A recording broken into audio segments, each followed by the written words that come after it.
Let me go ahead and get ready to go live on YouTube as well, man. And this will be the first space this week that actually won't actually have any actual curated content coming off of the actual site, but nonetheless, I figured that hey, we still will go in or whatever. But yeah, this will be one of the few spaces that we don't actually curate the content. About 95% of the spaces, 95, maybe 98% of the spaces, the actual content is coming right off the platform. So that's always a big help as well there. But yeah, man, Kevin Samuels, he died. He died this day last year, May 5th, 2022. And love him, hate him. He's had a major impact on social media.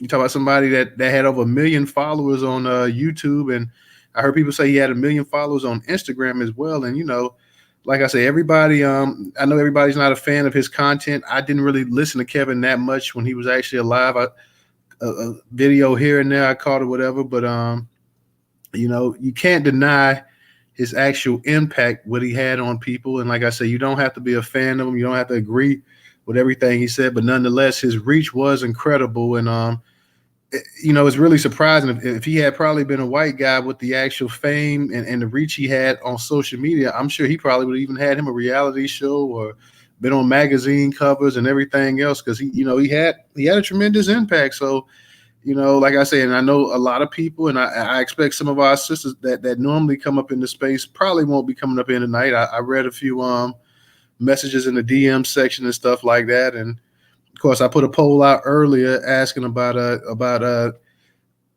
Kevin Samuels as well too. So I'm sure quite a few of our sisters that routinely come up in the Newstoter YouTube space probably won't be coming in here tonight.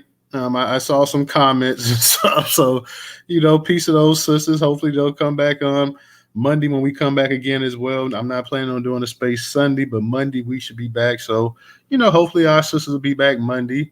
And I like to have people come up here and have a conversation. We can have a decent conversation. We're all intelligent people, and we can have a nice discussion going on. We don't have to, everybody doesn't have to agree with everything that's going to be said tonight, but we can be respectful to one another. So that's what I'm hoping for: good dialogue, good conversation.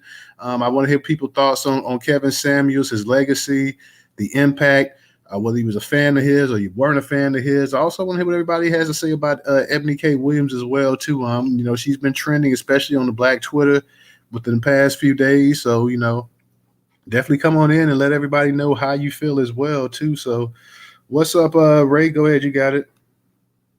I was gonna say that's actually a good idea you had. Maybe something you could incorporate. So you put okay, A and B. Do you guys want Kevin Samuels on this day or whatever trending topic? And, just let it kind of let the people decide whether they want to do A and B, and then whatever opposite is the most popular. You can hold a space on that day. Just something to change up a little bit. Yeah, you could definitely do stuff like that as well too. And it's a Friday night space, so it's going to be it's a little bit different tonight. Normally, when we have done the Friday night spaces, we've had some different type of conversations as well too. And and like I say, it's actually the anniversary of the man's death, so I want to go ahead. It's not being covered in the major news and media or whatever, but nonetheless, I think it does deserve some attention. I'm surprised that some of our curation partners haven't actually published any articles about the actual anniversary of his death. Like I said, you're talking about somebody who was a huge influencer and somebody that really whether you were a fan or you weren't a fan of his, he did have a major impact on Black culture on social media and in the dating sphere and relationships and just lifestyle and everything else as well too. So yeah, I just want to kind of get what our people think, what they feel about him. Like I said, it's hard to believe how time flies. I remember when it did fly, and then you had all the rumors coming out about the man, how he died. He died broke. He died this. He died that, or whatever. Then you had a backlash from a number of people that were kind of making fun of the man right after he died, and not giving the family, not respecting the family wishes, and kind of just throwing dirt. The man's body wasn't even cold yet, and people were coming out saying some real insensitive things that we know on social media. We know how that is because there are a lot of times people die and people say stuff right away. So they really didn't give any time for him to actually, be put to rest before a lot of people came out with innuendos and rumors and everything else. And And one of the big rumors about Kevin Samuels when he died was that he was flat broke. And then we come to find out, just based off of what people say, Kevin Samuels, was worth a couple $1 million at the very least when he died. So you had people saying that he was broke and this and that, and so it is what it is. Ray, what's going on? I was gonna say that's something our community needs to definitely learn too, because if they don't agree with some of the stuff he said, the first thing they want to talk about is, hey, he's broke, he was gay, he was this, he was that. A lot of people actually were glad their brother died. It's really sad because, like I said, a lot of our people can't even take constructive criticism. Oh yeah. You had a lot of people coming out, and even to this day, people still question the man's sexuality, even though the man died with a woman in there. Now it kind of changed a little bit once he died, and they found out he had the woman in there. Some of these innuendos they was making about his sexuality and stuff like that, they kind of ceased it. Then they said, well, he died with a woman that wasn't black in there. She was a non-black woman that he died with. So I'm like, yeah, but one minute y'all saying that the man's this or that, and then now you're saying, well, okay, well, he's not that, but he died with a non-black woman. So it's just been like I said, a lot of different things going on. And like I said, I expect, definitely, I'm gonna be honest, I expect more men in this space tonight than women. I'm hoping some of our sisters come in, but I wouldn't be totally shocked if we don't have a whole bunch of sisters up in here. So it's gonna be what it is on the Friday night space. Like I said before, I've heard some of sisters that we kick it with routinely up in the spaces saying that, hey, I don't want to be in there. I don't want to hear that and this and that or whatever. So, I can respect their opinion, no hard feelings. It is what it is.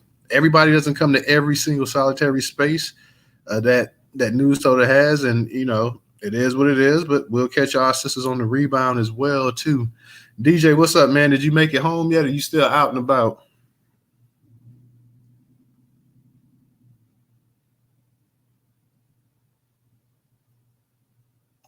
Almost there. What's good, Newstoter? Chilling. Friday. Hold on. Driving. What's going on? Yeah. And Goddess sister, and we got one sister in there hanging in here. My girl Goddess, she's up in here. So like Goddess, she's like the lone woman up in here tonight right now. So shout out to Goddess. Let me give this sister a shout out for for just coming to the space and hanging out for right now, whatever. Like I say, hopefully we'll get some more of our black women to come up in here and share their thoughts and their opinions. But if not, the brothers, we're gonna have to just hold it down and we'll see how everything goes in the space. But yeah, man, like that's one name. Kevin Samuels is one name, man, that strikes up a lot of emotion, boy. Like, and you had what you say? Oh, DJ, you had your mic unmuted. But yeah, and what do you guys feel about Ebony K. Williams' comment about the bus driver and that she only date a bus driver if he actually owns the bus? Yeah, it just goes to show you, man, that if you are a blue collar type dude, that you're not necessarily bringing in the so-called big bucks or whatever that what women consider to be the big bucks, then they don't want to look at you. Okay, they're not going to look at you. You're not on their level. You got to be a guy. From what I'm understanding with her, she wants you to be this guy that's going to be like the CEO or the owner or the director or in an executive type position. She wants those type of guys. She don't really want the what's another example I can use? Like the store sweeper or whatever. She don't want that type of guy. But here's the thing, Professor. Like a lot of those guys make a good living, though. Even though you might be a mechanic or something like that. I mean, it's not like you making $8 an hour. That's exactly right. And see, but women, for whatever reason, in their mindset, believe in this system. See, that's where it comes from. Where it comes from is this white supremacy system that everything is better when you're dealing with somebody from a corporate standpoint. Because that's what America is built on, man. America is built on a corporate type of foundation. And so women tend to believe that a man that is going to bring in the bucks, the big money, is going to be on a corporate level. That's what they believe. And so that's what they want. They want to go for is that type of guy. But he might not necessarily be the nicest guy. You know what I mean? But that's what it is, man.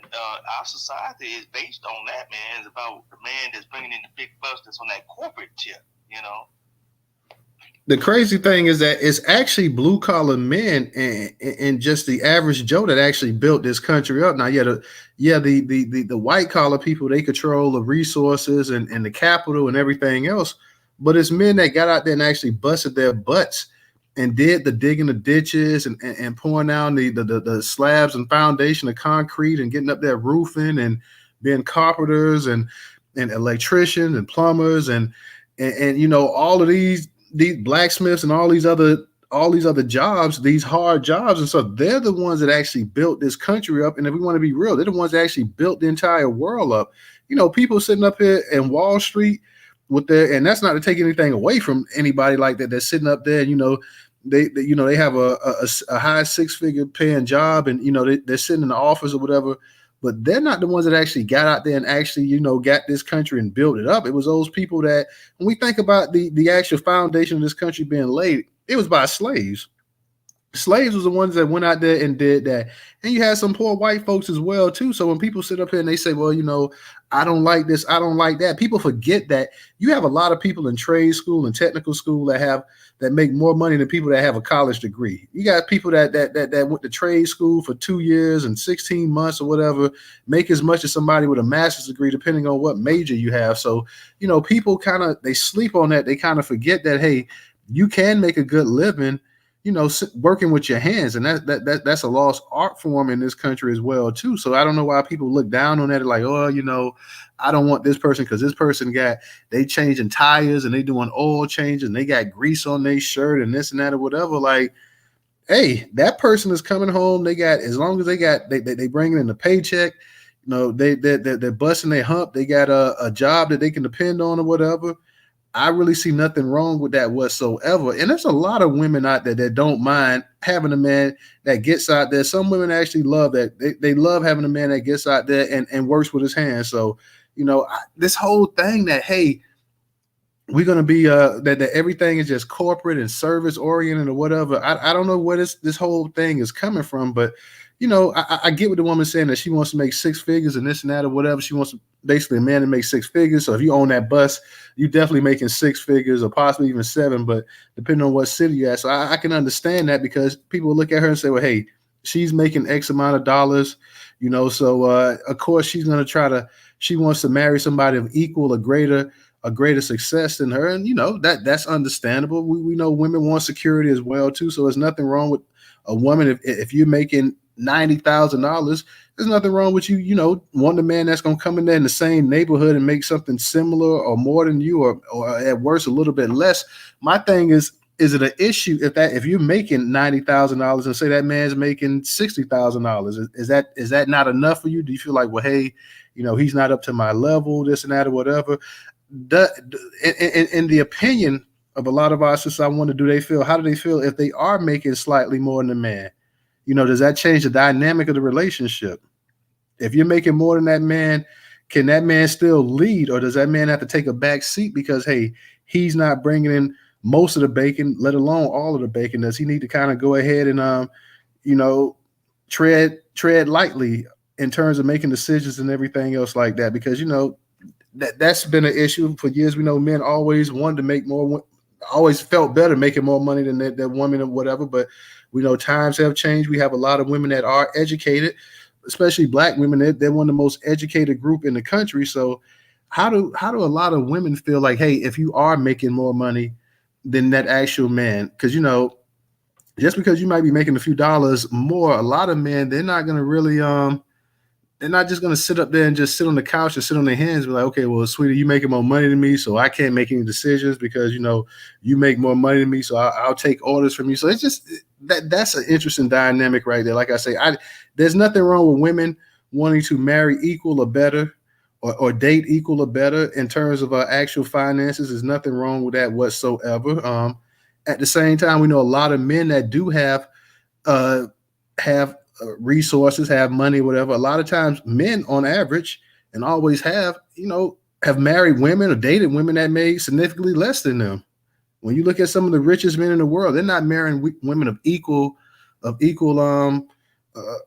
equal money to them. They're marrying women that have less than them, significantly less than them in some cases. So that's just what I want to go ahead and I definitely, like I said, I definitely, for the sisters that are in here, I definitely want to go ahead and definitely get their opinion on that. And the Kevin Samuels, I was listening to one of Kevin Samuels' earlier videos, I believe, or I was listening to one of his videos, and man, it was wild to say the least. When I was hearing him talking about the actual thing in terms of, if a woman, and she isn't married between 27 and 35, that she may have to actually consider, she may have to actually consider sharing her man.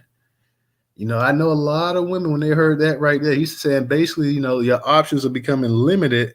So, if you're not married by that certain point in time, that sharing a man may possibly be a thing that you may have to actually do. And, I don't know how many women in today's society can actually go along with something like that. I know at one time we had arranged marriages, and we had things of that nature like that. We no longer have arranged marriages like we used to. But interesting enough, I came across this show. Has anybody seen this show on TV too? Is it called what? Brother Husbands or Husband Brothers or something like that, where you got women and they pretty much married to a man, and then they also have men on the side like that. It's almost like the reverse of that thing with the sister wives. I guess this must be brother husbands or something, like where you have a woman who's married to a man, yet they're bringing other men into the actual relationship. And she actually, she has a husband, and she also has other mates as well too, other boyfriends pretty much. Have you seen that, Professor? No, I haven't seen that, man. Yeah, bro. I just saw this like the other week. Like, yeah, it's an actual show. I don't know if it comes on. It's one of them cable stations, but you got, because I seen a couple black women on there. Well, I know I seen a black woman on there. I think I seen a white one, but yeah, like they have a husband, but then they also looking to bring other men. Like they have a husband. I seen it where you had a black lady, and then she had a boyfriend, and then they stopped by bringing another guy into the actual relationship as well too. Same with the white one. Like the white one was meeting the actual parents or something like. So it was just it was the first time I ever seen that. Like I've seen the sister wives thing before a long time ago, but this is like a whole nother alteration altogether. This is just something like I had never seen before. I'm like, what in the world?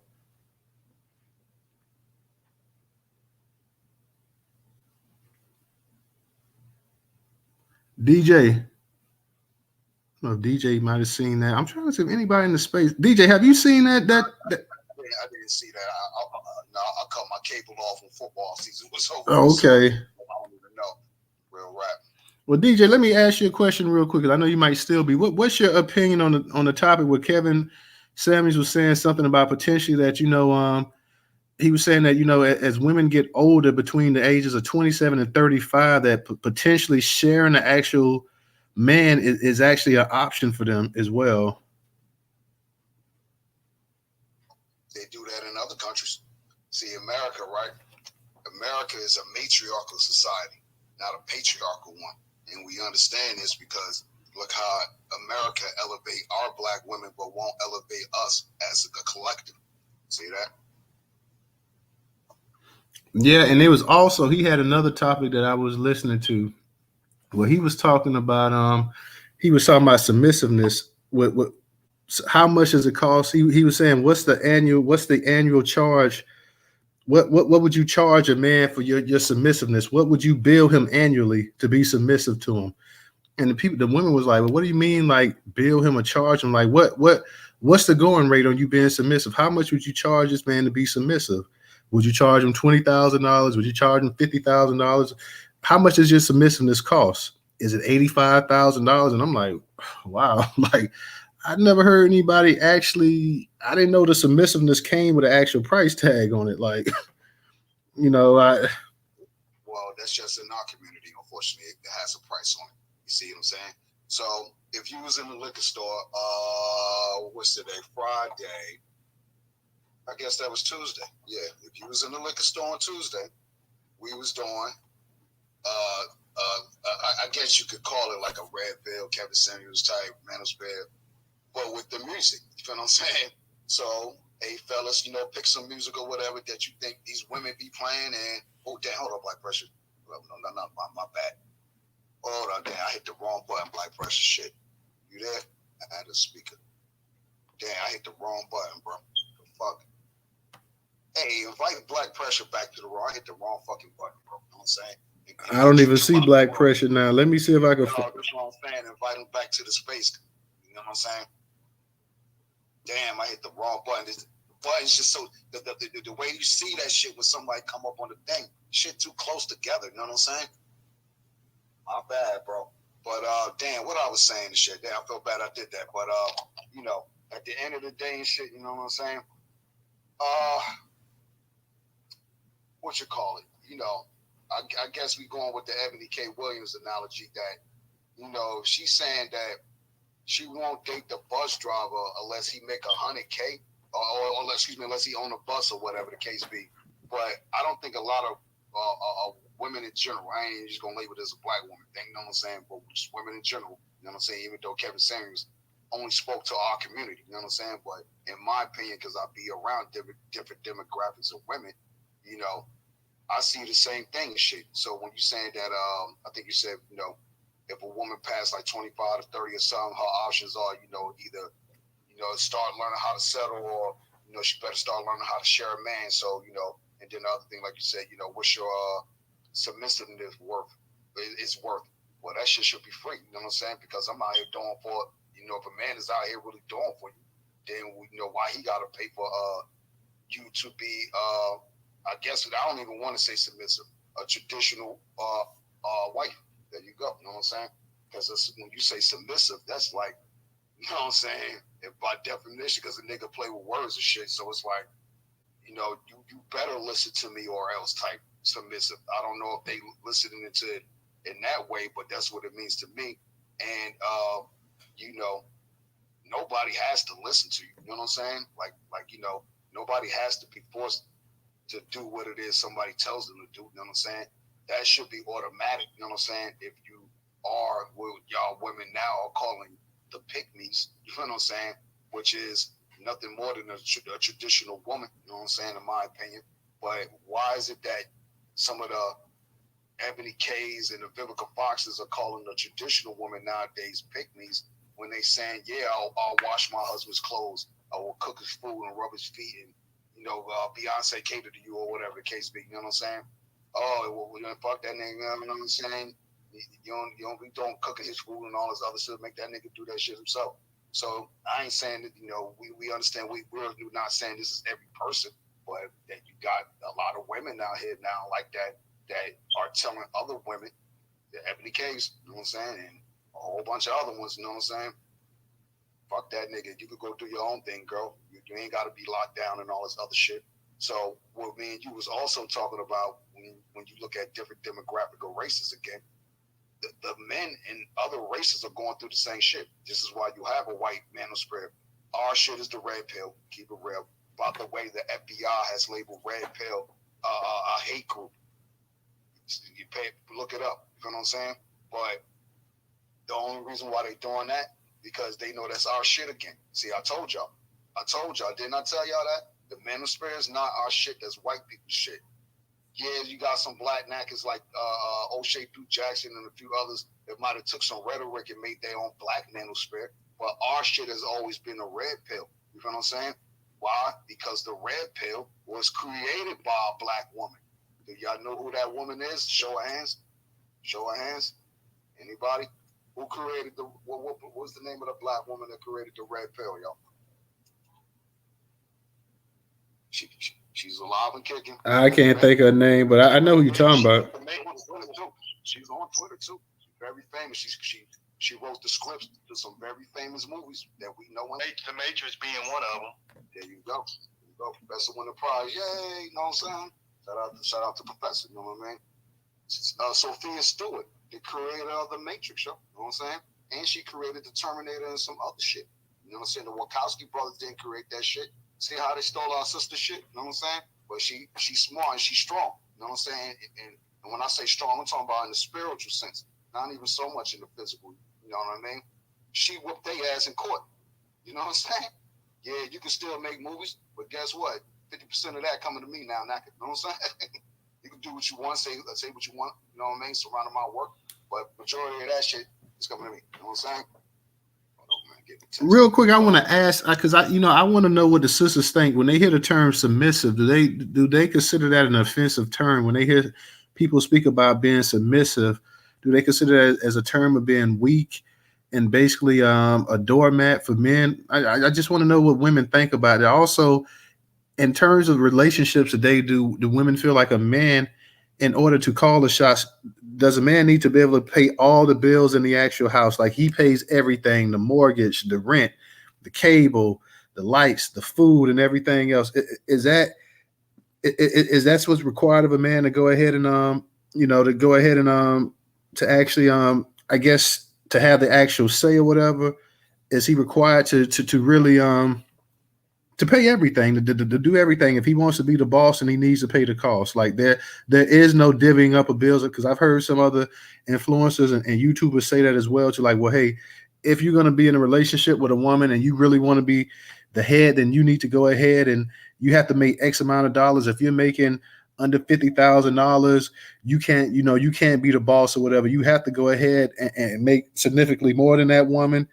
And that way, and only that way, can you actually be the boss as well too. I see somebody sent Kelsey an invite, but let the people don't send anybody an invite if they want to come up, because I don't want, because sometimes people don't really want to come up and speak. So if they want to come up and speak, they'll speak. So let's not send any of our listeners an invite, because if they want to speak, they'll want to. I don't want to put any added pressure on anybody in the space, anything like that as well too. So if they want to come up and speak, by all means, they're free to come up here. But a lot of times people don't want to be nudged into speaking in some of these spaces. They just want to sit back and listen, and I can respect that as well too. So, but that's something I need to know. Like, is submissive when a woman hears the term submissive and they hear a man speaking about a submissive woman?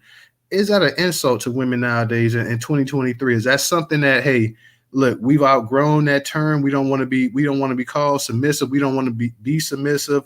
I want to know. And exactly. And if a woman says, well, yeah, I'll be submissive, but you have to pay everything in the house. If you want to be the man, then you need to go ahead and be the man and do like they did a long time ago when you had the women staying at home, being, taking care of the house or whatever, and you went off and worked and you provided.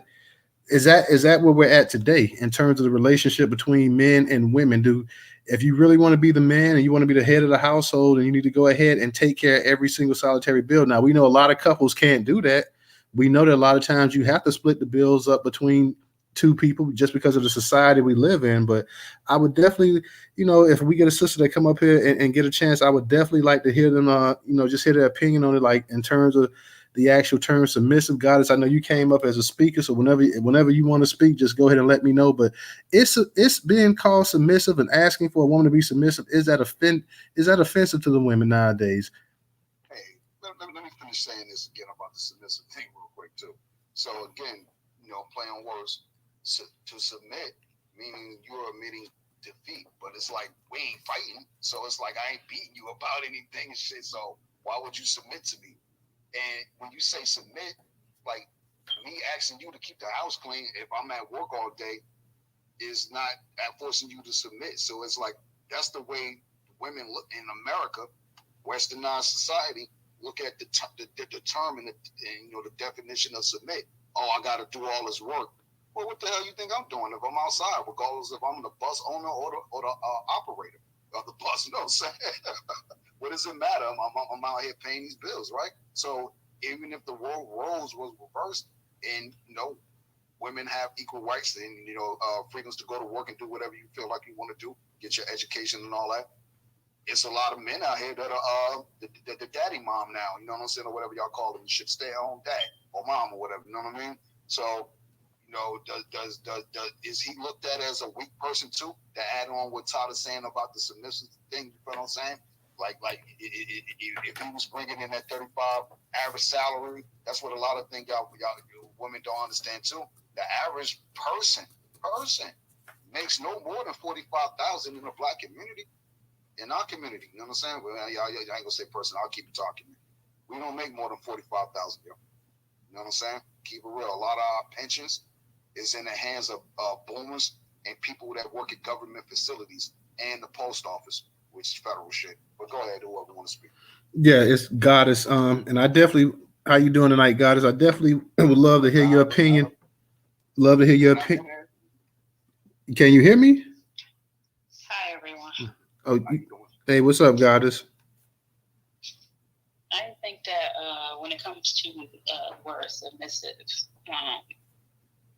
it's been made into a negative thing in terms of this world, how people think.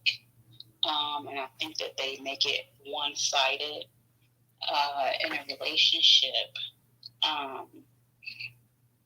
If there's respect, you, I would say, submit to the right when it comes to your partner, whether it's a man or a woman. And when you submit to the right, that makes your relationship stronger. It shows that you respect one another, and when you both go to work, you will automatically do what you know is right. Like if I'm out all day working and you're home, what's wrong with you having things prepared for me? You know, so I think people is complicating it, and people that don't think that way, they're the ones that's the problem. I land there. One quick question before you go, Goddess. In terms of the men, do you think that in today's time, do you think that the men should be responsible for providing everything in the house in terms of taking care of all the bills and everything? I think that that's something that the two that's in a relationship should work out between each other. But everyone else's think, what everyone else think really doesn't matter. We know the natural order that the man is the head, and we all know that we have our own place, but we need to still respect those places. Whether we, the woman is making more, the man is making more. Whoever decides what, it should be based on what's going on in society. We already know sometimes the woman have a leg up when it comes to finances, and we have to understand why. If the man is not bringing a certain amount of home, you should be able to talk to each other and figure out what can we do about that if you got a problem with it.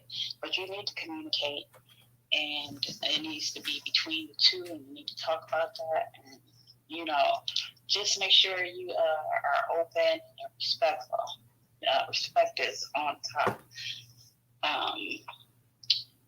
It's the first thing, the first rule of the relationship, that respect. And people lose respect. That's the problem. Thank you, Goddess. Thank you. I appreciate that. And you're right. Every relationship is different as well, too. So I can definitely understand exactly what you're saying.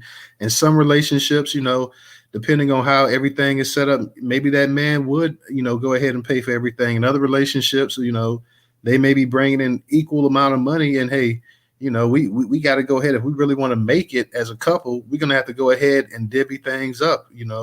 So I can definitely respect what you said there, sister, as well too. So let me go ahead real quick. I see brother Muko is up in here as well too. And Goddess, I'm gonna get back to you because I want to ask you what you feel about the Ebony Williams situation as well too. But let me go ahead and see what brother Muku what he's got popping. What's going on, brother Muku? Hey, what's going on, Tyler? What's going on, fam? Thank y'all for letting me speak. I grew up in a household. My father was the home tick. The home tick. He took care of home, made sure everything was straight. My mother was the breadwinner, but my mother was still submissive to my father, and that's because my father was a man. You know what I'm saying? With family, what I think we lose or tend to forget is that family in this system of white supremacy, black people ain't supposed. We don't have a family. We have a care unit. We have a group of individuals that care for each other, and the reason being is a family. A family is supposed to be able to protect you. You know what I'm saying? We can't protect our own children. We can't even protect ourselves, so we don't have a family. You know what I'm saying? And what I think a care unit is about everybody fitting in with getting in where they fit in. You know what I'm saying? Like in my household, my father couldn't hold a job like that, but my mother could. You know what I'm saying? I mean, this racist society made it easy for my mother to get a job, but my father was always getting turned down, talking about he was overqualified and shit like that.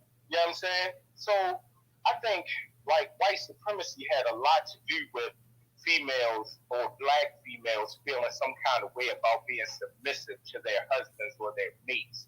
You know what I'm saying? Making it feel like it had this thing.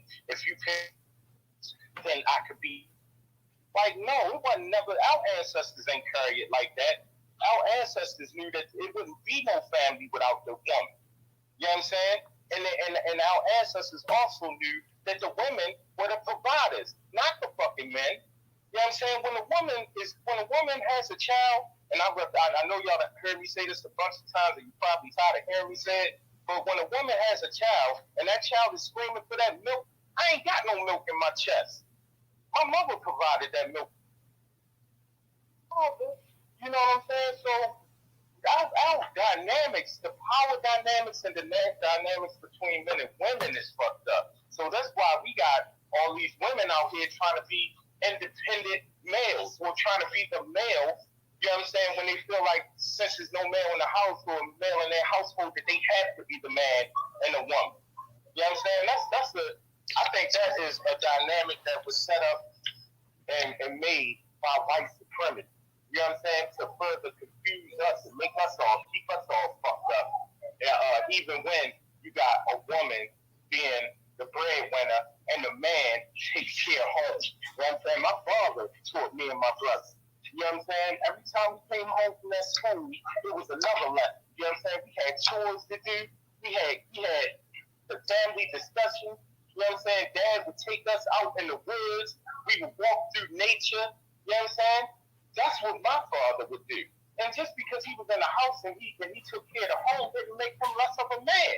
You know what I'm saying? Some women out here thinking like, oh, just because if a man stay home or he don't do nothing but take care of the home, like that makes him less of a man, so he don't deserve submissiveness.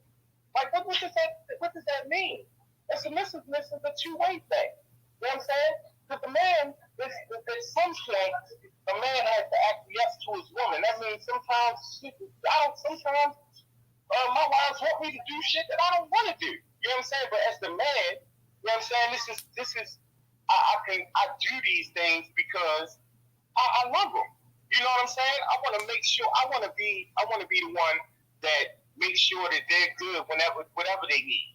You feel what I'm saying? So I think this new age making submissiveness like a deal, like, all right, if you do this, then I can be submissive. But if you ain't doing this, you ain't doing that, then I ain't being submissive. Or I just think that's a setup for us to keep relating to each other as far as men and women in the wrong way. You know what I'm saying? And keeping us more confused about what a relationship is supposed to be.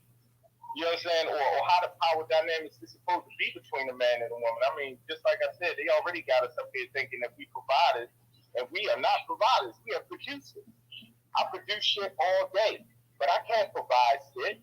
You know what I'm saying? So words are very important, and I land there. Thanks for letting me speak, Toda, and thanks for y'all listening. Real quick, because I wanted to ask you, what was your opinions? Because today is the 1 year anniversary since the death of Kevin Samuels. If you had, I just want to see if you had something maybe to chime on it. What do you feel? Did you feel like he left a pretty good impact, a legacy behind? What just your quick opinions, your thoughts about Kevin Samuels, and like I say, the 1 year anniversary of his death, if you don't mind sharing with us real quick, brother. First of all, I would like to say rest in peace to my brother Kevin Samuels. I didn't always agree with everything he said, but I knew where he got a lot of his information from, and that's based in black, contrary to what anyone believes. But I think that Kevin Samuels, I think he left a strong legacy for black men and black women. Even though black women weren't too fond of him, I would have to say, and I always say, somebody gotta love you enough to tell you. You know what I'm saying? And even though, most women might not agree with Kevin and what he was saying, at least he loved you enough to tell your ass. You know what I'm saying? And that goes for us too, because a lot of people forget the first 5 years that Kevin was online, he was getting in the mail. He was getting in our shit before he even started touching the female. And this is a point that me and DJ always try to bring up, and DJ always talk to me about it, but Kevin Samuels wasn't just harping on the female. When he first came out, he was going hard on us black men. You know what I'm saying? And I just thank him enough for loving me enough to even share it.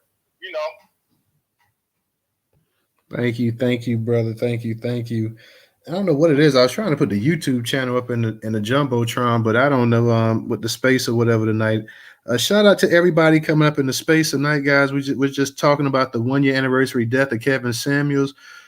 This is an open mic pretty much tonight. We're talking about Ebony K. Williams too, and I know some of you guys already heard, but the comments she made about dating bus drivers and that a person would actually have to be actually own the actual bus for her to actually give them any interest, the time of day. So we're just sharing our thoughts on Kevin Samuels, and we're also discussing Ebony K. Williams. So we got a couple of our sisters up in here. No Taxation, what's going on? Arthur, I see you up in here as well too. Vovo, what's going on? I see you down there in the actual listener section as well too. So No Taxation, I see you getting ready to come up here as well too, sister. So shout out to you.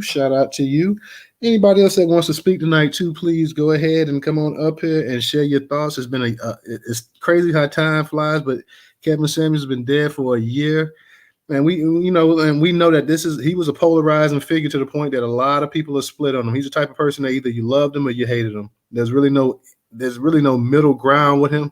A lot of people, either they loved him or they simply could not stand him. You saw the response. He had a big outpouring of love when he died, and he also had a massive amount of hate when he died as well too. So let me give a shout out real quick to Brother Maku for his contribution on Cash App. I see Sister No Taxation. She's raising her hand to actually speak. So guys, also tweet out the space if you don't mind as well too. Sister No Taxation, how you doing tonight? I'm with the shits tonight. How you doing? I'm doing pretty good. I decided How you doing? I'm gonna take Tammy's place tonight. Okay. I'm gonna take. Disrupting. Yeah, I'm gonna take her and Trouble's place at the same time. I don't know that much about. They scared too, y'all. Get y'all butts up in here in this room, y'all. You know what I mean? Y'all want to give us smoke all day. Now's our turn. Let's go. Well, Hey, DJ, check your DM. I'm sorry, No Taxation. Check your DM, DJ. My husband has my car, and I was trying to drink because I felt like I needed one, and I can't go anywhere. So yeah, I'm with the shits tonight. Anyway, I don't know that much about Kevin Samuels, so I really can't speak on him. It's an interesting conversation. I really have not heard but one thing, and it was negative. What I viewed with my eyes for the video, and I don't think that's enough for me to make an opinion on Kevin Samuels. You know what I'm saying? I know he was telling somebody to lose weight, and I said that's not a bad thing. But his delivery was not right. Anyway, but I do want to say something about Ebony. Okay.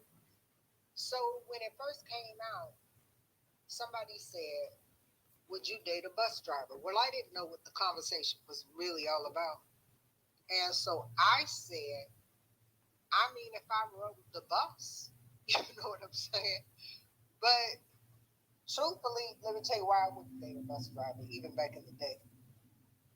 Because the bus drivers, when I was getting on the bus and had to go to work, they flirted with everybody on the bus, all of it. And so that was back in the day when you could, and they did. And so I would, it would have to be a particular bus driver that wasn't trying to be with all the women on the bus. So that's why I wouldn't do it. because that's my only knowledge of having to ride the bus for real, as a form of transportation. As far as owning a bus company, that could be a black hole. Because if those wheels don't turn, you ain't making no money. So, it's a toss up for me. Would I back in the day? No, because they was too daggone flirty with all the women on the bus. And would I today? Well, no, I probably wouldn't if he owned it. And I don't ride the bus no more. So that's it. How y'all doing today? We good, sister. How you doing? No, yeah, we doing good tonight. Reparation2023.com. There you go. No taxation, no tax, no bus. I wanted to real quick read something because I was hearing some people were saying that Ebony Williams had a white fiance and he left her during the pandemic or something. Does anybody know about that? She trying to get on the Housewives show. See, she doing all that because she can make a bigger check. That Housewives check is the biggest check Ebony probably ever seen in her life. I'm quite sure whoever that man was that she was going with for a long period of time, he wasn't kicking out no money like she could be making over there for real. Because she can make millions of dollars over there. And so she's trying to be somebody. And she's an opportunist. Every time you see Ebony, she's taking a picture with somebody. You ain't noticed? I mean, but she's trying to get on. For real. That's why she said she having a baby by herself and all that kind of stuff. Because girl, ain't nobody finna be bothered with you. Even a man with money is not finna be. I don't care what color he is. You got to. She's on 12 and she need to come down to a 4. And stop looking outside and stop looking at herself all the time. You can't get nowhere in life looking at you, and that's just what it is. And that's the lesson she just had, a life lesson she just has not learned yet. She's young, still got time. She still got beauty, She got time. Is on her side, not for those children. I think she's doing the right thing about going. If she wants to have a child, you need to go ahead because ain't nobody going to be bothered with you.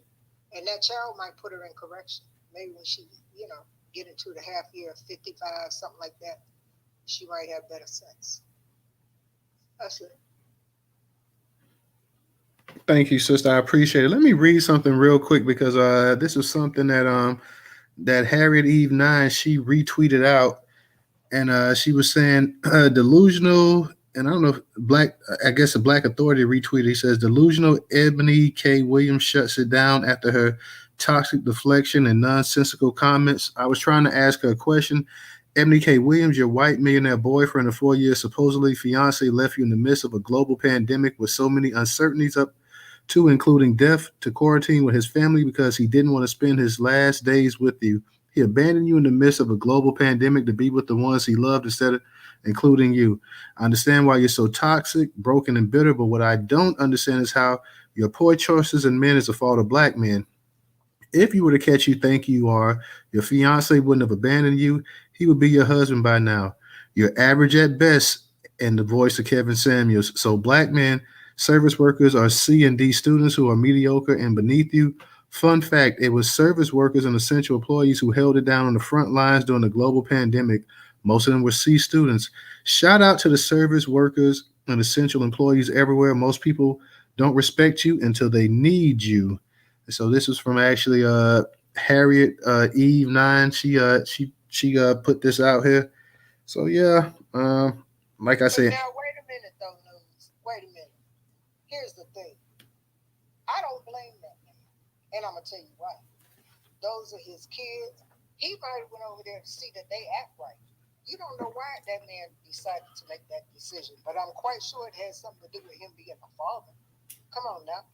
I was in Florida when they coming back from Las Vegas. I was in Las Vegas when they said, we think it's going to be a pandemic. I rushed with me. We had a girls' trip. I had to rush back to Florida, back to her house. And when they said pandemic for real, my mama lived in the same town. I went to my mama's house. And I could have stayed there where I was. But it was time, she called her son home too. He was in Tallahassee, I think. And she told him, you need to come home. So it's the time to be with your family. And he ain't married that girl. That's his children. Come on now. Oh, I was just reading the comment. This is what somebody shared. So, like I say, I don't know the inner trappings, and I really don't know Ebony K. Williams like that either. So, I don't really don't follow her, don't know her, don't really keep up with her as well as anything. So, this is just somebody comment. I will say this: if a man was that in love with you, yeah, he would go be with his kids as well too. But if he was that in love and he was that serious about you, he probably would take you along with him as well too. He wants you to be there with him. Hey, Newstoter, it was an article in Essence magazine about that because she spoke to somebody from Essence about why that engagement ended, and it was because of that reason. Because this guy Stephen Glenn decided to go to New Jersey to spend time with his children who are grown, from what she was telling the people at Essence magazine. And she was not happy about it because she feels like she should be number one. Not per se the kids that are grown. That's what she was saying. So that was the reason for the breakup. Okay, so the kids are grown. Yeah, like I said, I don't see why he wouldn't take her. If they were that was his fiance and he was that in love with her and he wanted to be with her like that, I don't see why he wouldn't take her with him as well too. So I mean, if y'all that close and y'all that serious, hey, go ahead and get her up on the jet or the plane or whatever, and have her come with you and quarantine as well too, because you definitely don't want to be, away from her for any extended time, and she ends up getting sick, and you end up getting sick, and you potentially may not. It was nobody at that time knew about the actual seriousness of the pandemic either, so you don't want to go ahead and potentially die and not see the person that you love. So yeah, I would think that he would have actually took it as well too, especially if you have grown kids. It's not like those kids are or little children in elementary school or teenagers even or whatever. They're grown, so go ahead and bring your wife to be around your grown kids and make sure that she's safe as well too. So He was with her for 4 years and she didn't have a ring. How you gonna be a fiance for 4 years? He gave you a little something, something. Ain't no listen, if he wanted to lock Ebony down, he'd have locked her down. He didn't. And that was his excuse to go. And I'm gonna tell you something. If I had to make a decision between, well, shit, no, not for real. I would never choose my kids no more because both of them. I just got my last daughter. I just got her out the house the other day. She going on 25. She thinks she know everything. So no, I wouldn't even go over there with the kids. But that would be me. I'm gonna leave it at that. but no taxation. I don't have a problem with him going with the kids. I'm just saying, hey, if you want her tight like that, go ahead and get her and bring her along with you or whatever as well too. Like you want to make sure that if this is somebody I'm serious about and I'm talking about marrying, I want to make sure that she's safe as well too. So let me go ahead and get you, bring you. We'll go ahead and we'll be together in case anything happens or whatever.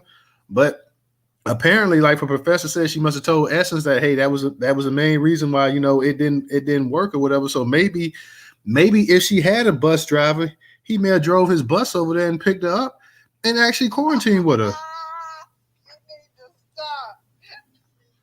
Just food for thought. You need to Look, man, Ebony apparently wants to be number one in this man's life.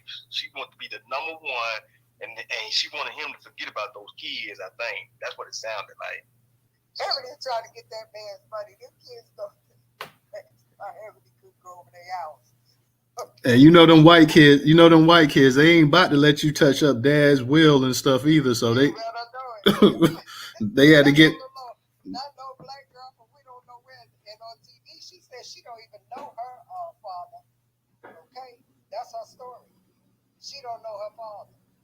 So I guess the kids said, if you don't know us, yeah, them white kids ain't about to have you. You ain't finna do no. What's the one that the stripper name Anna Nicole Smith? You ain't about to do no Anna Nicole Smith and come up like that. Nah. I'm gonna tell you, Todd, I would be suspect to any female that don't know their fucking father. I don't want to fuck with you if you don't know your father.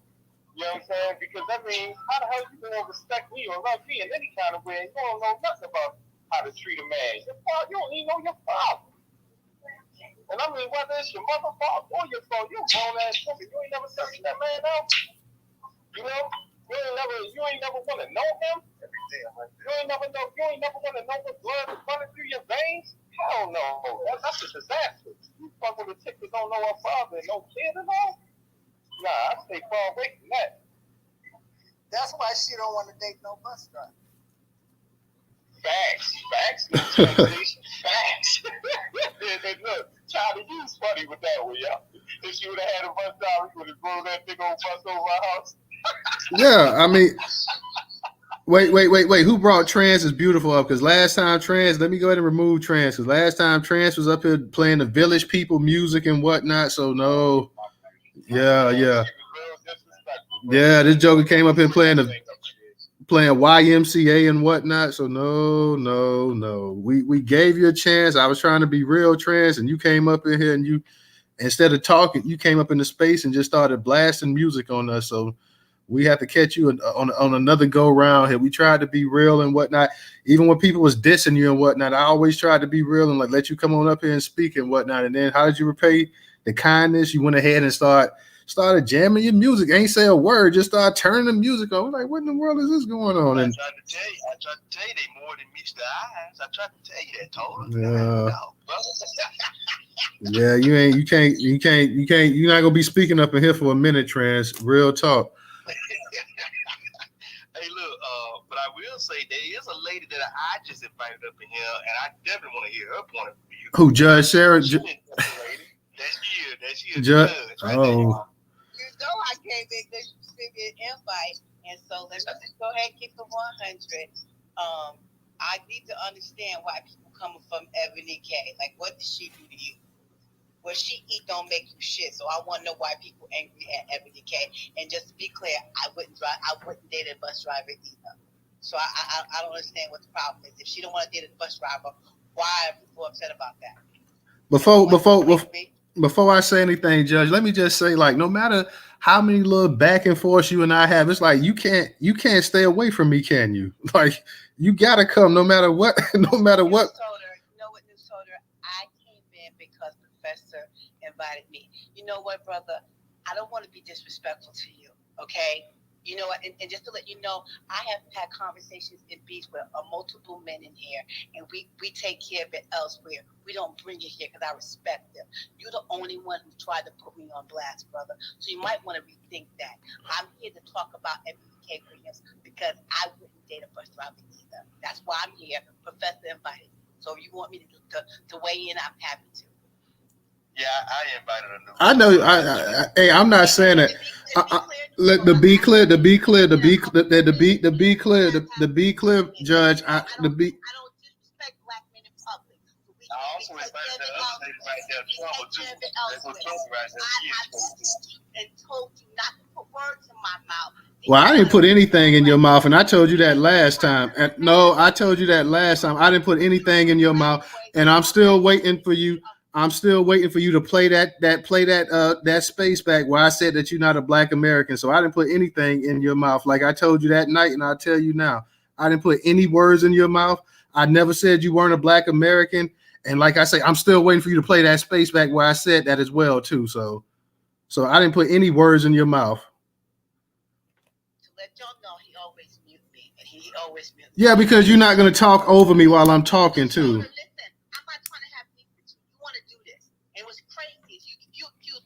Boys up here raised by women and acting like bitches. You might want to look in the mirror, brother. I'm here to talk. You may want to look in the mirror. You used to having that white husband up in here, so you may want to look up in the mirror. Family, if we are having arguments too much, y'all. I just went through this last night. Let's just have a peaceful night where we can have a discussion about the brother Kevin Samuels. I invited the judge up in here because I like to hear the judge's opposing point of view. I actually like to hear what she has to say. Me and her do have our little spats or whatever, but I like to hear the judge's point of view because she does give a very intelligent point of view that some of us don't really think about. So I know I went off last night. I don't want us going off again tonight, y'all. I don't know how motherfucking intelligent it was, because I will tell you this. That ain't some shit I ever would have thought of to say to anybody, especially if I'm not face to face. You don't have to degrade people to have a difference of opinion. See, that's low hanging motherfucking fruit when you do shit like that. Like I did with Dr. Phil on that tweet. Go back and look at them initials. What are all the different letters I put behind there? I said, that Dr. Phil. And then you think to yourself what that means. See, that's low-hanging fruit. You can do it, but do it the right way. I understand. No, that shit was unfucking called for. Period, point to the blank. We was over here laughing about nothing in particular. There nobody hating on Ebony K. Williams. She don't make or break me, and I don't make or break her. So what is it? I ain't mad at Ebony. Ebony can do whatever the fuck Ebony want to do. Just like I can do whatever the fuck I want. I said I wouldn't date a bus driver either, didn't I? But I said did not say the same damn thing. I love you ladies, boy. Y'all come here. Y'all come with some shit. I don't know about y'all. They was the biggest fucking flirt. Hey, I'm ready for trouble now, because I can just imagine what trouble about to say. I don't know what's wrong with y'all not wanting to date bus drivers, but I dated a couple bus drivers, and they was alright.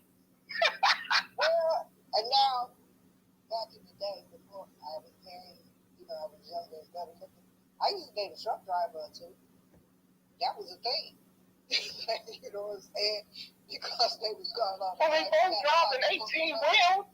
They was going all the time and had a pocket full of money. So, bus driver, truck driver, if I had to choose a driver, I'd rather be driver truck. I let you shut up. I told you I was with the shit tonight. I see.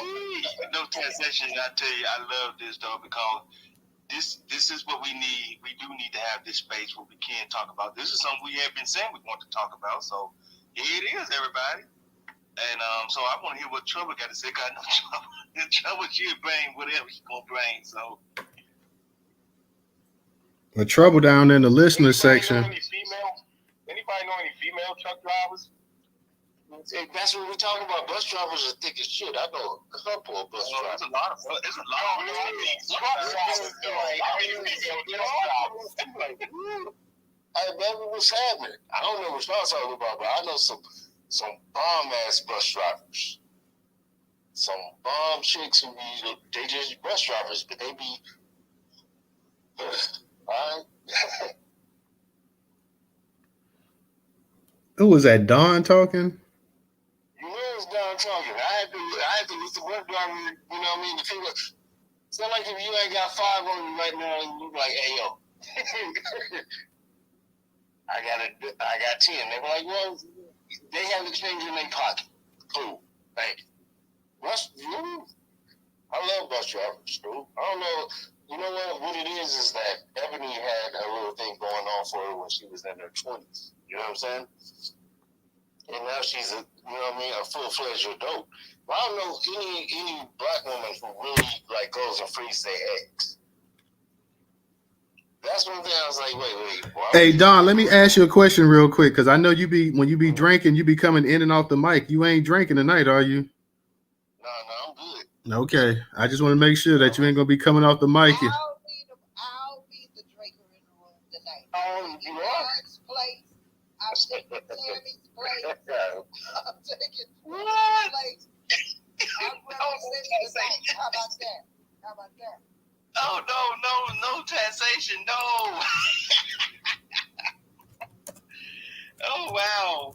No, not you, no taxation. You're not going to do the drinking tonight, are you? Oh, yeah. So, and let me tell you something. I'm so upset because my husband got my car. I keep telling y'all. And I said to myself, well, let me, I'm going to get on the internet. Let me go run to the liquor store real quick. And I was like, man.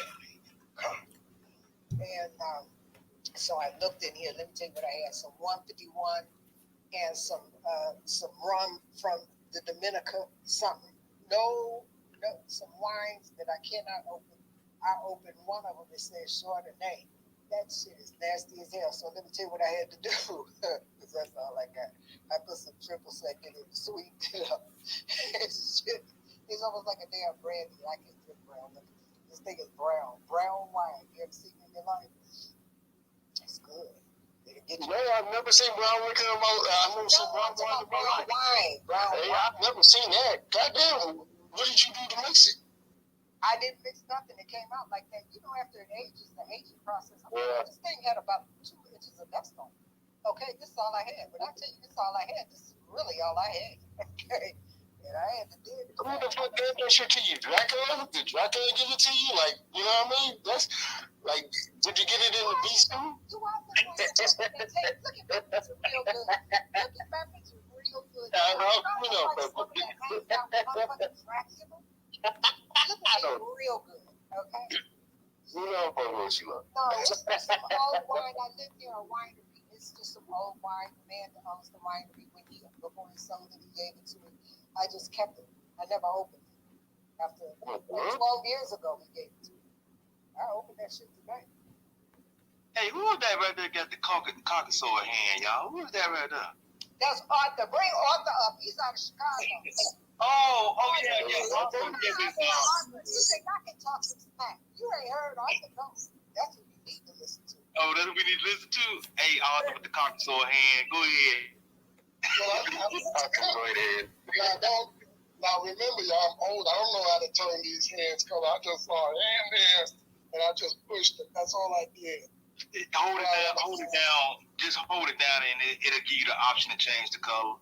Yeah, that's how we get hold the heart button down. Yeah, hold the heart button down, and then hold the hand button down, and you could change the color. And you could change the color of all the emojis, except for the smiley face, the sad face, and the surprise face.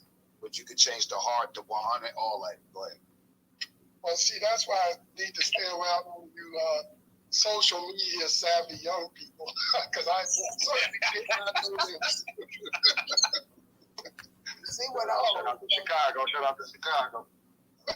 You see what I'm doing out there. You see, I'm in there. I'm talking to them. They can teach me everything. And they know I don't get that technology thing, but they told me the same thing. I said, well, how do I get y'all's hands to go black? But see, I don't be asking out loud. I go on the back end because I don't want people to think I'm stupid. You understand what I'm saying? Hey, Mr. Arthur, real quick. Hey, the DJ. Hey, I believe you up on our social, right? I believe you're on social, right? So you got a technology room in there, so it's called, if you ever do look the hashtag up, social tech support. If you ever need help with something technical, you can reach out to us up there on the social, all right? Okay. All right, well, I have the opposite problem. I mean, people that read my blog, I keep between 250 to 300 bottles of wine in the house, so it's never really a shortage here of liquor. But hey, post that wine article surrounding the reparations you just recently did. Post that to the chat, and I'll put it in the oil to the jumbotron. Okay, I'll do that. What's that man doing out there that took that seat? Who he taking pictures with out there? What for the who's he taking pictures with? Oh, like you know Nancy? Yeah. Who is he taking? Nancy, you know what? He barely got in the office, and he's already in trouble. No. Wow. He's already in trouble. Get a drink, spill a tea, all this tea. Oh yeah, so we're going to take supreme advantage of that. Also, we just acquired space so that we can start doing meetings again. We paid 2 years of lease on this place, so we're going to have that for at least the next 2 years. And we are going to be forming an independent political organization here in Chicago as well. So we're busy, y'all stay busy. People don't know it, but y'all stay busy all the time. Thank you. Thank you. Chicago's known for that because there is a big fight out there. It's a big fight. Yeah. Mobville. Yeah. So we're still fighting the narc and cobra axis and all that kind of stuff, and I get a little tired sometimes because shoot, I'm 67 years old. I don't know if I can do this too much longer, but I'm going to try to stay in there and fight as long as I can. Ooh, I just said that yesterday. I'm saying it today. I don't know if I could, at my age, you know what I'm saying, because, we're the same age, and I'm saying to myself, good Lord. And I'm going to tell you something. You mentioned narking and cobra, and quietness is kept between me, you, and the whole motherfucking internet, they done came over here and contacted me about that rally. I ain't opened my mouth. Shit, because I ain't got nothing to say. Yeah. You understand what I'm saying? Yeah. They picked a particular person. They picked somebody I knew. Sent them on over there. I said to myself, y'all better get the fuck up out of here. Well, I'm working on some new angles here because Cam is running around. Cam Howard is running around lying every damn body. He sure is. He lied at the conference that the conference that they just had in Baltimore. Then I heard he went down to Baltimore.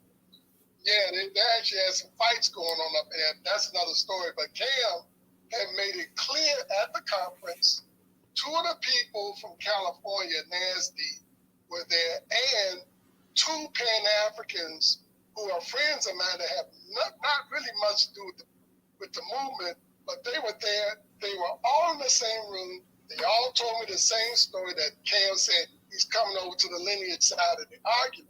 So when I heard that report, I didn't go myself because I figured that Ron Daniels would kick my ass out. So I said, no, you know what, I'm going to waste all that damn plane fare and hotel fare just to get kicked out. So I didn't go. So, but I'm glad Marshall and Mark Stevenson went. But anyway, I am putting another branch out. Run that past me again. Did I hear you say what I thought I heard you say? What did you hear me say? Did you say he was coming over to the lineage-based side of That's what he said at the conference. Oh. That's what he said at the conference. But check this out. I thought I heard something. I was like, no, I didn't hear that. Yeah, so this is what happened. So when I heard that, when they gave us, because I'm part of the NASD political organizers. When I heard that report, and then I substantiated with my 2 friends that live in the Washington and Baltimore area, they said, yeah, dude, that's what old boy said. Cool. So me and Cam had not talked directly to each other in about 2.5 years. He had blocked my phone access to him. So a mutual friend, through a mutual friend, I put an olive branch out. Motherfucker called me. We were on the phone for an hour. This happened just 4 days ago. We on the phone for an hour. What? And this motherfucker made it clear to me that he has not changed his stance as far as race-based reparations. So I told him, I said, why in the fuck would you say that in Baltimore? And he said, well, people just misconstrued what I said. Well, if they misconstrued what you said and it has some kind of essence in terms of lineage-based and you coming around to it and you're not there, why in the hell would you say it in the first place? Maybe somebody showed up in Baltimore. Hey, real quick, Arthur, because we're going to try to get back because we ain't going to keep the space open too much longer, not to cut y'all off. Oh, We, I'm sorry. yeah, we just try to get back on the actual topic if possible, y'all. I loved Kevin Samuels because you know what? He actually wrote some taboos. See, I got a friend of mine, and some of the ladies on this in this space may not agree.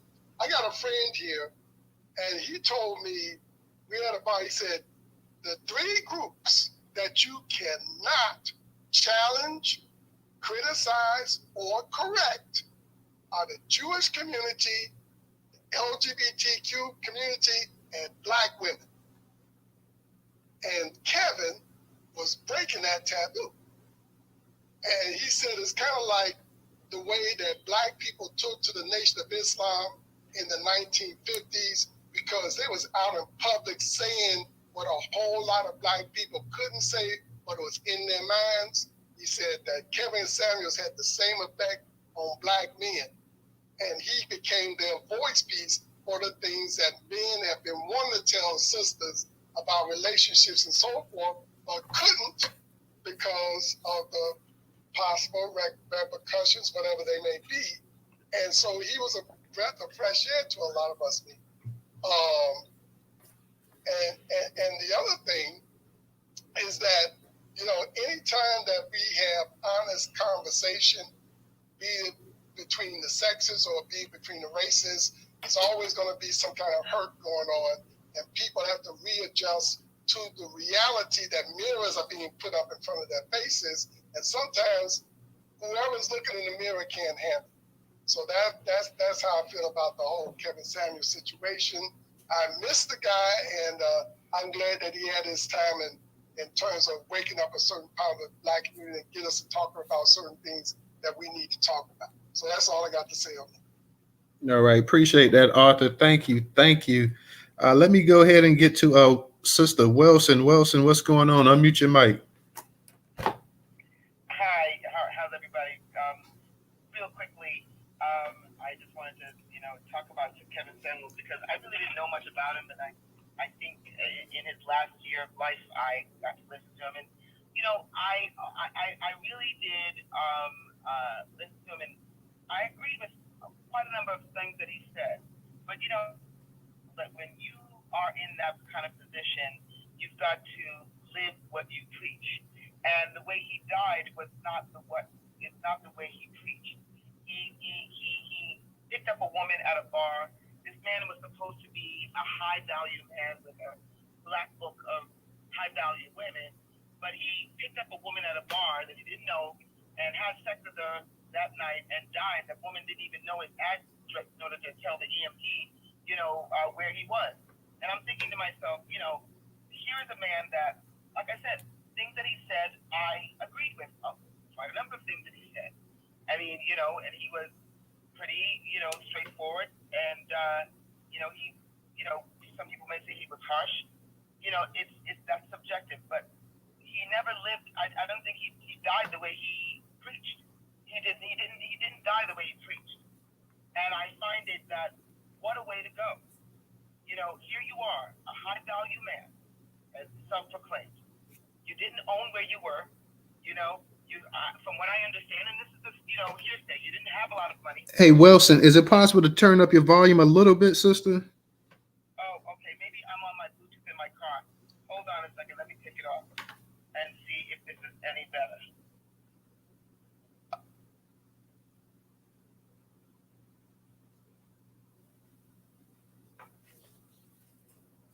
Let's see if we can get it, because I can hear. Can you hear me? Can you hear me? Yeah, we can hear you a lot better. Okay, all right. So I was going to land with just saying that I did agree with a lot of things he said.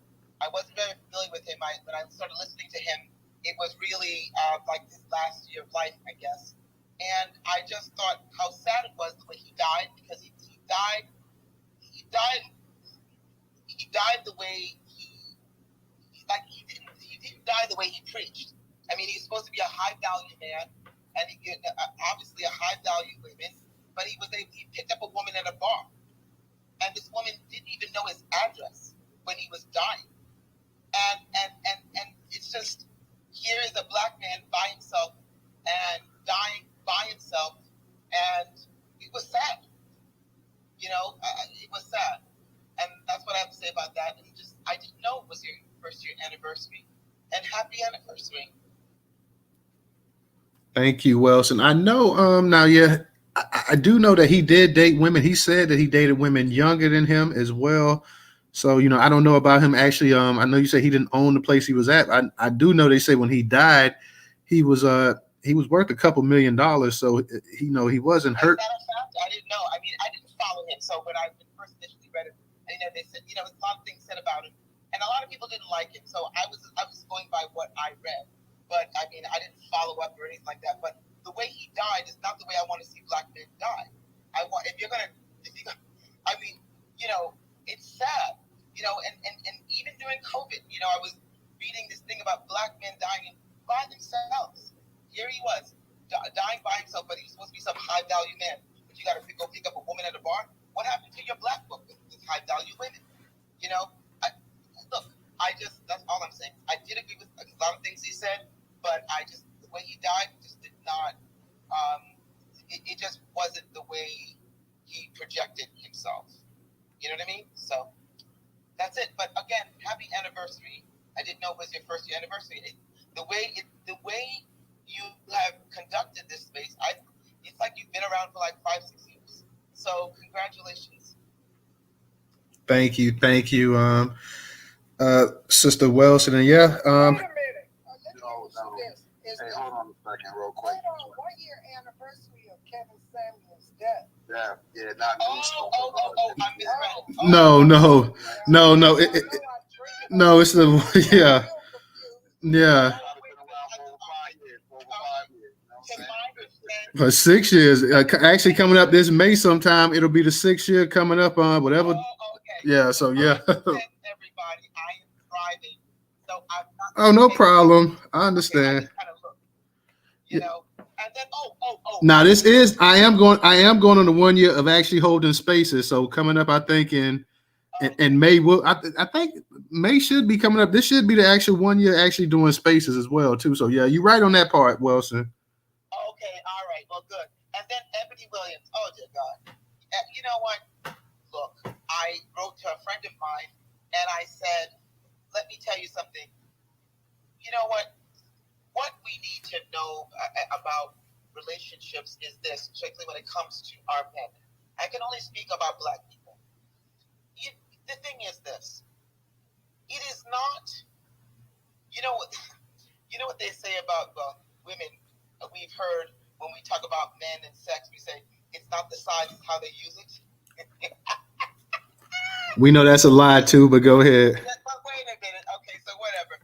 What I'm trying to say is this: a bus driver. I would take a man in my life, the love of my life, who is a bus driver, who respects me, who loves me, who honors me, who I'm his eyeballs, who we have the same goal.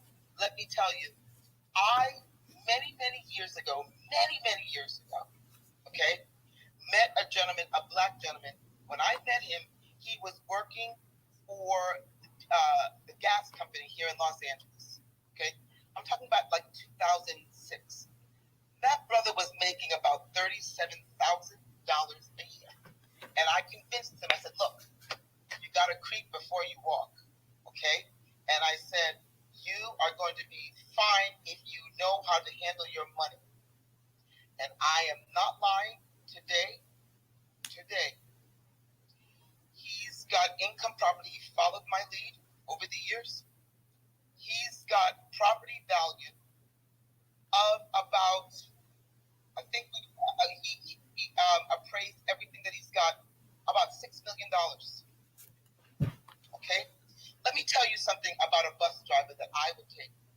I would take a bus driver, he and I sit down and have a plan for our life. And together, we can build. Where I'm an independent contractor, he is not. Got opportunities to give me health insurance and other benefits that's going to move the needle for our lives in the future. And I would rather build with a man who's a bus driver, who loves and respects me, and I love and respect him, and he's kind. Let me tell you something about a man who's kind. I don't give a shit. Baby, kindness go a long way, don't it? Tell them about kindness in a man. I dated a man who was a surgeon, a Black man who was a surgeon. Wonderful man, but egotistical. Okay guy, but was afraid of relationships. Okay? It is not what they do for a living, it's what they do inside their heart. And if they're kind to you, respect you and loving, and if they are together with you, building a life together, it can be done. So shame on this woman who has the ear of a lot of young Black women and tell you this fuck shit. Okay? Let me tell you something. You can build a life, a man who makes half of what you make or much less than what you make, if you guys have the same goals. And it will be a successful life if the goals are met. And that is it. Shame on her. We are too into the social media with the pretty pictures, matching outfits, exotic trips. That's not real. People want a wedding and not a marriage. Okay?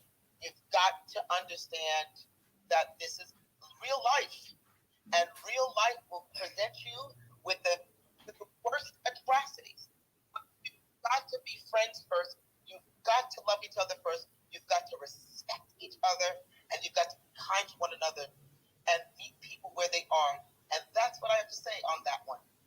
take a bus driver who loves and respects me more than any man with a bunch of titles, much ado about nothing, and he wants you to grovel at his presence. That's not what life is all about.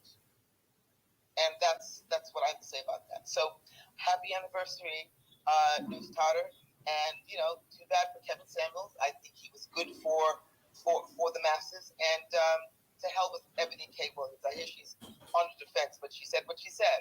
And it's, you have to take responsibility for what you say, because young people are listening to you. And there's a lot of good men out there that are bus drivers that will retire with a fabulous retirement plan, and they will sit up and end up with nothing. So thank you for allowing me to speak. And she made her account private now, so y'all can't talk about her. Well, fuck her. Well, you know what? It also matters which bus drivers you talk about, because in Chicago, bus drivers here make between $60,000 to $90,000 a year. Yeah. I don't Yeah. If he's a nice man and if he's kind. Let me tell you something about kind. Dear God, if a man is kind and willing to do the work with you, you in a relationship. So at the end of the day, that's the kind of man you want. And if he drives a bus, wonderful, good. Doesn't matter. He's got to come home to his Jackie. All right. Thank you, Wilson. DJ, go ahead. You got it. You there, DJ? Give DJ. I don't know if it may be a delay. Let me know if you can hear me, DJ. Nah, I can hear you. So I just being doing other shit on the damn phone. So with that being said, right, twin. So check it out, right? Y'all women won't date the person that's the bus driver, right? So is it a profession even matters? They were like, that don't make sense to me. So at the end of the day, when y'all saying that y'all want a man that's kind, respectful, and all this other stuff, well, how do you know that's not the bus driver, regardless if he's the owner or the operator? Go ahead. Here's the thing real quick though, like, because I know we had a couple women in the space that say they wouldn't date a bus driver, whatever, but like Sister Wilson say, like she would date a bus driver. Like there's women out there that will actually date a bus driver, especially and like Arthur said, depending on what city. If you're in New York, you in Miami, you're in one of these major metropolitan areas, and depending on your tenure as well too, you could be making $75,000, $80,000. Now I know $75,000, $80,000 in New York and LA don't go a long way, and even Miami. But in some of these maybe mid-sized cities, if you're making anything close to that, you can make a pretty decent living as well too. But there are women that will date actual bus drivers out there. And I know No Taxation, she made a point as well too. Like some bus drivers, like some of them are boss players too. Now let's be for real here. Like some of these boys do be racking up on the females. No, but these guys, any man that's good with his money, it doesn't matter. Did you hear what I just said? There's a guy that I'm $37,000 a year. He owns property. He followed my lead. The man owns property, all appraised about $6 million. He's a smart man. You want a smart man, you got to eat before you walk. And you can make that money go. And together, both of you have salaries, you can make it work. It doesn't matter. Listen, you have people that make $300,000 a year and are bad with money. So it's all about where their minds are. Or stingy. And oh God, Lord, stingy. You don't want a stingy man, honey. I can tell you that for a fact. Stingy and mean bastard. Ooh, mean bastard. Man. The color purple. What his name was? Now, Mister was only mean. Mister was only mean to Celie on that. He wasn't mean to Suge Avery. You see how she walked all over him. Let's keep it a buck now. From the color purple. It's a Suge in place for them all. Yeah, that's what I'm saying. Guys, I'm gonna go. I've got to go. I have a sound bath to go to. I was telling you guys about getting your mind right. I got to go get my mind right to fight these white folks. And I'm going to do a sound bath. So I talk to you guys next week, okay? Okay. You have a good weekend, sister. All right. I love you guys. I love the men. I love the women in this room. Now, all you guys are my people. And I thank you so much for allowing me to cry. You don't know how much that meant to me. So I love you guys, and I'm going to pray for you guys in the sound bath. Okay? You guys take it easy. Thank you. Love you too. Spend 72 hours in the bathroom. Ooh, don't get wrinkled, girl. I know, Brother McCoo, he wanted, Brother McCoo, I know you came back up. I didn't know if you wanted to speak. I want to really, and Professor was right, I really want to get my girl Trouble up here, but I know Trouble, like, look, I'm chilling in the cut tonight. I'm not coming up here, but that's who I really want to get to come up here and really speak. Come on, Trouble now. Don't be like that tonight. Now, come on. It's a small space tonight too, so come on up here and just speak because I already know how you feel. I saw the little DMs and stuff. I saw the DMs now. Come on, I want to hear you just come up here and speak. I promise nobody's gonna cut you off. I promise, Trouble, nobody gonna come and cut you off tonight. So come on up here and speak. Oh, there we go. Don't let Sister Taxation be up here by herself. There we go. That my girl coming up here now. She about to come up here. Okay, there we go. That's what I was hoping for. I know the rest of them were gonna come in tonight, but I say watch Trouble gonna come up in here. Like I don't know if she gonna speak, but Trouble gonna come up in here. So what's up, Trouble? Like I know you ain't got your hand raised, but I still gotta say what's up. You come on up here too. Don't be down there, Sister Tyra. You come up here too. I was listening from YouTube for a while. I ain't want my profile in your room. I ain't want me in your room talking about Kevin Sanders. So well, we got Ebony K. Williams up here too. I didn't see that until after I got the screenshot. Don't worry. On the YouTube, and then I seen you had the Ebony K thing in there. So I listened on YouTube for a while I got on the fiddle around the house because I could hear it a little bit. Well, I can hear you pretty clearly. A lot of the people who come on and talk, you can't really hear a lot of them. But then I think I had my stuff on low too. I don't really have a whole lot to say about Kevin Samuels. I know y'all want me to throw my opinion up. I'm not going to do that. You know, the brother was who he was. I wasn't a fan, but I didn't really listen to a lot of his shows either. I listened to a few things of Kevin Samuels, and I didn't like what I heard from him all the time. Now, two things can be true. There's some things that the brother can say that he did say that was true, but I didn't like his delivery, and I didn't like his methods. I found that to be a little bit tawdry, and like Sister Welsing said, he didn't live the life that he was preaching about. And so, but a person can not live their life and still give out some golden nuggets. And if that kind of made you brothers feel a little bit better, because I always feel like, you know, you men, I guess y'all need some venting space. But for me, Kevin Samuels kind of brought out, I don't want to say the worst in men. I think that what was worse in my mind may have already been there. A lot of guys was already feeling some ways about women and used Kevin Samuels as, you know, the stair step to be able to voice their negative opinions about women. So I guess you could say he brought some good, he brought some bad. And the bad is what a lot of us see, those who aren't super Kevin Samuels fans, because there's a lot of women who love his funky draws. So, Trouble, I want to ask you something real quick. And don't drop down because I want to ask you. This was something that I heard from one of his videos, and I just want to get your perspective. Of course, now you're a married woman, so yours. He didn't really ask married women a lot of questions. I know his thing was mostly for single women, but let's say you were single or whatever, and you were over a certain age. Because I know he was saying if you were 35 or older, you know, and you weren't married, anything like that. How do you feel about what he said? He made a comment to the point that he was saying, and that you know, if you're 35 and you're older, then you have to accept the fact that you're going to be basically sharing a man as well too. Like that you should get that notion in your head that, hey, you're going to be sharing a man. That's why I didn't like Kevin Samuels. That's why I didn't like him. Because I felt like he was giving his opinion on what he thought about women, their age, and what they were worth, and who would find them worthy. And as a woman who's gaining traction on this age thing, I get hollered at all the time.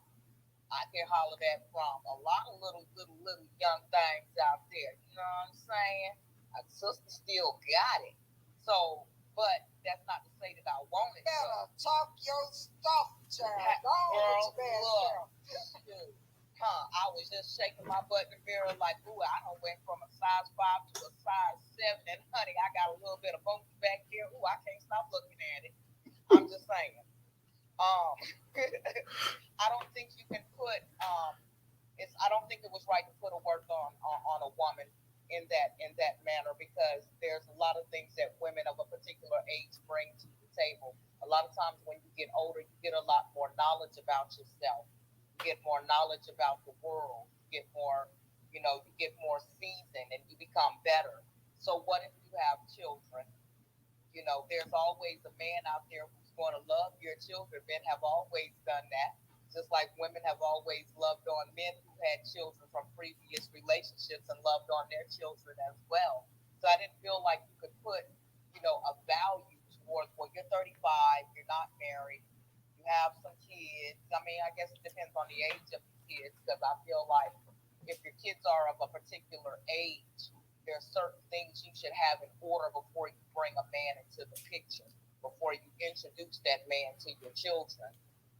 So I mean, I didn't like that. I felt like he brought a lot of his own, what he thought into it, and it just resonated with a lot of men, because that's what a lot of y'all wanted to hear. Yep, I do.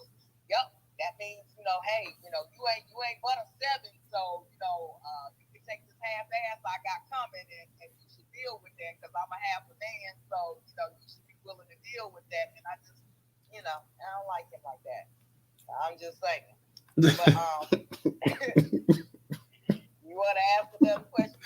Hey, real quick. She didn't answer the first question about whether she said she would go date a bus driver.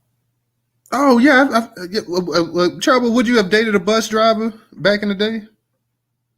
Back in the day before I started taking buses, yes.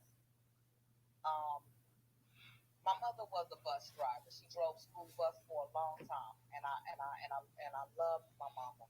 She was a good woman. She graduated from school bus drivers to city bus driver. Of course, probation was over. She fucked around and ran into some shit, so that didn't last long. But that was good money here. Some good money. We had some good shit for a couple of months. So I love talking to the bus drivers when I'm on the buses.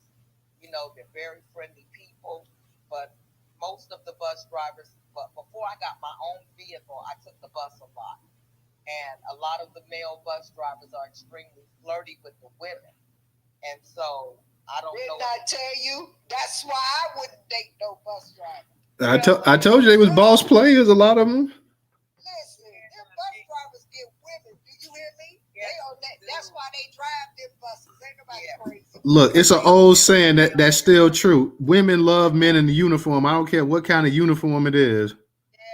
Yeah, because y'all know I said that in the last space. I love me an old grease monkey ass man. I love it when you come home, baby, with all the dirt on you from work. I mean, I want to see the work on you. I want to smell the work on you. I love it. I love being a mechanic. I just love it, honey.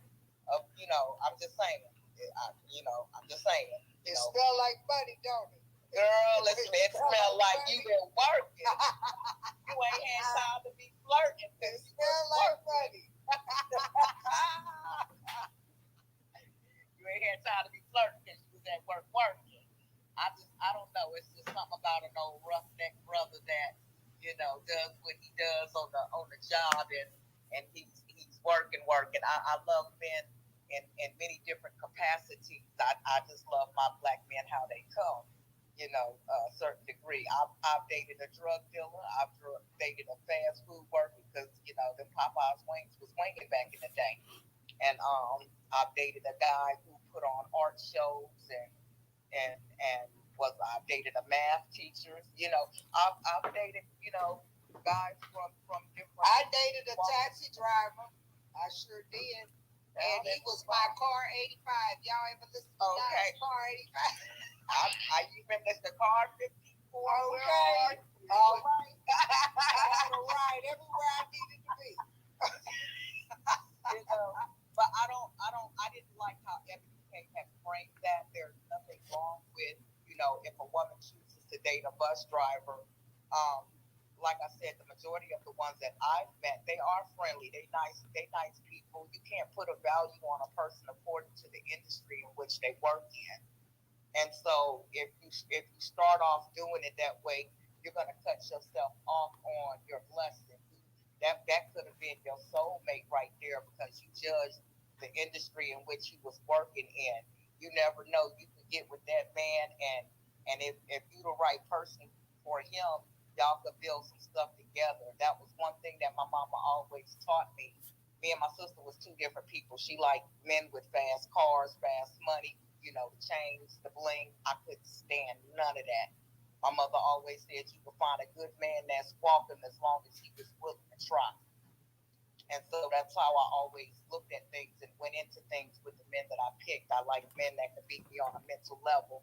So I'm not getting ready to discriminate against you because of the industry you're in, but maybe I could help make you, get you somewhere different, or maybe eventually you'll see that for yourself. Hopefully you don't stay stagnant, not being around me, but it is what it is. I didn't like the fact that she was asked the question, would you date a bus driver? And she took that and went into a black man rant. Nope. Y'all didn't ask her if she was talking about a black man or a white man. So what made you feel the need to go into a whole black man rant? That's what I didn't like about it. Then she delved into the C's and the D's. You know how many people that made straight A's in school that's swinging off a pole right now? You know how many straight A students was standing outside my window asking, with $20 bills in their damn hand because they wanted to get tore up from the flow up, because they wanted to get high. Quit playing with me. I don't miss the part. What did she say? I don't miss. She went into the grade level about where you raise C level and D level kids, and I assume. Who said that? Ebony K. Williams said that. Yes, when she went into the grade levels of C's and D students, as far as and she was talking about black men and bus drivers. You mean to tell me you think that because he's a bus driver he made C's and D's in school? Girl, that sounds like a setup now. A younger man set that bitch up. She knew she was stupid. She knew she was stupid. I didn't know she came out there talking like that, talking about C's and D's and black men. That's what I read. That when I read that post, that's what it was talking about earlier. When I read that post, and when it also mentioned that she went with the when I read that post earlier. They must have set her up. They must have set her up to make her look like that. And either that or they in the cahoots so they can get some ratings on the show. Because I'm telling y'all, she's trying to go over there and make that money. And she's the only black one over there. Yeah, that's what it sounds like. That sounds like a relevant. Say that they're gonna try to make her date a black man and see what happens. Watch what I tell you. Trouble. I was gonna say real quick, Trouble, because I'm gonna come because I know Smooth is waiting because I want to come back and ask you a question too. Another question. It's a hypothetical because, like I say, since you married, we have to kind of switch it around a little bit because his questions was always for single women. So I want you to chill right there, and I'm gonna ask you another question. But let me get to Smooth real quick, and I'm gonna come right back to you. Smooth, what's going on? Newstoter was popping, bro. What's going on now? Yeah, man, chilling, man. I like the conversation, man. It could be a dangerous one, but I like keeping it real, man. And usually the people that keep it real because the bad guys, a lot of people don't want to hear the truth, But Kevin Samuels, it's crazy because I've been seeing a lot of his videos. I've seen some, you know what I mean? I think the brother did a good job of putting himself out there, But this thing, though, black men, we've been getting put down, and it's been rules for us for years, So we able to accept certain shit, So a lot of the rules and stuff like that, like we've been hearing that for years. But when it comes to black women, that's a different type of group. You know what I mean? A lot of women want to hear stuff that's not true, or they want you to say it a certain way. They ain't used to a hard truth. Like if we kick it in the barbershop, we keep everything real. They might be in the beauty shop. They talking. They not if they is keeping stuff legit, they use a certain code. So we all move different. You know what I mean? So with Kevin Samuels, you know, with him keeping it real, man, it kind of put a lot of women backs against the wall, you know, for the faith for something. You know what I mean? Like, as far as like, if you look at the people that be getting mad at them, you got your women that ain't that cute, or you got the bad built women, you know, because he talks about that, you know. 42. Then you got the woman that don't never get married. You know what I mean? And she probably got a lot of see a woman with a lot of baby daddies and who ain't married or beat up and out of shape. These are the people who's gonna be mad. You know, they're gonna be mad at there's gonna be a lot of projection because he's keeping it real. You know, and not only is he keeping it real, he's telling the hard truth. You know, people don't like to hear the truth no more. People don't want to hear the real no more, man. You know, they get mad at people talking like that. They like to hear people talk to them and just tell them everything they like. You know, but I don't come for that, you know, because I think life is about understanding the truth. You know, the truth could never be considered wrong, right, whether you like it or not. You know, so yeah, a lot of women got hate. Listen, black women hate Kevin Samuels more than George Bush and motherfucking Donald Trump. I bet you they wanted Kevin Samuels to die first. You know what I mean? And that's just the black women who go through them things that he put out there. You know, so yeah, man, we just gotta understand the rules. Like, I'm not even tripping about old girl preference because I understand the rules. Hey, let her have her preference. You know what I mean? Usually it's funny because women like that, they got money like that, usually end up with dudes that don't got nothing popping, you know, or end up with nothing. You know, and it usually happen like that. I hope it don't happen for her. Like, I heard she used to date like a white dude or something. Like, man, we can't expect that girl to understand the real. You know, she ain't even probably trying to understand the real. You know, but yeah, man. Women, it's hard for women to understand the truth sometimes, and you know, a lot of people can't deal with a person that's keeping it real, bro. You know, it's just something different. You know? I kind of forgot a few things I was gonna say because y'all was talking for a minute, but the main thing is Go ahead, because I want to ask you a question real quick too, Smooth. Go ahead, bro. Okay, the same question I asked Trouble. Kevin Samuels was saying that once a woman gets past 35, and I want to know, do you agree with him? Once a woman gets past 35, do you think it's he was saying that, you know, that woman should get in the mindset that she's going to be sharing a man? Do you agree with that? Do you think that once a woman gets past 35 years of age and she's not married, that more than likely she's going to have to share that man with another woman or possibly even multiple women? Well, I believe in more about choices. You know what I mean? If she's still choosing the same nigga, 35 and ain't found the right guy yet, and she's still playing the same guy, dating the same dudes, it's just like, yeah, it's most likely because she ain't like the truth. I mean, she ain't like from her mistakes yet. You know what I mean? Until she learned from her mistakes and you know, and change her ways and pick them right. You know what I mean? Stop picking the same dude. She's gonna go through the same stuff. She always gonna have a dude to play her. If it's the same girl getting played by every dude, she keep making choices without changing things. Yeah, I mean, it can happen. But life is about choices. If you choose different, because there's different types of dudes out there, maybe something else can work out for you. But it's all about what you choose. Like with me, my greatest failures helped me a lot. You know, failures become failures become, how can I say this? Responsibility. You know what I mean? I think you get your wins when you do it right. If you learn from your failure, you win at the end of the day. You know? All right, Smooth. Appreciate that. Thank you. And okay, I see Rella coming up here as well too. So let me see if Rella wants to go ahead and talk as well too, because I see her coming up here. What's up, Rella? Did you want to say something? Or are you waiting for a second? Hey, was he still talking? No, he was done actually. I was like, I forgot a lot when I wanted. If you remember it, just go ahead and raise your hand back up and come back up. I got you. What's up, Rella? Hey guys, today was a little rough, but the funeral went good. Oh, the day was a funeral? Yeah, we laid my uncle to rest, and it was so magical.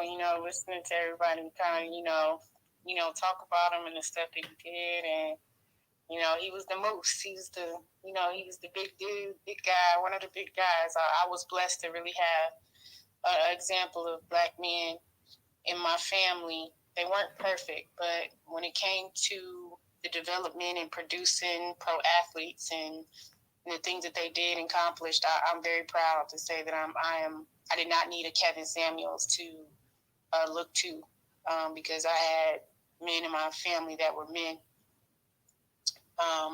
and they weren't perfect, but the things that they did in the community, Kevin Samuels could never. I understand that you got Black men and women who have a liking to Kevin Samuels because of him opening the door for the manosphere, or I should say Black men, to speak and heal themselves in a way that they want to be heard. But let me tell you something, cancer comes around once in a lifetime.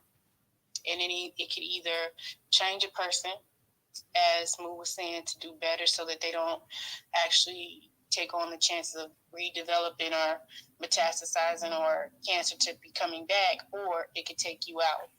And in Kevin Samuel's case, it took him out. You live by the sword, you die by the sword, and the sword is not always a gun.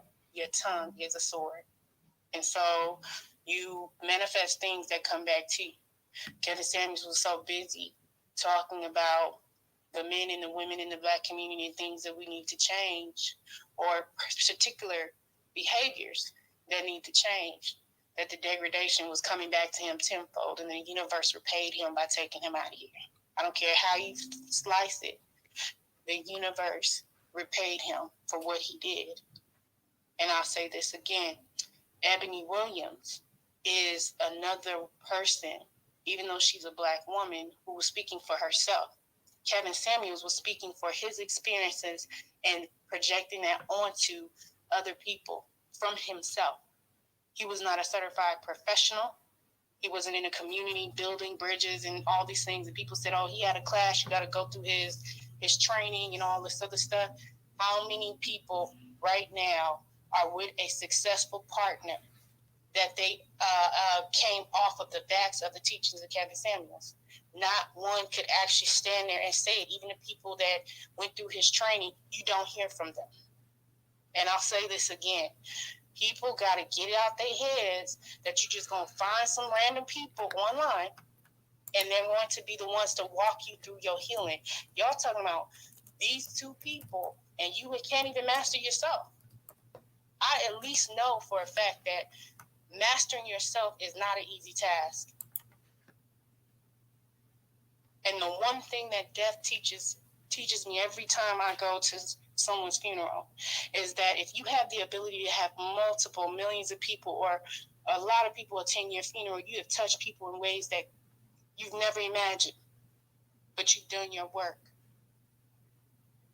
You did something good. But if anything that you've left on this earth turns cancerous and it keeps spreading, it will cause something to die. And unfortunately, when you hear people talk in ways that reference things that they have not even healed from themselves. That's why Iyanla corrected Ebony Williams. But there was no man to correct Kevin Samuels. There was no man standing up to correct Kevin Samuels. But there are men, who have platforms and they talk about us in a way where we heal in a collective manner. This woman is going around town just like Kevin Samuels did, talking about something. Well, people just don't want to hear the hard truth. People don't want to talk about the real. Like what? No, you cannot talk about things being real and harm people in the same manner. What is that doing?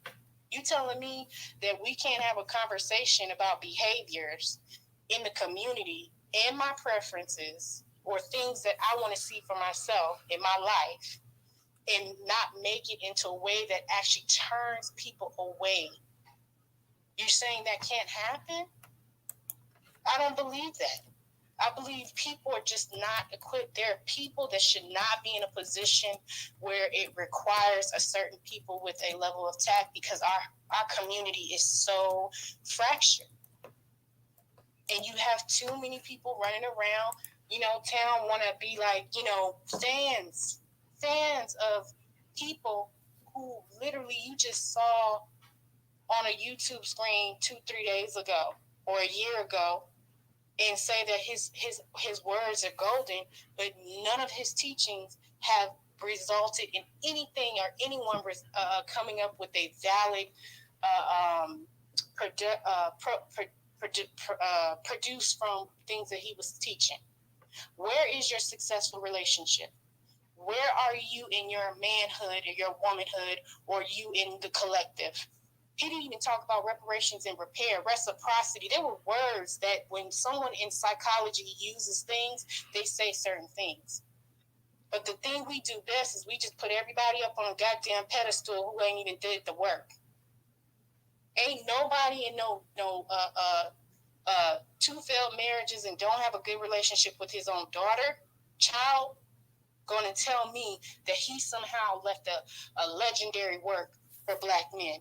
But now we got to sit up here and listen to Ebony Williams, flip the script. Now it went from you being a bus driver to owning the bus, not the bus company, owning the bus, to C's and D's. Like, do you see? Like, these are spores. I call them spores because they keep mutating and they keep bringing out these different deviant little evils that open doors, and then people just jump on the bandwagon and call it, that's being real. You being real. No, you're not being real. You're harming people because you are not the person to deliver that message. It wasn't for you to deliver the message.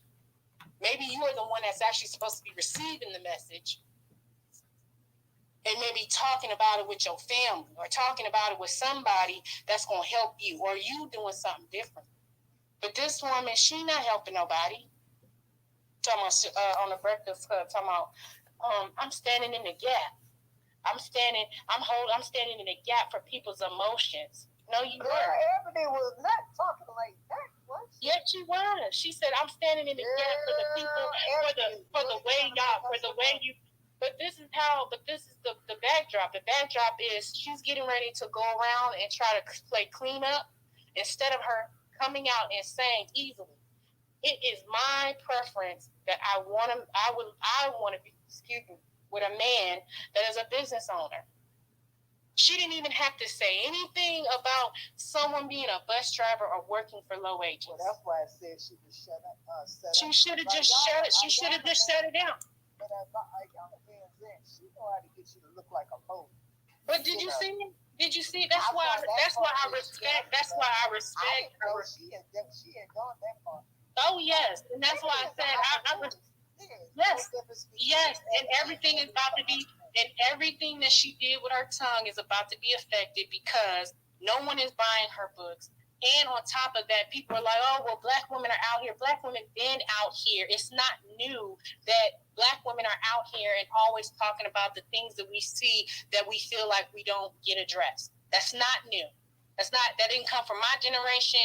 It didn't come from no taxation's generation. It's not effing new. The problem is we never actually took the time to really try to heal and address those things and master ourselves. That's why Iyanla asked her only a couple of things when she made that comment.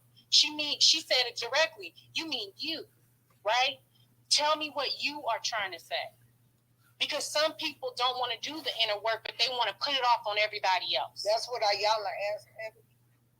Yeah, that's what she said to her after she made the comment. Because she was like, whoa. And think about it, Iyanla hasn't come out and said nothing else. My point is you have people who are selfish and they're into themselves, and that's cool if that's what you want to do. But don't use that as a way to try to say, well, everybody needs to be the same way. Everybody needs to be X, Y, and Z. Black people. Hey, real quick, Sister No Taxation, because it's kind of hard to hear you two guys speak at one time. Let Brella go ahead real quick and trying to get trouble up in here. I tried to say something, so now y'all gonna shut me down. See, I understand what the women is talking about now. They say y'all be shutting the women's voices down. Well, we not shutting the women's voices down. If we trying to get Rella to speak. I'm a land because I'm waiting for my dad. I'm waiting for my dad to be. My dad is gonna video me in a minute. Oh, okay. I'm gonna just say this. At the end of the day, it's not that there isn't work to be done in our community. I am not naive. I am not remiss to that. But when you talk about legends, you put somebody out there that tells me I've seen 10, 20 men who were built up from nothing. I've been around boys, growing up around men who built people into something. And I saw that when I was, and this was my point of my uncle's funeral, I saw that. I seen men crying about how much of the impact of other men in their lives. That's the type of healing and things that you need to be talking about when you're talking about doing the real work. To me, sitting on a goddamn podcast, shaming Black women for calling in because they want answers, that's not it. If you think that's the stick and you want people to, because let me tell you the truth. There are Black women out there that get off on seeing other Black women being harmed by Black men, and they be like, yeah, see, she shouldn't have called in anyway. Yeah, I don't know why she doing that shit anyway. And, and they should have known XYZ, and their lives are in turmoil. And it's like this perpetual cycle.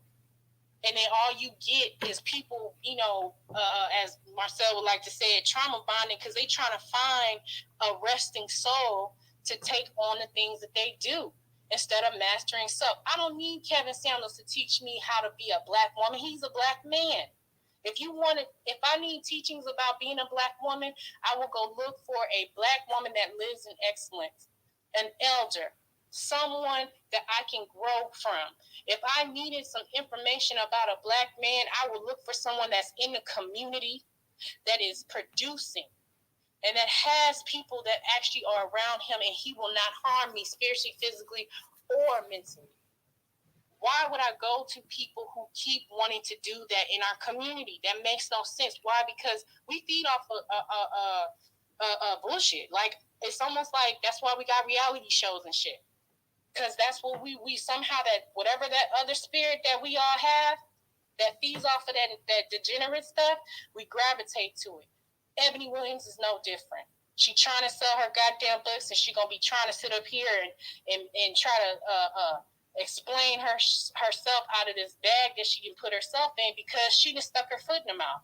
Instead of just saying, I want a man that does X, Y, and Z. Period. Rella, let me ask you a question real quick, because I know you say you got to leave, so I want to ask you this real quick. But and I didn't listen to a whole bunch of Kevin Samuels. I've heard some videos and stuff like that, so I wasn't really a huge follower or subscriber. I didn't even subscribe to him. But from my understanding, I had people say that he actually and correct me if I'm wrong, but did Kevin Samuels actually have functions together and stuff where he actually brought couples together and actually got couples together? Yeah, he had I think he had like a business where he was actually having people go through like a program. And so the weird thing though, Newstoter, is that it was the right before he passed, and I always say this to DJ, and he'll know what I'm talking about. He did an interview with Tasha K, and it was his last, I think one of his last interviews. And he talked about how his intention when he first started was not to have men going after Black women. And she even asked him about the manosphere. Y'all should go look it up, because the people who champion Kevin Samuels never mentions this interview. They never talk about what he actually said his intentions were to do, and that he never meant for it to be in the way that it came out. And that he was really, because she asked him, she was like, you was trying to get your platform off the ground? He said, yeah.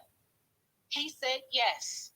So at the end of the day, it's not like he didn't have something to say, but what the things that he did do, the universe repaid him for. And unfortunately, the good probably that he was probably going to produce did not get the biggest impact for what we actually would have loved to see. Because at the end of the day, it should never be that a Black man has to go it alone and live alone and be alone, or a Black woman has to go it alone, live it alone, or feel like she's not protected.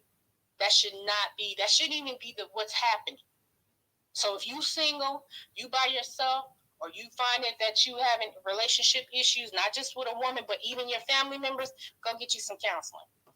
It does wonders, and find a professional. And that's my advice, and that's where I stand, and that was my perspective. Ebony Williams and Kevin Samuels are two people that soon will be a figment of our imagination for those of us who aren't fans. But for those who are fans, I hope you grow and you get something out of it. If not, get you a professional in your life. Period. That's how I feel. Thanks, Newstoter.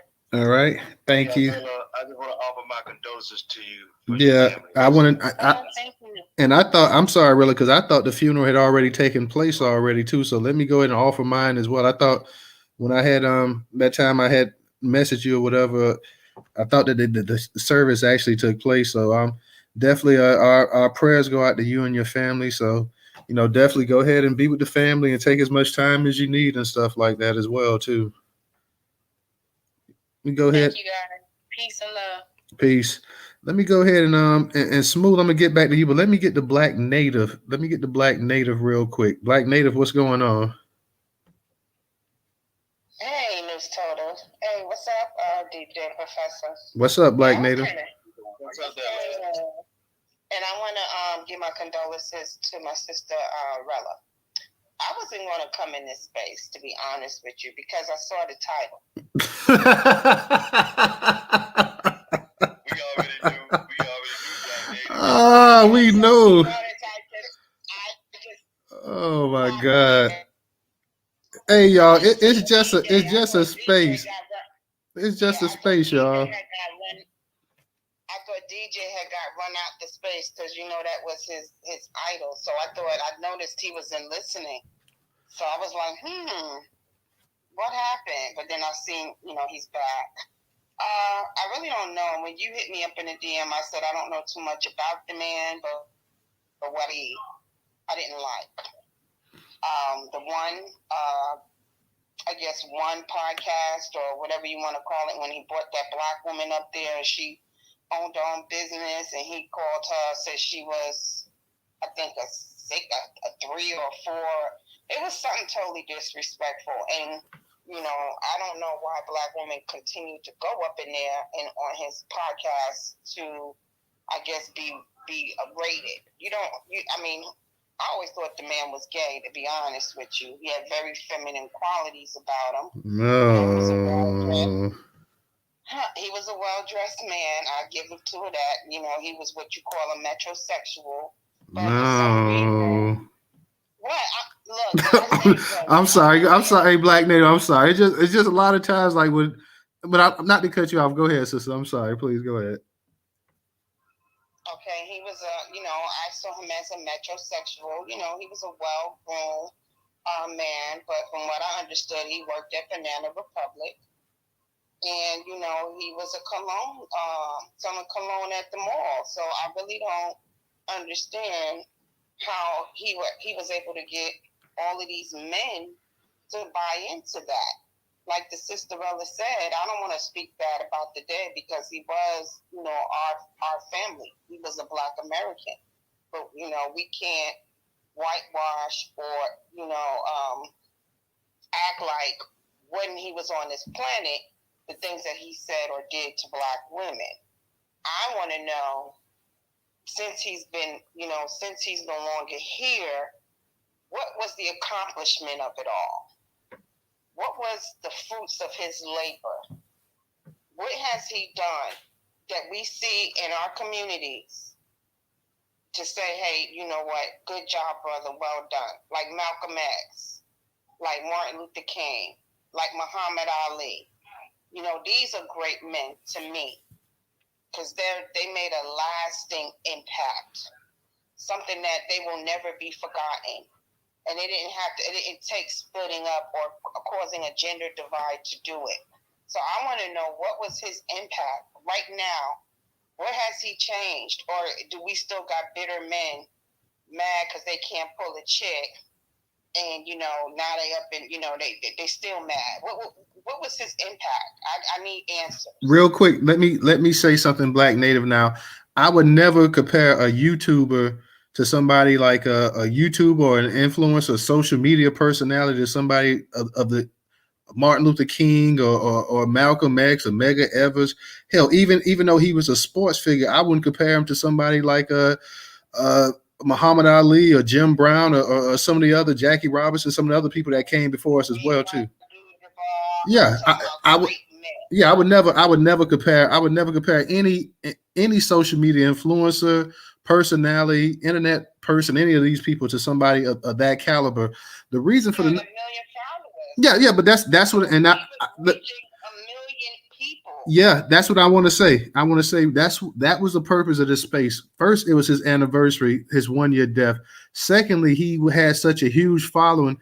You know, the man had over 1 million YouTube followers, and I believe somebody was saying he had close to 1 million, or he had 1 million Instagram followers. So he had become, in terms of social media, he had become a cultural phenomenon. In terms of Black social media, you know, it's one thing to have these. It's one thing to be an entertainer, a football star, a basketball player, or whatever, a musician, and have millions of followers. It's another thing to be just an average Joe Smo, and then amass the type of following that he did. So in that aspect, you know, I felt it was worthy of discussion to actually discuss him, because let's be for real, when he died last year, this day, that was major news. That made national news when he died. So in terms, I'm sorry. I said, did it? Yeah, it was all over the place. Yeah, I mean, when he died, I mean, Entertainment Tonight. I saw it on Entertainment Tonight. I saw it on a lot of I saw it on some major websites as well too. I mean, I'm talking about some major media websites when he died as well too. I can remember CNN and some of the other ones covered his death as well too. So, you know, he actually, you know, for the short period of time that he actually gained fame, he really had a meteoric type rise. So in terms of that, now the relationship thing, like I said, because I wasn't a subscriber, I wasn't a follower, and I learned about him later on. I listened to a couple videos, even back then, I listened to a couple videos here and there, like bits and pieces, but I never heard the whole thing. And people was like, well, before you judge him, you need to go ahead and actually listen to an entire video or whatever. So I say, well, let me listen to an entire video. And I heard, and you know, like anything, there's some things you can agree with and some things that you can disagree with. Now, I heard some of his followers say that, you know, that he actually brought, for all of the actual hate or whatever that he was getting, they said that he actually brought couples together, that he actually got couples together. I don't know anything about it. That's why I asked Rella. I don't know. And I'm being honest with you. Yeah, that's what I'm saying. Let me finish, because I never got to land.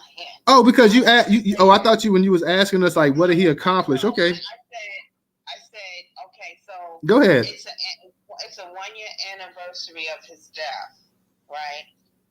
Do we see an impact right now from over the million followers that he has in our community? Do you see anything besides, you still have what I see, you know, like I said, since I started kind of delving into this manosphere, the same rhetoric, Black men, you know, degrading Black women, threatening Black women, saying we don't deserve to be on this planet. This is what he spawned.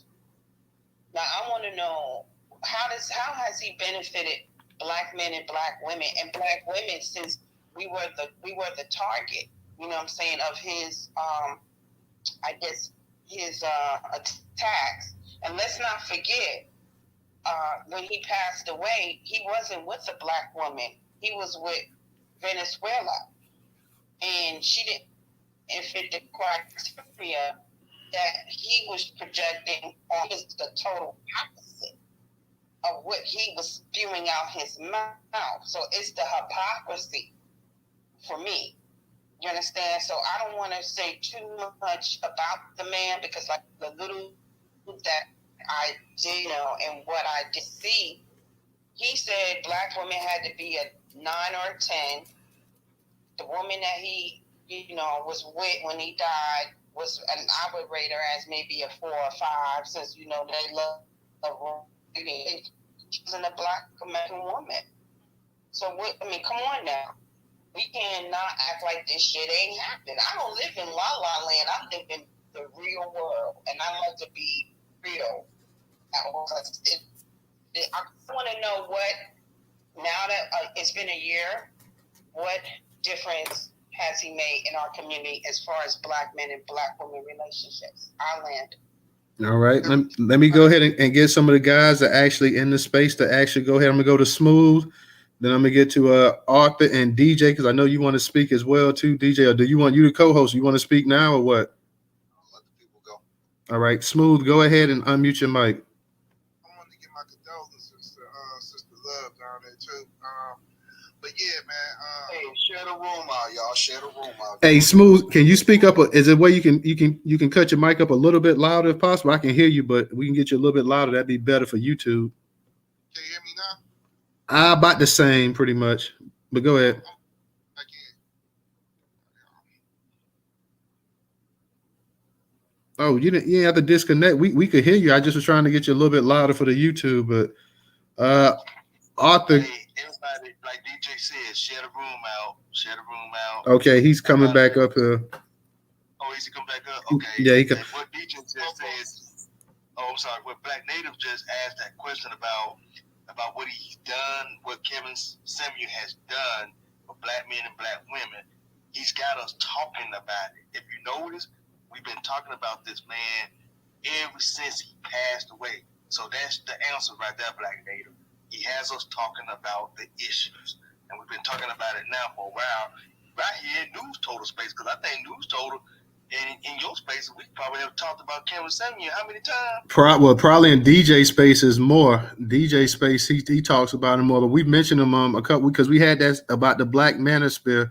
But but in DJ spaces, I know they talk about him actually more so than in my space. But we've talked about him here as well too. So I mean, Black. Okay, so real quick, Black Native. Let me respond to Professor, please.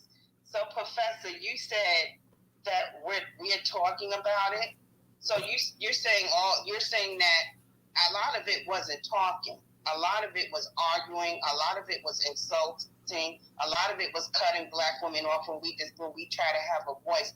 That was what's going on in these spaces. Let's keep it real. That's what was happening. So and I want to know an impact. We could talk all day long. We could talk till the sun go down, till the sun come up, till the birds start chirping, till the waves start crashing. What results? I want to know results. Well, real quick. Hold on, real quick. Nobody was cutting anybody off in this space right here when they were speaking. Nobody, Black Native, I didn't cut you off one time in this space when you were speaking. We had that Black Manosphere. Nobody in the Newstoter space got cut off, period. So I just want to put that out there. Yeah, I want. Can we start answering the question? Go ahead. No, because this is my thing. When y'all ask the question, y'all go 15 minutes about talking about something else, then we can't answer the questions. If we gotta get to the solution, like, man, keep it under 3 minutes, man. Keep it under 3 minutes, y'all. I'm almost got the clock on. Go ahead, man. But anyway, I keep hearing people saying how he died. Hey, listen, can't nobody run from death, man. You know what I mean? And I haven't seen all Kevin Samuel's videos. I'm not a fan. I be watching so much different stuff from knowledgeable things. I fuck with my boy Tariq. I might watch some on Malcolm. Might watch some on Ali. I just watch so much stuff, so I don't got time really to see his work like that. But the way the dude picked this hustle up, I respect. If y'all saying he was selling cologne at the mall, man, look at what he did. That's successful. I respect that. Coming from a Black man or Black women, you can pick your hustle up like that, get a popping from nothing. So we gotta start looking at the main thing. Then y'all talk about how he died. We can't run from that. We all done died. Guess what? This man damn fucking a bitch. I mean, this man damn fucking with a chick. You know what I mean? He died with a woman. What man don't want to go out like that? What are we talking about? He died at all. He had a nice piece of ass bound. Let's be real about this shit. When people is dead in a fucked up way, this dude had a nice piece of ass. So, man, it don't make sense. Let's make this make sense. But my main thing is this. I keep hearing people say they hate him. What is the main reason why y'all hate him? What did he say that made you hate this dude? Because have their own wall up and stuff like that. So this is the reason. I'm gonna say this. This is the reason y'all want to be like, talk to us, tell me. Y'all, we can't talk to y'all because y'all ain't gonna accept the hard truth. So we rather talk to one of our close homies or something like that. Some people, if they don't got no close homies, they might talk in a barbershop. I heard the sister say she was dating a pusher. Shit, I used to push back in the days. Hey, we all talking about Mackie. We all talking about Mackie. You know what I mean? It's rules to this. It's rules. Look, I tell man this all the time. Be successful first. Get your money, and then the girls will come. Don't go out there being on no dusty shit, chasing women you don't got nothing to bring to the table. You're gonna get clowned, and that's the problem. A lot of dudes that was getting clowned by women who didn't have their stuff together. They watch Kevin Samuels, and they're like, wow, this is what I'm going through. A lot of nerdies, this is what I'm going through. So y'all complain about the bus driver and stuff like that. Some of these dudes just don't got no game. And with them listening to Kevin Samuels or some other players, hey, they pit them game not to take no shit. You know what I mean? Now, granted, you do get some of these dudes, this is strange, you know, this just didn't have no game. They listen to probably an episode or something to overdo it. But let's be real, man. Kevin Samuels, is he really a bad guy compared to Hugh Hefner? Compared to all these white supremacists damn that sisters don't never bring up and say he died wrong and stuff like that. He died alone. Like, is he really that bad compared to everything we face as black people? Because you got Vivica Fox talking crazy, but maybe you're not married yet. You getting all these surgeries. You sticking all these needles in your face. You're not married. But you got time when a person died to just speak on it negative. That's crazy, man. How can you speak on something negative when a person passing? It ain't done nothing to you. Okay, he talked about certain women. All men talk about certain women. Let's be real. All men in this room talk about certain women, just like all y'all women talk about certain dudes, man. Is he getting burned? Y'all want him to burn in hell over this? It's crazy. I don't understand it, man. It's crazy. But help me understand. What did this dude really do? Can I get answers instead of, he made women feel like this? Nobody got to, hey, this man did this, because I'm going to check anybody that's going against the coach. I want to know, what did this man really do? All right, Smooth. Thank you. Let me go ahead and get to and Aunt Lai, you're a new speaker, so let me go ahead and get you in here, Aunt Lai. Go. Newstoter, hold on one second. I got a question for Smooth right quick. Wait, hold on, hold it real quick. Jamie Foxx, man. Cause man, you sound just like Jamie Foxx, boy. I thought that's who you was. Brother, I'm not Fox.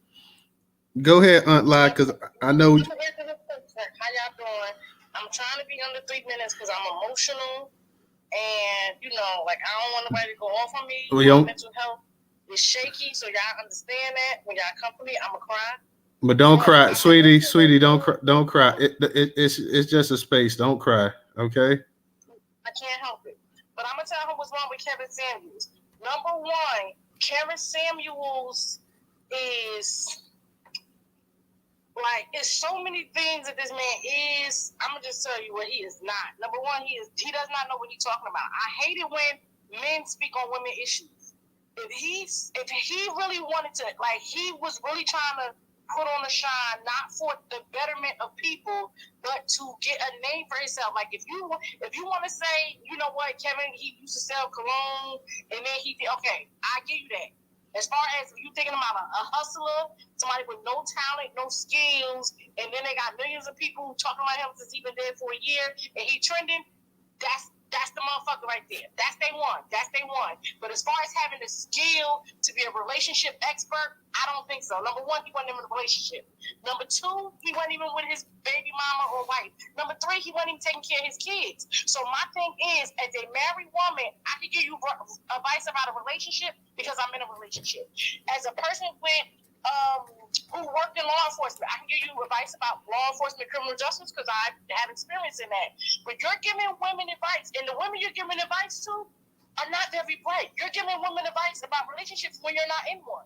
You cannot have a successful relationship and not have one, but then tell women what they need to have one. And again, for a man to speak on a woman's issues, because if you really want to help mankind, you need to tell these men to keep their wee-wees in their pants and protect their sperm.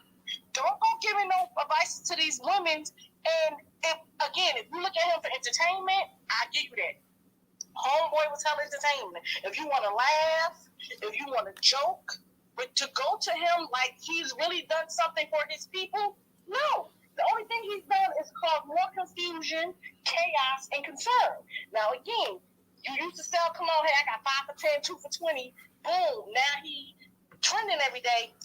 I give you that. But as far as him doing anything for his people, we're sitting here a year after this man's death, and we're arguing because different people have different ideas on him, but he's done nothing to push the culture forward. He's done nothing to help mankind to be a better place than when he left it. If you want to do something, if you want to leave a legacy for your people, I'm very particular and sensitive about my shit, and I love my people. So when I do stuff for my people, I want to leave them in a better position, whether they know it or not. If your fight is for your people, you want to be able to say, you know, you did this for the men, for the women, the people have better relations. The fuck? He didn't do that. All he did is cause confusion, get trending. And another thing about black folks, what I want to understand, black folks should not entertain white company and for to be made a joke out of. And he allowed his platform to make a joke out of black woman. As a black woman, I don't appreciate that shit. Like, as everything we go through as a black woman not being protected in society, if you want to do things to help black women, don't go kicking our backs in every day about dumb shit. Or the bottom of the toe. You're talking to women about some high value men, and you got men that's not even high value. Call your phone this one. High value men, but they not high value. Like, you really had these dudes. I'm talking about these. Now, I don't want to disrespect the men because y'all sensitive.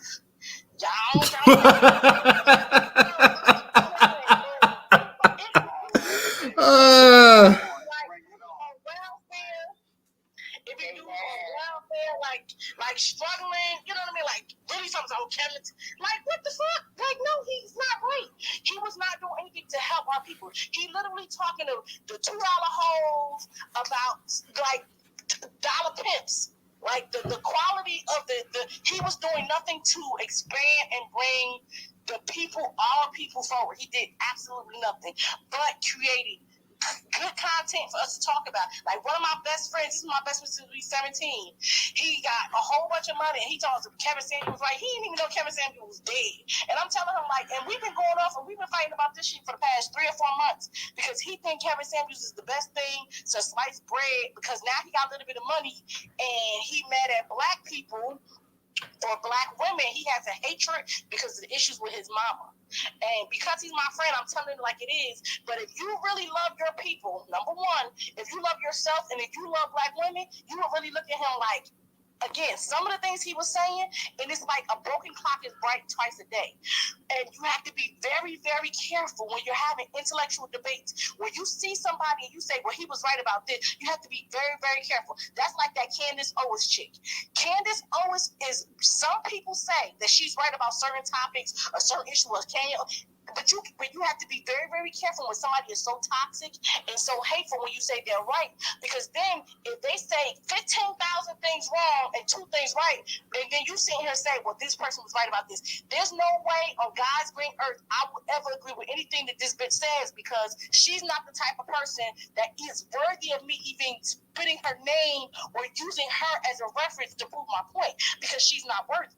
So you have to be very, very careful when your sources, when you talk about Kevin Samuels or people like that. Because Candace Owens is the type of person where a broken clock is right twice a day. So she'll have 2 arguments for black people and then black people will use her as a reference. But if you go look at everything she does, she don't fucking like black people. So why is a black person who's fighting for black people would I use any fucking thing she said as a reference? So when you talk about Kevin Samuels, you have to be very, very careful. If we want to say he's entertaining, oh, that shit funny as hell. Popcorn, you get drunk, you get high, watch him and roll. It's entertainment only. But for people to take serious what he's saying and he's not in a healthy, successful relationship, that shit is comical. Hilarious to me.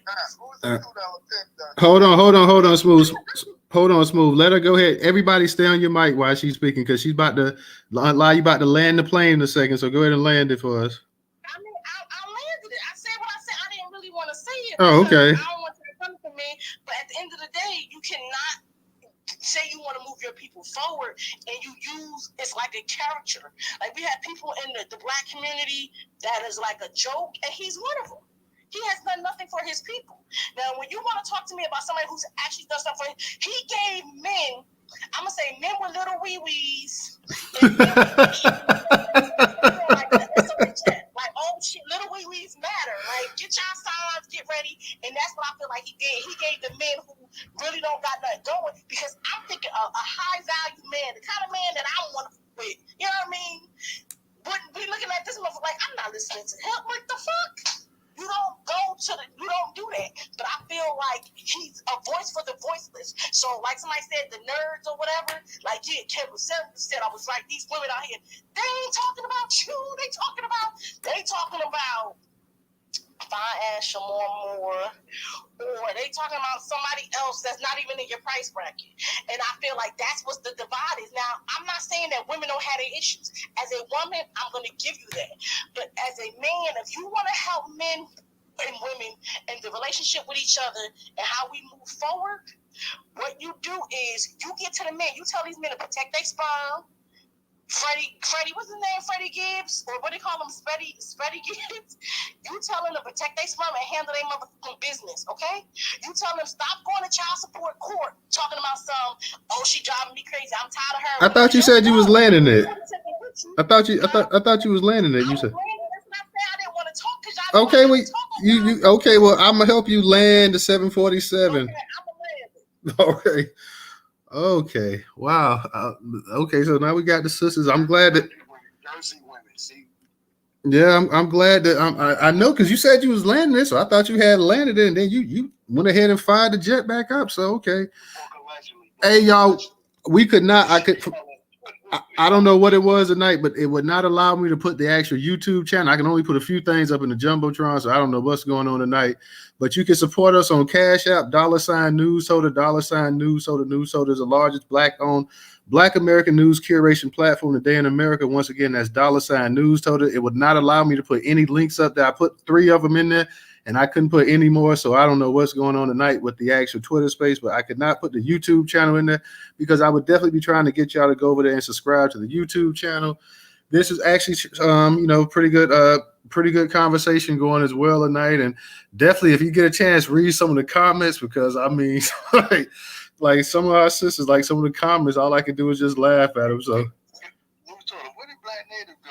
She dropped down the listener. She was throwing some uppercuts, and then she dropped down the listener. She left a couple of comments in there. So she was let me go ahead, DJ. Kevin Samuels did that was so bad. They keep on saying he was a bad man. Yeah. Let me go ahead, DJ. That's what it is. Let me give a shout out. Let me give a shout out real quick, because my man A Boogie just donated on Cash App. So shout out to you, A Boogie. And Black Native, like, y'all ain't gonna be putting my name up in it. I see Black Native and came back up here. So I love the profile pic too. I told you that before, Black Native. Super black, super chicks. I like that. Let me go ahead and the black super women. Let me get it right. Black super women. I don't want y'all to say, oh, he said he called me a chick. So no, black super woman. I want to get it correct, y'all. I ain't trying to step on no toes in here. Let me go ahead and get to DJ. You hadn't had a chance to speak. Let me go ahead and let you go ahead and say something too.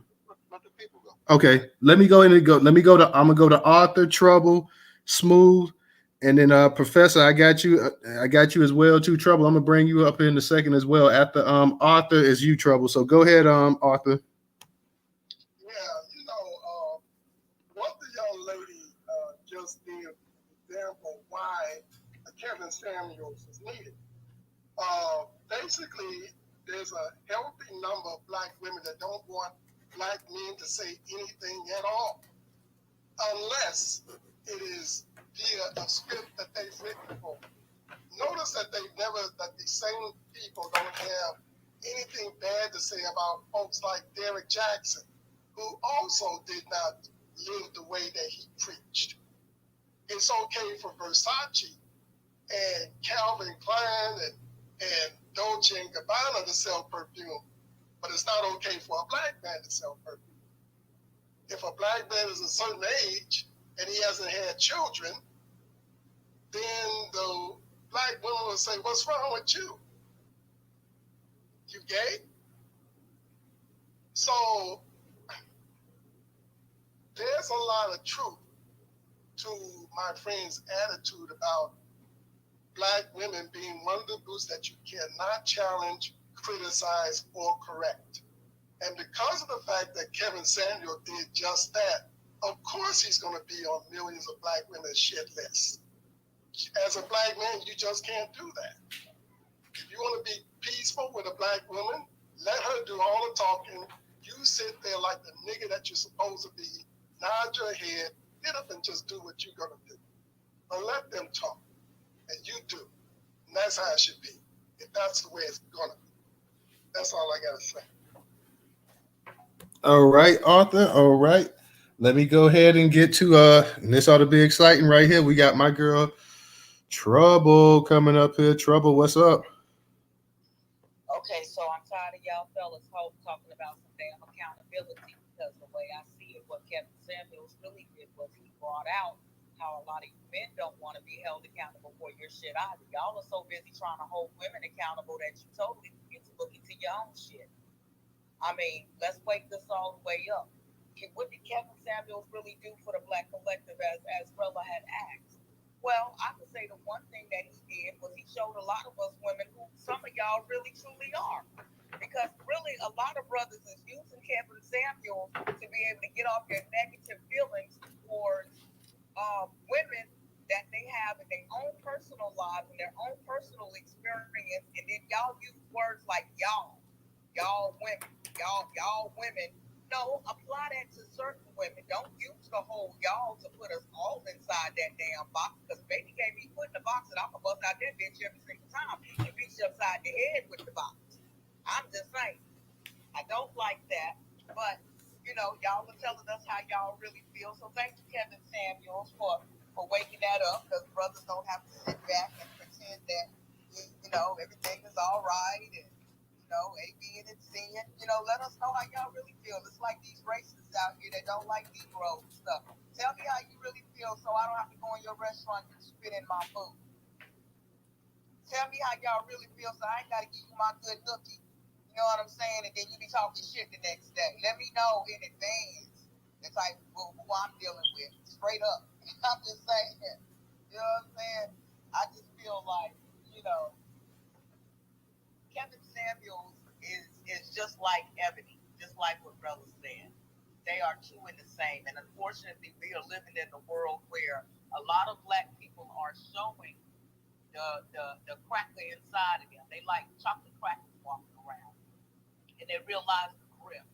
And there's a big grift in this world right now, big money grab, where certain people realize, if I'm controversial in this way, or if I say things negatively about black men, I can make money. If I say things negatively that piss black women off, I can make money. If I coon over here a little bit and say what these crackers want me to say, I can make good money.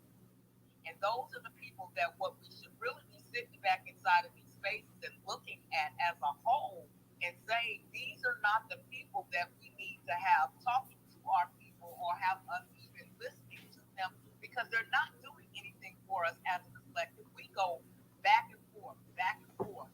Y'all men say something, us women say something. Y'all know I'm going to say something. I'm just saying. We need somebody who is going to bridge the gap. There's no gap being bridged. Anytime we talk about Kevin Samuel, we're on opposite sides of the line. Of course, there is some women like, I ain't gonna call no names, but there's some women who just, love Kevin Samuel's funky draws and, sit back. Well, y'all women, like that person, like the woman who's quick to say, well, y'all women, he did tell the truth about, women, because we need to be held ourselves accountable. Those are the women who still believe in the 1920s where, she should be barefoot and pregnant all the damn time and stopping at the door and, all kind of, bullshit that us, other women ain't getting ready to hear to. So I'm gonna land right there because Arthur kind of took my thought process off of what I was gonna say, but I'll be back. Running out of ammo. Running out of ammo. Oh yeah, that trouble so she gonna be bad. No, honey, I was waiting to load up and fire back off the shit I wanted to respond to too, but I forgot what it was. Smoking that weed. Smooth about to come back up here now, so go ahead, Smooth, and unmute your mic as well. Yeah, man. I noticed. I still haven't heard the one thing he did that just made black women upset about this dude. Everybody keep on saying he was a bad man. And we call that the reverse Uno card. That's the reverse Uno card, bro.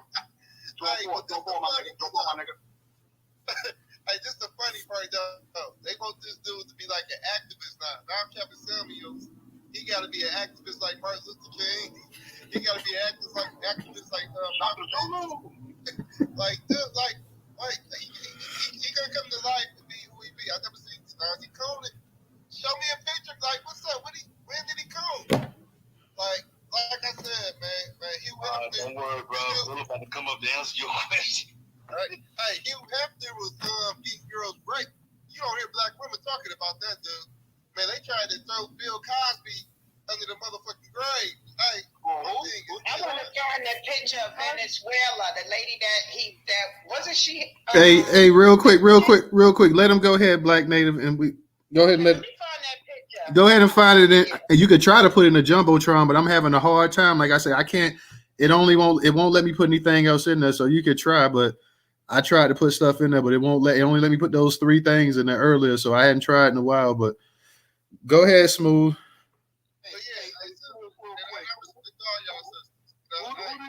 Who did you say was raping women, yo? He's talking about Hugh Hefner. Oh, Hugh Hefner. Okay. Yeah. Go ahead, Smooth. Yeah, they don't talk about that cat, man. That's a white dude. They don't talk about the conversation is Kevin Samuels. It ain't about all the y'all be trying Hey, I got you. Yeah, Kevin Samuels, he gets scorched about it. But my thing is this. I still haven't heard that one thing that Kevin Samuels did that just made him look real bad to the black community. Haven't nobody brought that up yet, man. I find that crazy, you know? Y'all keep on saying this dude is bad, but y'all won't get to the point of what this dude did. I like to know what. I don't watch the show. It's been said several times, brother. You're not listening. No, only thing that's been said is he's not good for black men. Hey, real quick, everybody, let's go ahead and let the person that's speaking go ahead and speak, and we're gonna go ahead and get to everybody's. But let's go ahead so we can move it around the room a little bit quicker. Go ahead, Smooth. All right, since people like want to use the white privilege, Okay, well, everybody keep your mic muted while a person's speaking. Go ahead, Smooth. This is my thing.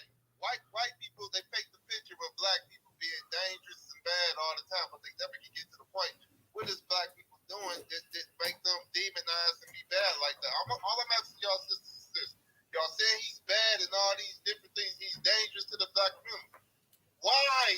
What one thing that he did to get you saying that he's dangerous to the community and he's bad it ain't going nowhere because that's y'all judgment on somebody. But I want to know what he did. All right, this guy's bad because he raped this person. This guy's bad because he cusses out black women, call them bitches and hoes. Like, what has this guy done? That's all I'm asking. What have he done? Because all I seen him do was roast bad milk women who had big preferences and was dogging out black men or just roast a chick that haven't got married and still doing the same thing over and over and over and just think to see above everybody, you know? So what has this guy done to go against the culture, you know, that I need to be like, damn, Kevin Samuels is a fucked up person. Because you just saying he's bad and he's not good for the community. Can't help it. I got to know what he did. Then I'm going to rank that. He's bad and he's not good for the community myself. All right, real quick, everybody, because we're starting to get a lot of people coming off the mic and talking while people speaking. So everybody be respectful, stay on your microphones, because I know this topic here, we don't want it to go sideways. So everybody, when somebody's talking, go ahead and let that person finish. If you want to speak, just raise your hand and we'll go ahead and get to you. Let's try to keep it because we got 1, 2, 3, 4, 5, 6. How many of your hands up? Let's go ahead and try to keep it 3 minutes or so we can get to the next person and we can move around the room. We got some new speakers up here as well, too. So let's go ahead and matter of fact, let's go ahead and get to the new speakers first. I want to hear the new speakers. Let's go ahead and get to baby sister. Then we're gonna get to Sean, and then we're gonna get the A Boogie. Then we're gonna get to the hands in the order that they were before. But I want to hear the new speakers. So go ahead, baby sister, unmute your mic. Peace and reparation should have happened 2 fucking seconds ago. I'm going to start this off with the honesty question, and depending on how, and it's just a an insightful type of answer. You don't literally have to answer out loud unless you want to, but this is going to let me know how far I need to get into this conversation. We know that whenever Kevin Samuels is brought up, it is a irritant. It bothers Black women. So I'm going to ask you this, Newstoter and DJ.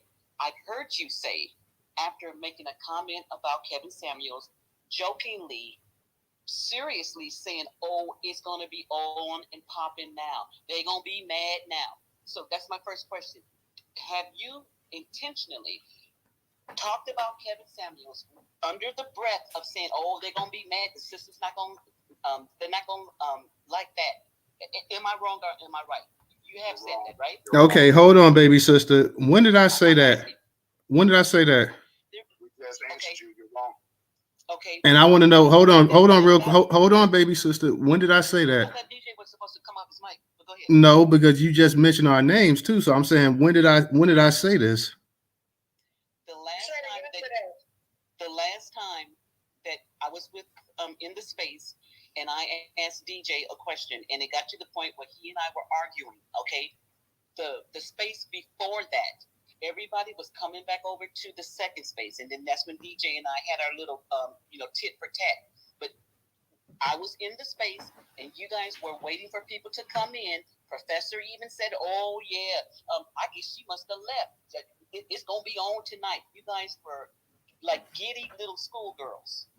It was almost embarrassing. Say what? Yes, you guys were giddy schoolgirls. People were coming over. Okay. It was you, DJ. Well, hold on. I'm gonna check you on that giddy schoolgirl stuff now. Yeah. Secondly, let me go ahead and say something. I came up with this space right here last week, and I had it in my DM and didn't send it out. I had this space in here since last week, and I told DJ that Kevin Samuels, the anniversary of his death was coming up, and that we was gonna do a space Friday night on Kevin Samuels. So I had it in there. So if it's a question, no, hold on, baby sister. If it's a question that needs to be addressed, don't address it to DJ or Professor, anybody else. Address it to Newstoter. I came up with this space right here because I said that Kevin Samuels, we was gonna hold a space on it. So I'm gonna just let you know I don't appreciate the little schoolgirl comment either. I wasn't talking about Newstoter. I'm gonna ask, and then I'm gonna go on to my other 2 points. What I'm saying to you right now is this. Let's make this perfectly clear. Before this space right now, whenever Kevin Samuels has ever been brought up, whatever, you, DJ, and the professor have made comments like, oh, that's going to get them upset now. They ain't going to like that. Is that true or is that not true? No, that's not true because I never made no comment. Okay, I'll leave it alone. I'll leave it alone. And anybody that's in this space that knows what I just asked and how they answered it, y'all need to take that with a grain of salt. Okay, I'm gonna leave it at that. If they are saying that they have never said, "Oh, they're gonna be mad now," they're gonna come for us now. It's gonna be on. You said it yesterday. Exactly. So I don't know what was said yesterday. Yep, y'all said it yesterday. It's okay. I'm gonna move on. It's okay. I'm gonna move on. But I'm just letting the people in this space know. You heard. Well, let me ask you a question. Let me ask a question here, baby sister. Do I need to run with you? Do I need to get approval from you on what spaces we gonna run? It just came from me. Do I need to get approved? No, I'm asking you a question because now you come in here, you're questioning us about the space. You're questioning me really. And I'm saying, do I need to get your approval on what space I'm gonna run? That's not what I said. Well, but sweetheart, that's what I'm saying. That's how I'm taking it. Because you see, hold on, because I've been in here, I've been neutral as the host in here. I haven't been taking anybody's side. Kevin Samuels, Ebony, anybody else. So I want to know because you came in here. What was your motive? Because you had a reasoning for asking in this question. You're asking us like basically, are we trying to start some shit? That's what it seems to me. So I'm asking you that, yeah, and I'm letting you know as well too that I don't appreciate it. So that's why, as a man, I'm talking to you. I'm asking you, are you sitting up here saying that I need to ask you approval on what spaces I'm going to run? Newstoter, like I just tried to explain, of course you don't have to ask me, and I don't have to fucking show up. Hey, you sure don't have to fucking show up. Listen to what I'm saying. I don't even know how you, excuse me for cursing. I didn't mean to, say I don't have to fucking show up. I just said that. But what I'm saying is this. When you have a space and you know that it is going to be argumentative, it's going to be spicy. I've heard you say, oh, the sisters ain't gonna like that. They ain't gonna like that. That was my question. I've said that in many spaces when people made a comment about something. I said, okay, oh, that might not go well there. Somebody makes a comment. First off, this is the first Kevin Samuels space I've ever had here. I've never had one Kevin Samuels space before. Not one. I need to either stop drinking or start. Well, yeah, please show me a space that had Kevin Samuels on there. Okay. No, hold on, Professor. Hold on, Professor. I'm gonna say this to you. No, Professor, fall back for a second, Professor. Fall back for a second. Fall back for a second, Professor.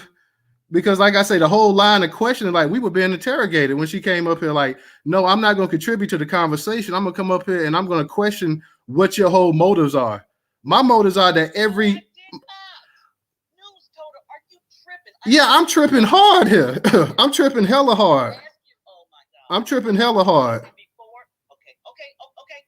You can play it back. But I said to you before I get into what I wanted to talk about, I just wanted to ask a question. Have you ever said, when we're talking about Kevin Samuels, how it's going to get us upset, how it's going to aggravate us, and it's going to be on and popping tonight? You said no. Okay, there it is. So I respect that. When the brother was asking us why we were saying why we didn't like Kevin Samuels, that he was a bad brother, or we just hated him. I don't have time to hate anyone, especially someone that is a black person. And I think what the issue is between the brothers and sisters, he's sort of like Chris Rock.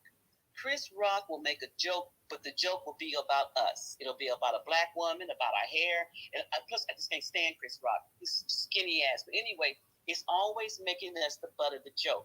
So when Kevin Samuels, he can say whatever he wants to say. And you're right, there is no no comparison. If he was, shoveling shit, who cares? He just happened to be, spraying perfume. The reason why we find that to be kind of like okay is if you're going to act like you were born with your shit popping, then act like you were born with some shit popping. But if you cannot, and we know how you started, we can't look at you like, oh, okay, he's always had it going on. It's like a fat kid who finally started working out, got some weights, and now he finding a motherfucker. Well, that fat kid will always have that fat kid mentality. They'll never trust anybody. They're always, thinking people are scheming about them. And when a brother gets fucked over, just like a sister, when we get fucked over, we looking at everybody sideways. So for me, it was just kind of like, look, if you wake up, you go to work, you pay your bills, you fuck who you want to fuck, you do what you want to do. Nobody's going to tell me, white woman or another sister, girl, you don't need no man. Yes, I do, because I like to fuck men. So I don't know what the fuck you talking about. You can take that women feminist shit to someplace else, okay? And go buy some batteries. I know what I like, and nobody's going to tell me. So when Kevin Samuels is talking to the, I'm just saying, the fat kids, the one that got the small dick, whatever the fuck going on, ain't got no money living on their mama couch, and they trying to get some game. And Kevin Samuels like, you ain't got to take that shit. They ain't worth nothing anyway. Look at them. They freezing forward. They talking about somebody for $60,000. They ain't going to get nobody like that. And people gravitate to that. It's also called a cult. So I'm going to land my plane on this. To me, whatever Kevin Samuels did or did not do, it doesn't make a bit of difference to me. What does make a difference to me is to know when he is brought up, the underlying intention is to cause dissension. Okay, for us to argue, there has never been a time when we've spoken about Kevin Samuels where it's all been a zen moment. It's always been argumentative. And I say this and I'll shut up. Whenever a person is talking down about a person, You can do that. It is what it is. You know, some of us women, we got a loud mouth. You know, we talk shit, and we need to shut the fuck up. Some of the men, they ain't got no backbone, and you know, let them do whatever. But in the end, if you don't end it with, but I love black women. I don't care if the sister is a 1 or 2. He never gave that to us. He would say whatever he wanted to say. If women calling in, begging for that shit to get rammed, take the shit, bend over. No lube, no Luther, no nothing. You called in, you got what you get. But in the end, it was never ended by saying, but you know what? We all got our faults, and I love black women. He did not do that. And I land my plane. Hey, Boogie. I wanted to say my piece because you brought my name up in it, baby sister. So I'm just telling you, no, I never said nothing like that. That's why I want to address that because you bring my name up. Wow. Hey, you brought my name up in it, so I'm going to address it. I never said nothing like that. And the thing is, I'm going to say this to you and the rest of the sisters in spaces. Y'all, for whatever reason, have a trigger point when it comes to this guy. I don't know why y'all do. Brother Smooth, Speak only to me. Speak only to me, please. Stop gaslighting. Please stop. And Brother Smooth just asked y'all the question. Y'all still ain't answered it. So there you go. Yes, I did. I just said he never ended the conversation with him respecting us. I just answered you. Why he gotta respect you? I said that to you before. Who are you? You don't know Kevin Samuels? Why he gotta respect you? I don't know his mother either, but you told me I needed to respect her. You don't know your father either. So what's the purpose? See?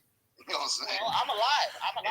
And just for the record, Newstoter is right. We talk about spaces we're going to have days, weeks, months in advance. Y'all gaslighted. Ain't nobody said nothing like that. Come on, man. Professor didn't know about this space until I told him about it this morning. What are you Y'all want us to be in love with a man that used to disrespect. Listen, this is gaslighting 101. Y'all need to stop. Well, hold on, Black Native. That disrespected us. Y'all are crazy as hell. Black Native, did I hold on real quick. Black Native, did I tell you that you had to respect?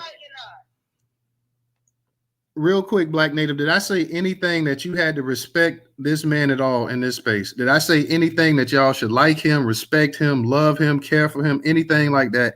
This was a simple and it shows that the title shows it all. 1 year anniversary of Kevin Samuels' death. I didn't say anything. I haven't tried to stop y'all from expressing your point of views.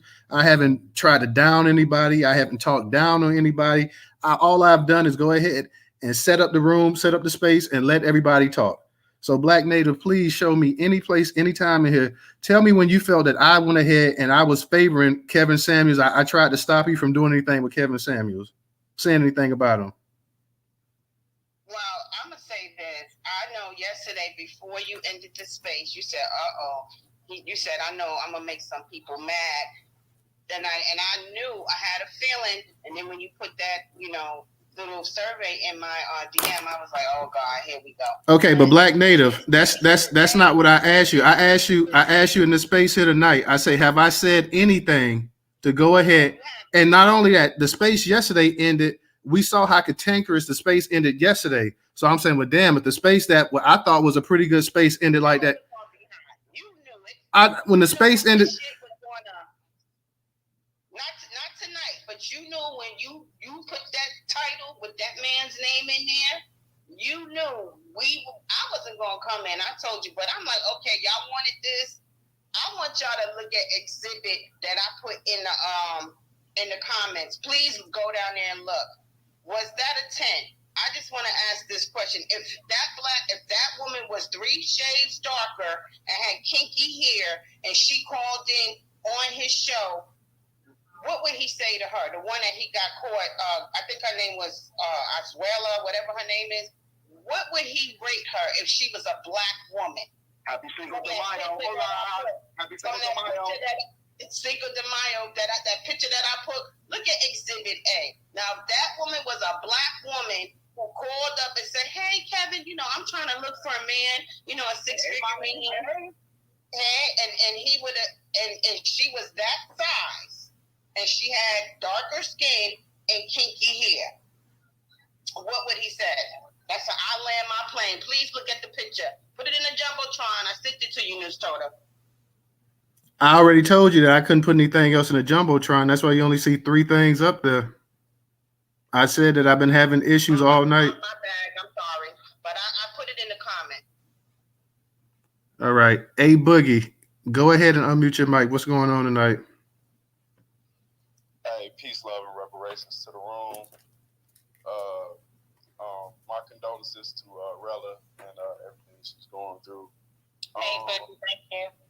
Yeah, I was a little bit late to the space, but I'm gonna have to echo like everything that DJ and like the fellas saying. It seems like people are triggered by him because for a lot of people to say that they don't know a lot about him, they have a lot to say about what he was talking about. So I think that's kind of telling that, you know, that for all the people that came up here and said that they don't really watch him or they don't know that much about him, like to have this much, you know what I'm saying, to say about him is kind of odd. But another thing is that like I watched a little bit of his stuff, but I also, you know, from listening, heard that he helped like men. And I also heard tonight that he was in perfume. I did not know that, but I did look at his videos when he was helping men as far as like, and I got some cologne, like, and like I ain't never had no problems in my life with women, none of this, you know what I'm saying, whatever women want to say about men. But I did notice some of this stuff that he talked about as far as accountability. I did notice it in women in my family.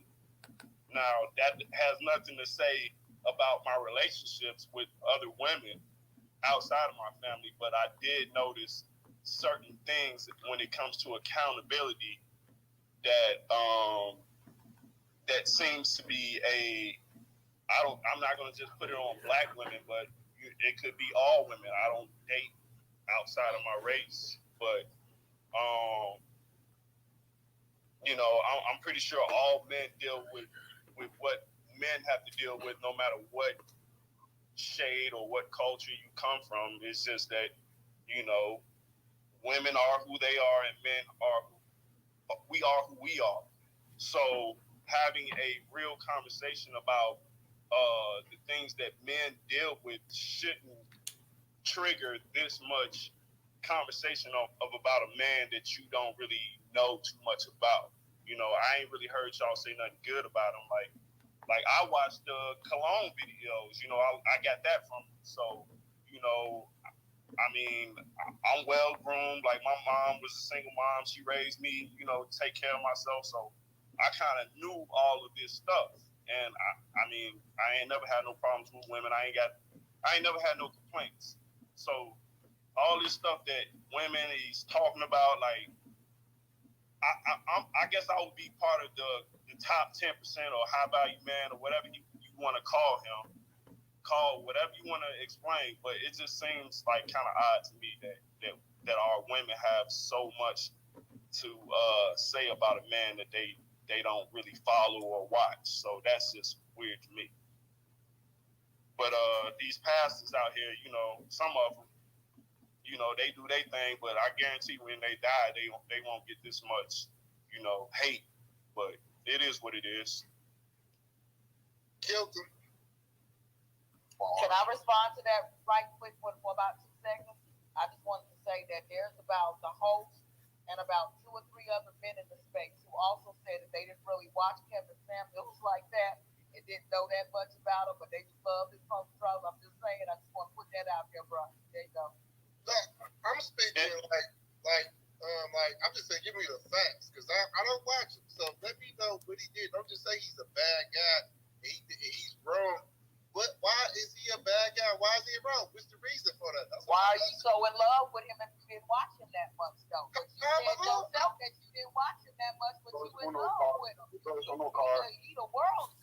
I'm just asking. I'm not gonna hate nobody for no reason. So I'm just asking, like, give me the facts. Let me know what's going on. I just gave you a reason. I just gave you a reason.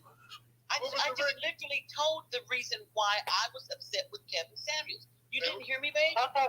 Can we let the next person go? Cause I'm ready to. Yeah, real quick. Let's go ahead and see who the next person is, real quick. I think it's I think it must be Aunt Lai. Aunt Lai, go ahead and mute your mic.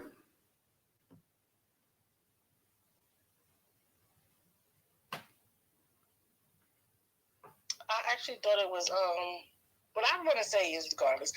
It's the thing about men, y'all don't listen because they're giving you prime examples. What's wrong with Kevin Samuels? I'm gonna give you a prime example.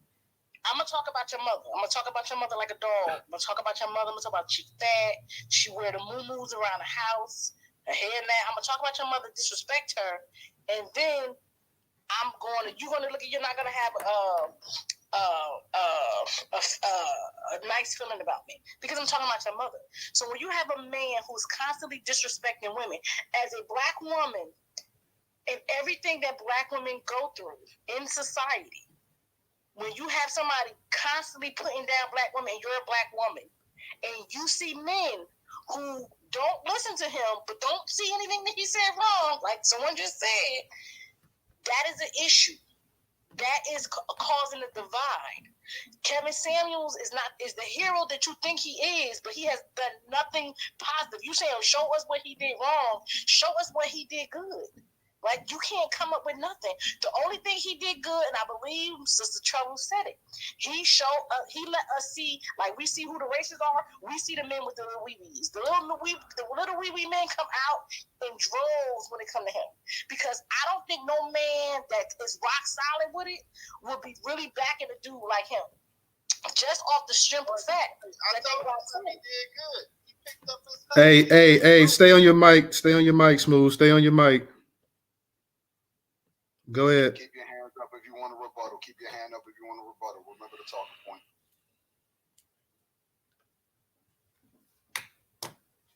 Go ahead, Locke. Go ahead. Oh shit, I'm talking to myself. Y'all know I can't talk.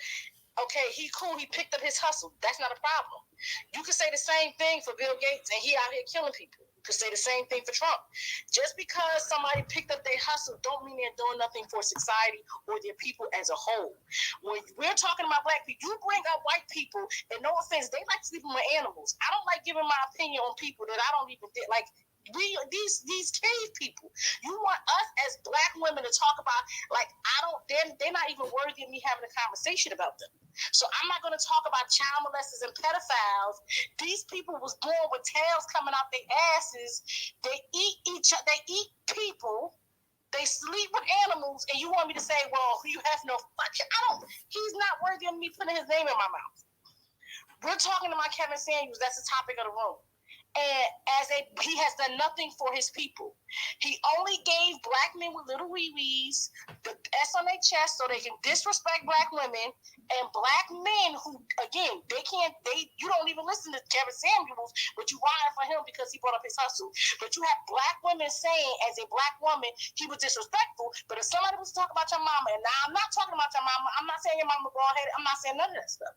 But what I'm saying is the stuff that he did to black women is not okay. As a black woman, as a black man should understand that. There should be no reason why a black man can't see that somebody attacking a black woman, like Tupac said it, when they got mamas, they got sisters, they got daughters, it ain't no way in hell I'm going to let you disrespect a black woman if I was a black man. And for the person who said that black women don't want to hear anything from a black man, that is not true. Black women don't have problem with taking anything from a black man, especially the black women in this room. They love black men. They support and have a back like a black man. And I'm going to say this, DJ be getting in my ass like a pair of thongs. Me and DJ be on the phone, he be telling me to shut the fuck up. You're not listening. And I don't argue with him. I take what he's saying, because shit, I know I don't listen. I like to talk. So when he get in my ass respectfully, he is not disrespecting me as a person. And I understand that even though he don't know me from a can of paint, he is doing what he's doing out of love and appreciation. Because he always telling me to shut the hell up and what I'm doing wrong and da-da-da. And do I beef with him? Do I disrespect? I don't have a problem with a man saying their opinion or being, especially getting my ass. Like the only man who ever told me no because I used to be a pimp and a player is my husband. He tell me no all the damn time. I don't know why I married his ass because the way he say no. But for someone to say that women don't like being told what they want to hear, that's BS. We don't like being disrespected on a regular basis. If you look at the clips, they're sensationalized. They're talking about women, black women disrespectfully, and we don't need that. Bad enough we got to sit here and fight the world society. We can't even wear our hair in the workplace, the hair that go out of our fucking head the way it's supposed to. But we wrong for saying a man who keeps these videos in our face telling us as a woman, we're not this, we're not that. And at the end of the day, like baby sister just said, and when I tell you she said that shit, she got me over here doing the Holy Ghost. She said that shit. Because when the conversation was yesterday, it's not saying anything bad about you, but it was the space tomorrow. The space. That's why I didn't want to come because I got blood pressure. I don't know what my pills at. The space tomorrow. Well, hold on, and I'm gonna go ahead and get in on you as well too. And let me address everybody up in this space right here, okay? And let me, because your blood pressure up, and I'm gonna be damn real. I done got pissed myself up in this space. Don't come up in here questioning me about what title I put in the space. I put whatever title in this space I want to. I done talked about Barrington Martin and the Coon Trophy Awards. I done talked about Candace Owens. I done talked about all Kanye West. I done talked about the black man that was up there in Michigan running for lieutenant governor, talking about black people ain't deserving this or deserving that. So don't sit up here and, like I said, hold on. Wait a minute. Because I don't even like first off, this space was in here for anybody to come in here and talk. Now we got a lot of people in their feelings. Like I said, this space was set up a week ago. I told DJ about this space. I said, DJ, it's coming up on Kevin Samuels, the anniversary of his death. We gonna do a space on that. DJ say, you sure you want to do that? I said, yeah, let's go ahead, because I say that is still newsworthy. I went ahead and said that. So sitting up here talking about, well, y'all said yesterday it's gonna be something, and leave it in the comments about you got people in the room because you put Kevin Samuels. God damn it, I had a space in here that had almost 5,000 people, ain't have a damn thing to do with no Kevin Samuels. So don't sit up here and tell me. I done had a couple of spaces with over 4,000 people up in this space. Don't sit up here and tell me that I got to get everybody's approval to set up a space. I'm putting up topics and articles 4-5 times a week.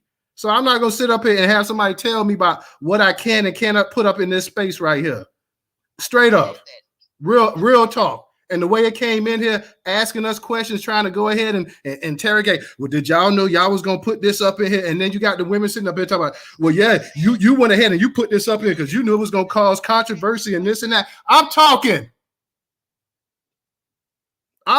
damn it. Everybody else ran up in here running their mouth talking about this and that or whatever, trying to show respect, trying to be respectful. And people going to sit up here and come up in here and talk, well, you did this and you did that. I didn't do anything except create this space, sit back, unmute the mic, let people talk, and went ahead, ask questions and this and that. Now, because some people got up in their feelings about the space, the way it was running, whatever, they didn't like it. They sitting up here talking about, well, y'all, you knew this was gonna come, and you caused this and that or whatever. Not once did I sit up here and take the side of Kevin Samuels in this space. Not one time did I say, you know what, Kevin Samuels is right. I agree with him. Not one space Newstoter ever had. Did you ever hear me say, you know what, I'm a Kevin Samuels friend. I agree with Kevin Samuels. Me and DJ had arguments about Kevin Samuels all the time. Not one time did I sit up here and defend this man. I've seen a handful of this man's videos before. Never subscribed to him, never followed him, none of that. And people sitting up here talking about, well, yeah, and y'all sitting up here trying to actually infuse it, trying to say, well, yeah, y'all created this and the tension that's in the space. Well, it's basically because of y'all, because you said last night, oh, we saw the way the space ended last night on a simple thing about reparations and the dude getting killed in the subway. Oh, well, damn, this space tomorrow night is going to be something. And sure enough, it was. DJ said it was going to be something last week. He's like, you sure you want to do this space? I said, yeah, we're going to do the space. I think we got grown people that can come in here and actually talk and have a conversation. Now, all of a sudden, it's like, well, y'all created this space and you only got people up in the space because you had Kevin Samuels sitting up here insulting. I take that as a goddamn insult, sitting up here. Kevin Samuels is the only reason. Kevin Samuels' this space ain't going to be nowhere near one of the biggest spaces I ever had.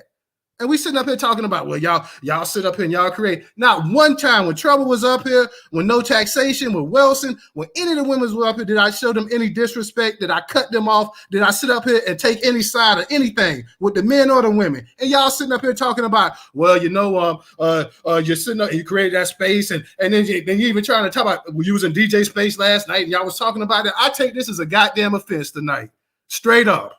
I'm telling you, if y'all want to get in the mic and speak, fine. But I'm telling you straight up, leave me up out of this right here. Okay, this is by Kevin Samuels and Ebony Williams. I'm not going to sit up here and be dragged in my own space over something, like I said, simply, and everybody knows we curate news every day.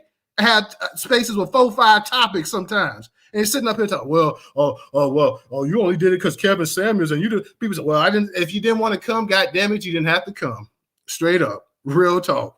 I didn't force anybody. I ain't kidnap nobody. I ain't gag them. I ain't bound to gag them or throw them in the trunk and bring them against their will. Anybody came up in this space came because they wanted to. And I've been more than respectful until now. Until now, I've been more than respectful. I don't appreciate people coming up in here and starting some shit up here, trying to put our name up into stuff like, hey, y'all the reason this and that.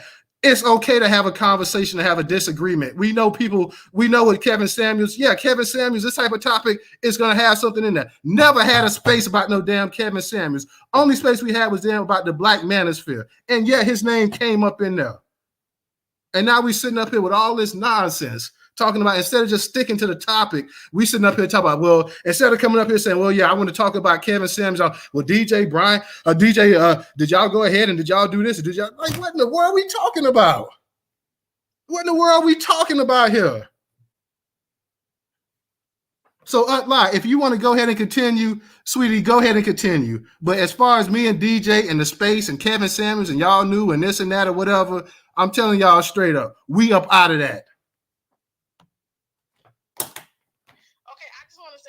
About Ebony then, because I'm scared now. I told y'all I got mental issues, so I'm going to talk about Ebony because I don't know, like I don't feel like crying, but what I was saying, Ebony, I agree with her.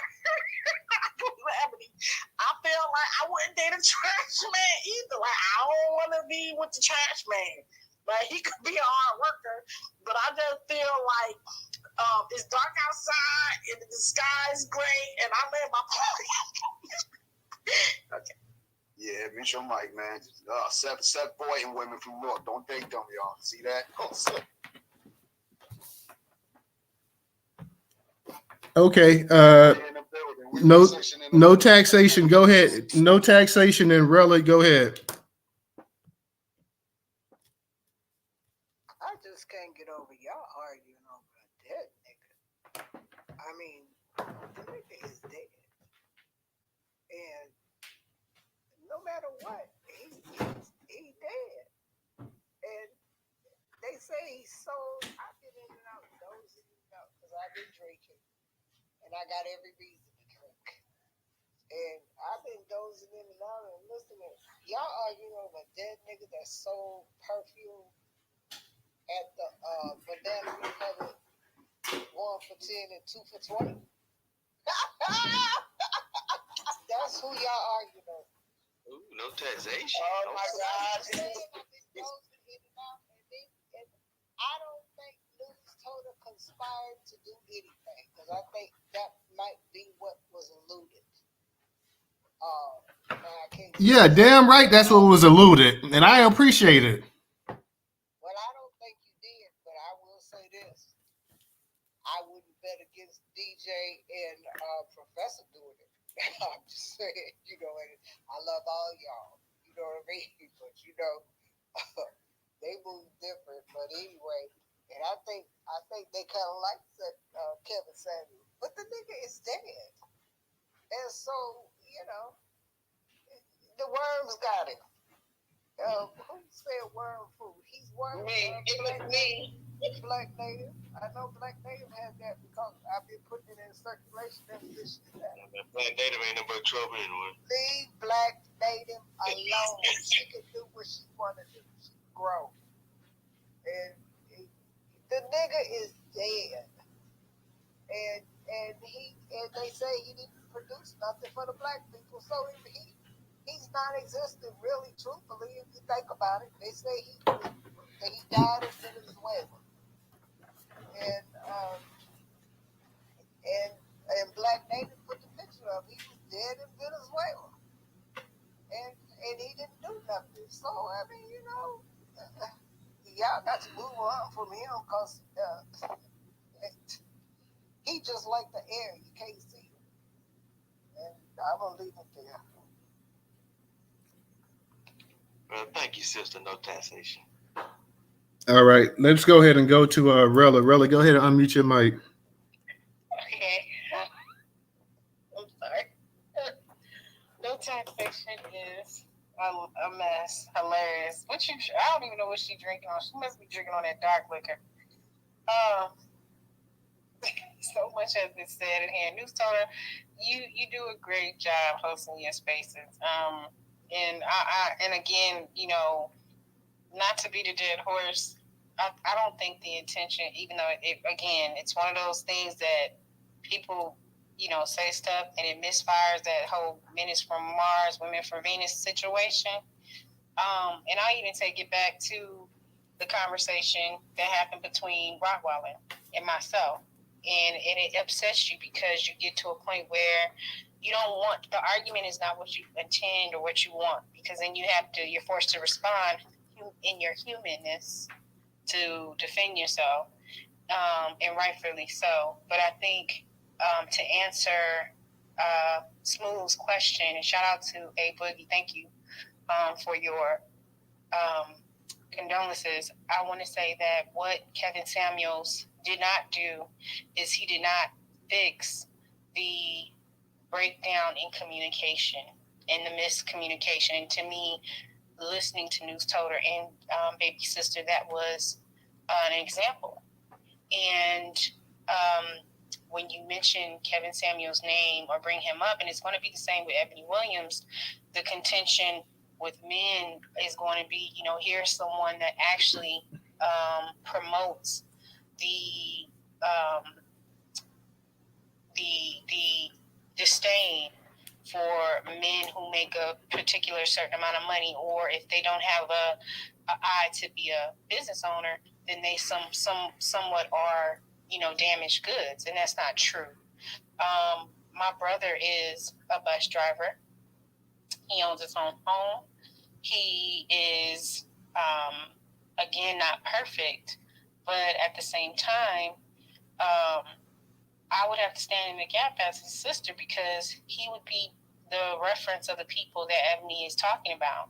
And if we were talking about Kevin Samuels, as Smooth asked, all he did, because Smooth said it himself, he actually answered his own question. He said all Kevin Samuels did was talk about bad body women and women that got baby daddies and something else, I think he said. And so when I think about that, what counselor talks to people that way? And again, I would always say that because if he was a relationship lifestyle coach, you somehow are counseling. He's not a relationship expert. He always said that for the record, real quick, he's a lifestyle expert. For the record, he's not a relationship expert. I understand the record. I understand. When the more y'all keep saying that, the more people start to believe that. You know what I'm saying? Okay. So as for the record, the lifestyle coaches don't sit around and worry about whether or not it's somebody's bad body built. They actually work with them so that way there is someone out there that likes bad body, or women that have different shaped bodies, and they're not looking to disfigure them emotionally for the social consumption. And unfortunately, if he was just a lifestyle coach, then he would not even be talking about Black women in the sense of you don't listen to Black men, X, Y, and Z. It would have stayed in the lens of I'm going to help Black women so that they can find a relationship, and we're going to work with bad body women. They're not bitches and all this other stuff. He was calling folks bitches, going off. The only person he did not disrespect was Nicki Minaj, because she was a celebrity. And so I put it out there and I'll say this. You have people who say one thing and do the total opposite. And you got people like DJ He just came off and said, hey, you got to stop saying X, Y, and Z. I actually don't have to stop saying anything because I'm a very intelligent woman, and I actually realized. You have to, because that would be No, I don't. No, I don't. I actually do not, because I watched his video. That's your, again, let me just finish. That is your perception. That is what you, that's what you believe, because he never came out of his mouth and said that he was a lifestyle coach. I looked for videos, and if you can find me a video where he said that, if you can find me a video where he says that, you go find. I'm telling you where to look. I don't have to, but I don't have to because I'm not interested in champion. But DJ, just let me finish. Then let me finish. I don't have. We don't have to argue semantics. Then we don't have to argue semantics. About telling the truth. I'm being very truthful. Okay, find you something. Okay, that's fine. That's fine. Hey, let her go ahead and finish. Let her go ahead and finish. Anyhow, all I'm saying is, if you want to have information out there that you believe people should know about, post that. At the end of the day, that's not. Then I don't need to. So then I'm gonna stick to my point. He actually stated. Hold on a minute. I'm reading that, Mike. I'm sorry. Even if I showed you where the water is at, you will not drink it, because y'all all have said on numerous occasions, we did not watch this man. You only looked at what I call clip art, 2-3 minute world star videos of what him going off on a black woman allegedly. You know what I'm saying? Got my fingers up. So y'all never went back and watched the 2 to 10 hour live video to even know what this man is even about. Let's be logical about that. So if you want to say he is this, then at least quote him, right? He's a lifestyle coach. Hey, real quick, let Rella go ahead and get it in though. Because I'm just again, I don't have to sit and actually pinpoint those things, because I literally said I watched his videos. I didn't watch a 10-foot hour. I didn't subscribe to his courses. There was no video 7 years ago. I don't have to. I don't have to do that. I don't have to need to. Hey, DJ, let her go ahead and get it in. You want me to actually. Hey, real quick, let her go ahead and finish. Just pay attention to the context. That's all I'm saying. Yeah, let her go ahead so she can say what she got to say though. Then why are we having this conversation? If you don't want to drink the water, I showed you where it was at. Ain't you thirsty?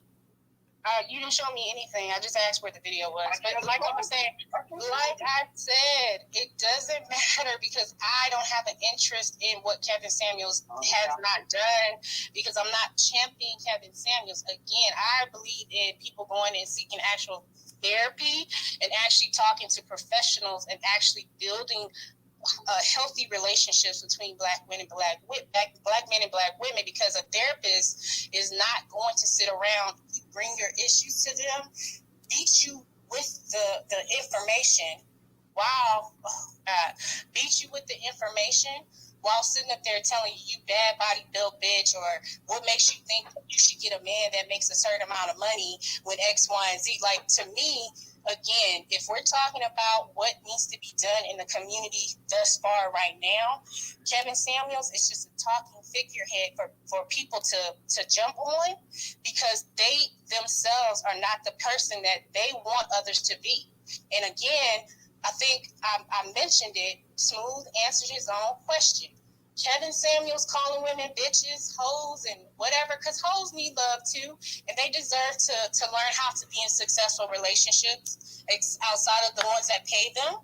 And women who want to be wives is a good thing. If a woman wants to be a wife, or a woman deserves to be a wife, she should actually be around people who are going to encourage her. And if a man wants to be a husband, he should be around people that are going to encourage him and help him get to that point. But if you don't have those qualities, if you really love your people, you would say, okay, well, let's find someone that can help you get there, because I want to see you win. That was not again, the depiction that Kevin Samuels gave off, and he even admitted it, because now you talking about going to watch a video I did watch all the way through was the Tasha K and Kevin Samuels interview. And he said it himself. That was the first time I actually was sitting around listening to him and was like, oh, well, he realized the shit that he didn't start it. There's no way for him to fix it. Now, what's spun off now, what you see, which is why Arthur brought up Derek Jackson, because there is a level in Black women that want to communicate with Black men, because Derek Jackson is a Black man. He was a Black man who cheated on his Black wife in public while telling Black women, hey, you deserve to have a man that actually wants to protect not just your physical peace, but your mental peace all the while doing the opposite. So, again, people always have these double standards on what they believe in, because if it's speaking to you and it's speaking to that person in you that wants to feel good, that's what you're going to gravitate to. But the one thing I didn't like and I didn't appreciate what Arthur was like, oh, well, Black women just don't want Black men to say shit. No, he said niggas. That's what he said. You need to just be a nigga in the corner and let the Black woman speak. No, that's not even right. That's not fair. And I'm the only thing I can do is whoever did that to him, he definitely needs to seek therapy for that, because he needs to heal from that. Because we're in the generation moving forward. We're not trying to deal with that type of energy no more. Like we know for a fact that we are trying to get on the same plane with our men. We know we are trying to do the work with our men. If you meet a woman that's not doing that, that's that woman that you had a problem with. Don't make that everybody's issue. If I meet a man that's abusive to me, financially, physically, or anything, I'm not going to make that another man's issue. Now, if I have to get in a relationship, or I want to get in a relationship and I realize I have not healed, I still got to do the work. I have work to do. And if I find someone that's willing to be encouraging and to step up and be like, hey, I'm going to walk with you, that's the type of man that has honor. And a lot of men that I've realized listening to, you don't have honor. And that's one of the issues. Some people just operating with no honor, and they just follow anybody. Like anybody could just lead them into anywhere, and they would be like, "Yeah, he right," and they walking into a burning building with him. So again, Kevin Samuels, your man, you riding for him?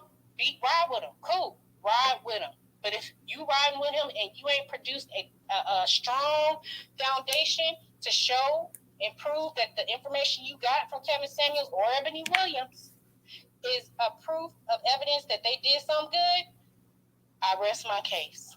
And if you still smooth don't understand what the issue is with Kevin Samuels, because it's not a hate thing, it's observation. That's my perspective. All right. I mean, there's no other way to say that. Thank you, Rella. Thank you. Let me get to trouble real quick. Can I rebuttal that? Go ahead. So when a man does prove that he does have something to show for what he's built in his life, you will still call him gay. He got a small dick. He a bum nigga. I ain't fucking with him because he the bus driver nigga. So when Black natives say, what did this Kevin Samuels death a year later put a dent in? Passport bros. That's what the dent was. You know what I'm saying? Even though that was already there. You know what I'm saying? Y'all just increased that shit 100-fold.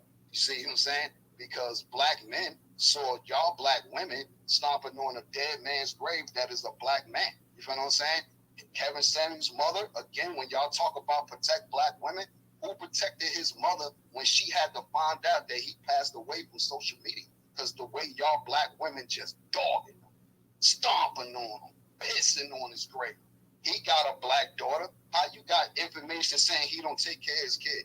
You're not there. That's like us saying you don't take care of your kids. We're not there. You know what I'm saying? That's a misconception, and that's hypocritical. You know what I'm saying? So when you say you don't have to go look at the information, well, what's one plus one? You might say 2. Well, how do you know it ain't 3?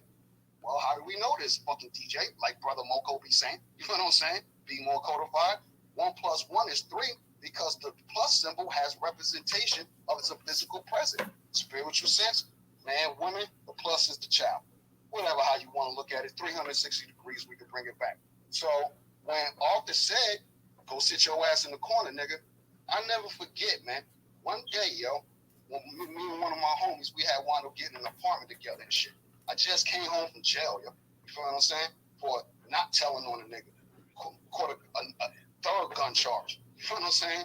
Real shit for running these streets. Let's go. You know what I mean? He had one of his biddies take us to the laundromat in our hood, though. We moved over to the next hood. And we went outside, we go smoke up a couple blunts. We came back, and we saw this little dude, black kid, holding all these women clothes, yo. And I looked at that shit, I said, man, you better have like a grandma in here or something, you know what I'm saying? Showed enough, I was wrong and right at the same time for guessing it. 3 little chicks came up in there. I ain't gonna disrespect calling daddies, but that's what the fuck they was. You feel what I'm saying? Bossing this little kid around, smacking them up and shit. You feel what I'm saying? But it's like, what could I have said to these motherfucking kids? I don't live with this kid. You feel what I'm saying? Even though I gave them some advice when they walked out. You feel what I'm saying? Real shit. You know what I mean? I had another kid one day on a fucking bus, a black man. Hey, what's wrong with our community? I don't know, bro. You feel what I'm saying? But the only thing I can tell you, dog, is keep your head to your books and help people when you can. You feel what I'm saying? When you say things that are really disparaging, like, oh, you needed Kevin Samuels as some type of fucking crutch, I never had a father. My father died in a car accident before I was born. So at the end of the day, I also lost my mother from AIDS at the age of 12. So don't tell me I need somebody to lean on. My family, mother and father side, they did not look out for me or my sister. So don't tell me that you need somebody to lean on. Everything Kevin Samuels ever said, my shit is a fucking lived experience, yo. So when I say he is right, I'm not telling y'all that because I give a fuck for you to know. I'm telling you because this shit is really happening, yo. It's for fucking real. And a lot of shit you said tonight is dismissive and divisive as fuck, yo. He's not a relationship expert. Quote, the man career right. He's actually famous, like Todd said, the first man to break 1 million views on YouTube and Instagram at the same time. That's an accomplishment. Black people make accomplishments. This is what we do on a regular. A lot of the shit you said, BB sister, divisive, dismissive. Like, what the hell are you talking about? Like, none of that shit makes sense any of y'all talking about. We're having a conversation about Kevin Samuels and relationships in general. None of us are relationship experts. None of that stuff you said about relationships, Rella, you're not in that field. So everybody completely dismissed what she said when you're trying to seek a significant other, yo. Because you need to go seek a profession. And I'll land right here because I'm not long-winded and I rarely fucking speak. I'm a Pisces and I'm a fucking Sigma male. Sigma male. I don't give a fuck at the end of the day. I really don't. You know what I'm saying? When you say Kevin Samuels was not, or you know, these particular quotes or analytics he was quoting, he got majority of his work from Dr. Hassan T. Johnson, a Black American male who is a university professor of male Negro studies at the University of California. I'll land there, yo. All right. Newstoter, thank you for the space. And DJ, yeah, I actually wasn't speaking about you personally, so, but I appreciate your story. I would definitely never leave this. Well, I want to move She just trying to say that she wasn't speaking about you personally, that's all. No, listen, stop the reverse wound part. I don't need that type of sympathy. Stop. This is what it's not even what? She's not. She's not. Wow. Okay. So let me go ahead. Real. Yeah. Hey, DJ, hold on, DJ. I don't know what's going on, but hey, DJ, hold on, I can't hear. I got a right to speak, bro. And I know this is your show, but this is a problem, yo. I'm not the Kevin Samuels expert. Don't apologize to me about something you didn't do. I don't apologize to anybody about something I didn't do. What's wrong with us, man? All right, but yeah, okay, but yeah, I got to get back control of the show. Go ahead, Rella. Can I just say this? Because go ahead. I want to say this. I was only speaking to the point there where you said you didn't understand what I was saying, and it was very dismissive. My whole point was not to be dismissive; it was direct. And I think why you gave the story about yourself. Support Kevin Samuels, and that's cool. All I'm saying to you is I never said I supported him. See, another dismissive thing. I said, stop. I said I was Kevin Samuels before he knew who he was. So therefore, my Kevin Samuels experience is a lived one. Okay, so I'm just acknowledging the experience. When I say hey, okay, all right. Yeah, I get it. I'm going to say this, and this is where counseling does come in, and I said that earlier. So to your point, I actually agreed with you, and I said that if you want to get into a healthy relationship, go to counseling to master yourself. I actually did say that. And a second thing is I'm actually going to acknowledge your feelings and acknowledge the fact that you went through something, because that's what people who do go to counseling do. It's called reflection, and it is called reciprocity, and I always say that. So at the end of the day, if you have not gone through the process to deal with what you have been through, you're going to be triggered because you don't know how to accept people when they actually do acknowledge what you've been through. Because your reflection of why it is you understand Kevin Samuels is the reason why you don't understand me. Because me even addressing the fact that I understand everything that you said and that I can appreciate your experience and you telling us, you still did not want to accept that. So that means that you also have to do listening too, but you also need some additional support that apparently maybe us in this room can't give because we're not those professionals. That's all that means, period. And if at the end of the day, that does not prove to you in your eyes that Kevin Samuels did not do what you think he did, that's one of the points again. And I made that clear with Newstoter and Baby Sister. And I also use my experience with Rottweiler. So at the end of the day, I'm not here to fight with you. I'm not here to argue with you. I'm actually trying to lay some honey and love on you because I've had a tiring day. I'm not going to leave a space and be angry with you. That's not going to be the thing in this recording. I want to leave the space to let you know I definitely got a different type of respect for you from the stuff that we've all worked on, that's not a relationship that I want to just let go on the wayside because we are misfiring in communication, period. And I don't have to like Kevin Samuels. I don't have to fucking rock with Kevin Samuels. You can, speak your piece, and I hear you, and I want you to hear me, and we can have that level of respect. And I appreciate Newstoter even bringing that back into focus because we should be able to have those conversations and it not be when you guys host a space about Kevin Samuels, somebody feeling like they can't come in the room or making that a topic of conjecture because we rock with y'all in a different way. So again, we just talking and we just expressing our, perceptions and observations as adults in this world, period, as Black men and women. And that should be it. But if there's something else there, DJ, that you want to speak to me, I'll put my number. You can call me. No, and we can rock it out. I feel that you're being dismissive when I'm trying to correct you on the information. So don't keep talking about it. Okay, well, we finna get ready, and thank you. Because I'm gonna move on. About anything he did wrong, please. I don't like that, yo. You know what I'm saying? I'm telling you from my experience. Don't do that, yo. You know what I'm saying? We're just having a generalized conversation. That is it. You know what I'm saying? So everybody, like Tyler said, get out your feelings. It's not in my feelings. I'm just trying to correct the context of the room. That is it, yo. All right. Well, send me the information, and I'll look at it. Peace. All right. Thank you, Rella. Let me go ahead and go to Trouble. Trouble, go ahead and unmute your mic. Damn. You forgot what you had to say? No, I ain't really forgot what I had to say. It's just that this is a topic that this will be the last time I speak on Kevin Samuels because emotions get high.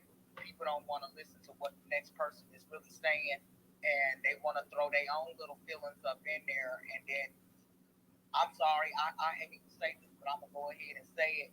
I feel like sometimes the co-hosts need to have a little bit more respect and let people go ahead and say and stop trying to cut people off and put words in their mouth and get in your feelings because it turns the space left as well. Newstoter, you do a bang up job, but I think lately the co-hosts been getting a little bit more emotional and necessary, and they always accusing us women of being super emotional, but the co-hosts been mighty emotional lately.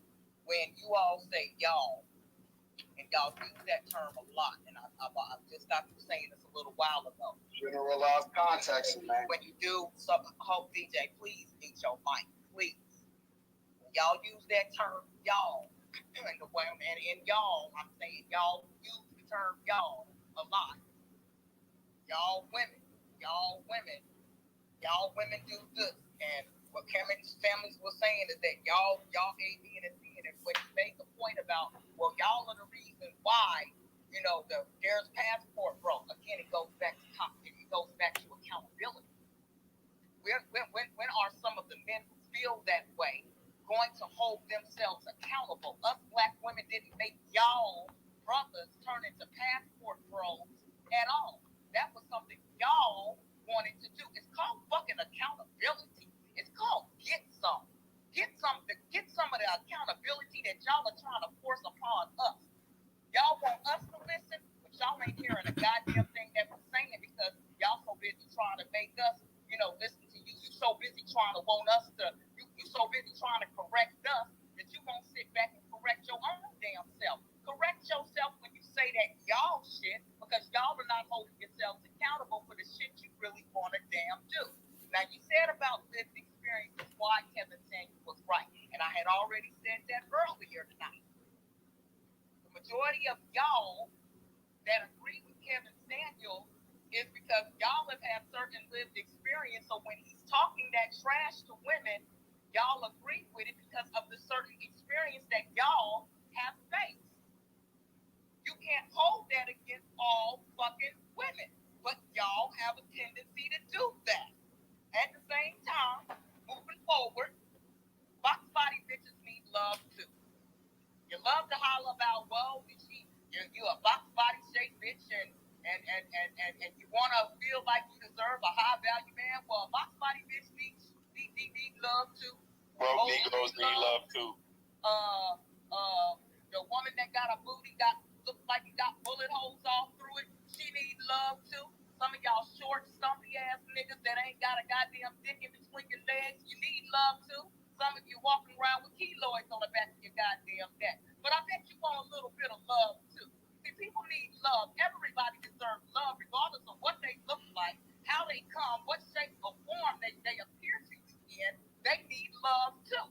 Just because you don't want to love their ugly ass, don't mean that there's somebody out there that want to love their ugly ass. There's somebody out there for everybody. But that doesn't give one man with his metrosexual ass, like Black Native said, doesn't give him the right to sit back and judge by saying, well, I wouldn't love your ugly ass, so I'm going to rate you as a bot. It does nothing for the community. It does nothing for black male and female relationships as a goddamn whole. You're just pointing the finger at the woman. So what? He did videos some time ago about black men. Well, that ain't never the conversation. We always talking about the shit he said about black women. Don't nobody got to sit and listen to 10-hour-long videos of Kevin Samuels to understand who the hell Kevin Samuels is. All I need is a 5-minute motherfucking clip. So I don't need to watch hours upon hours of Kevin fucking Samuels to know what kind of nigga he is. And A Boogie, you said something earlier about basic traits that women share. So sometimes I think while y'all are always trying to put this bullshit on black women, understand that some of this shit is just shit that women go through regardless of what fucking race she's in.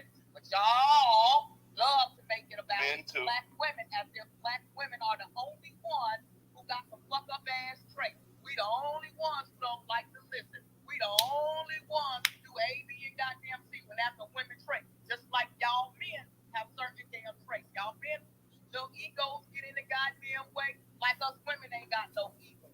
Y'all don't want to humble yourselves, but y'all want us to be goddamn humble. Come on, man. Wake this shit up. All right, Trouble. Thank you. Hey, real quick, because we got a bunch of hands up. I know. 2 seconds now. So with that being said, again, mine is a lived experience. So I never said all. Again, how many times you've been in my spaces when I always say when we say all, we're not contexting the phrase or y'all. We're not contextualizing it as everyone. We're just having a generalized conversation. Y'all women make it about y'all. That's the problem. That is the problem right there, yo. So when we say y'all don't listen, I had to tell my homegirl today, no one from the sandbox, you don't listen several times. You feel what I'm saying? I'm helping her move right now. She need a man. She even done told me that. You feel what I'm saying? Well, go ahead, though. All right, let me go ahead and get to A Boogie. A Boogie, go ahead and unmute your mic. Man, so many points, but one of the things is that, like, I heard that people say they're getting attacked. Women are getting attacked. So these women saw clips or they found out about him somehow, and you investigate him, and then you go on the platform voluntarily, and then all of a sudden you're attacked. I don't know. I had some other points. Okay, so Ebony K. Williams, if we want to talk about Ebony K. Williams, think about that is, I hear the women on the panel say, men don't have to be accountable. That's not accurate, because we live in a society where men have to be accountable, especially black men. So I don't understand where all of these talking points are coming from.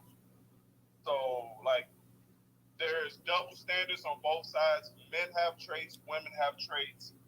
But the thing is, okay, from my lived experience, I have other men outside of my family that will say, and I said this earlier, that I noticed things that I was already thinking about women, particularly in my surrounding, that I grew up with, that these traits are prevalent, and they say, man, you have a lot of women in your family, and I never had problem with women. I don't have any of these issues. I mean, you can look at my pictures or whatever. I don't care. Never had any issues. But at the same time, though, it's just these comments about how he died and how what he talked about. I mean, it's gaslighting on both sides. That's what I'm gonna say. But I mean, those aren't really my points that I really wanted to convey, because it was so much said. But I mean, we're never gonna always agree. So let's just leave it at that, and I don't know, try to have a better conversation about it peacefully, I guess. All right. Thank you, A Boogie. Let me go ahead and get to Brother McCoo. Brother McCoo, go ahead and unmute your mic. What's up, fam? Thanks again for letting me up. This is a great space. I want to say to the men and women, this is good. I'm going to repeat that. This is good. It's time that we air shit out. You feel what I'm saying? Because the only way that you start recognizing that it's something that needs repair is you start voicing this shit. You know what I'm saying? You start recognizing. You know what I'm saying? Now, DJ said a lot of good points, a lot of points that we talked about. No taxation, dropped a lot of bombs like she always do. Black, Native as well, all of us in this space. But what we're doing now is we're recognizing it, and what I suggest to each and every one is to realize that we all have mental impairments. That's why we all are fighting for repair. Reparations 2023. Shout outs to No Taxations for making it happen. You know what I'm saying? But this is why we're here. So don't get so frustrated with your counterpart that you lose focus of why we're all here, why you're here in the first place, why we're even having discussions back and forth day to day, keep coming back to the same spaces, seeing the same. But this shit is what repair looks like. All right, and I'm gonna also say to this, Kevin Samuels is deceased. Okay, that's what I said. The nigga is dead. Look, he is deceased, and he was a man. He was a father. You know what I'm saying? Despite any other names you want to call this man, you know what I'm saying? After I'm dead and gone, you could call. Matter of fact, look, you could call me whatever you want to call me right now. You know what I'm saying? But at the end of the day, I'm still a father. I'm still a father. I'm still a brother. I'm still a son. Whether I'm a criminal or a murderer. You feel me that? And if I do that, then I'm that too. You know what I'm saying? Kevin Samuels may have been all these things. and he may have not been all these things. But one thing for sure, and one thing is goddamn dead on point, is that man is deceased. You feel what I'm saying? Talking about what he said, he's not here to explain or talk about what he said. But if you damn sure want to know what he was talking about, you got to listen to it before you even make a judgment, or don't make a judgment at all. You feel what I'm saying? Don't even agree to disagree. Just listen, and guess what? Kevin said what he said. Because that's what the fuck it is. We ain't got time.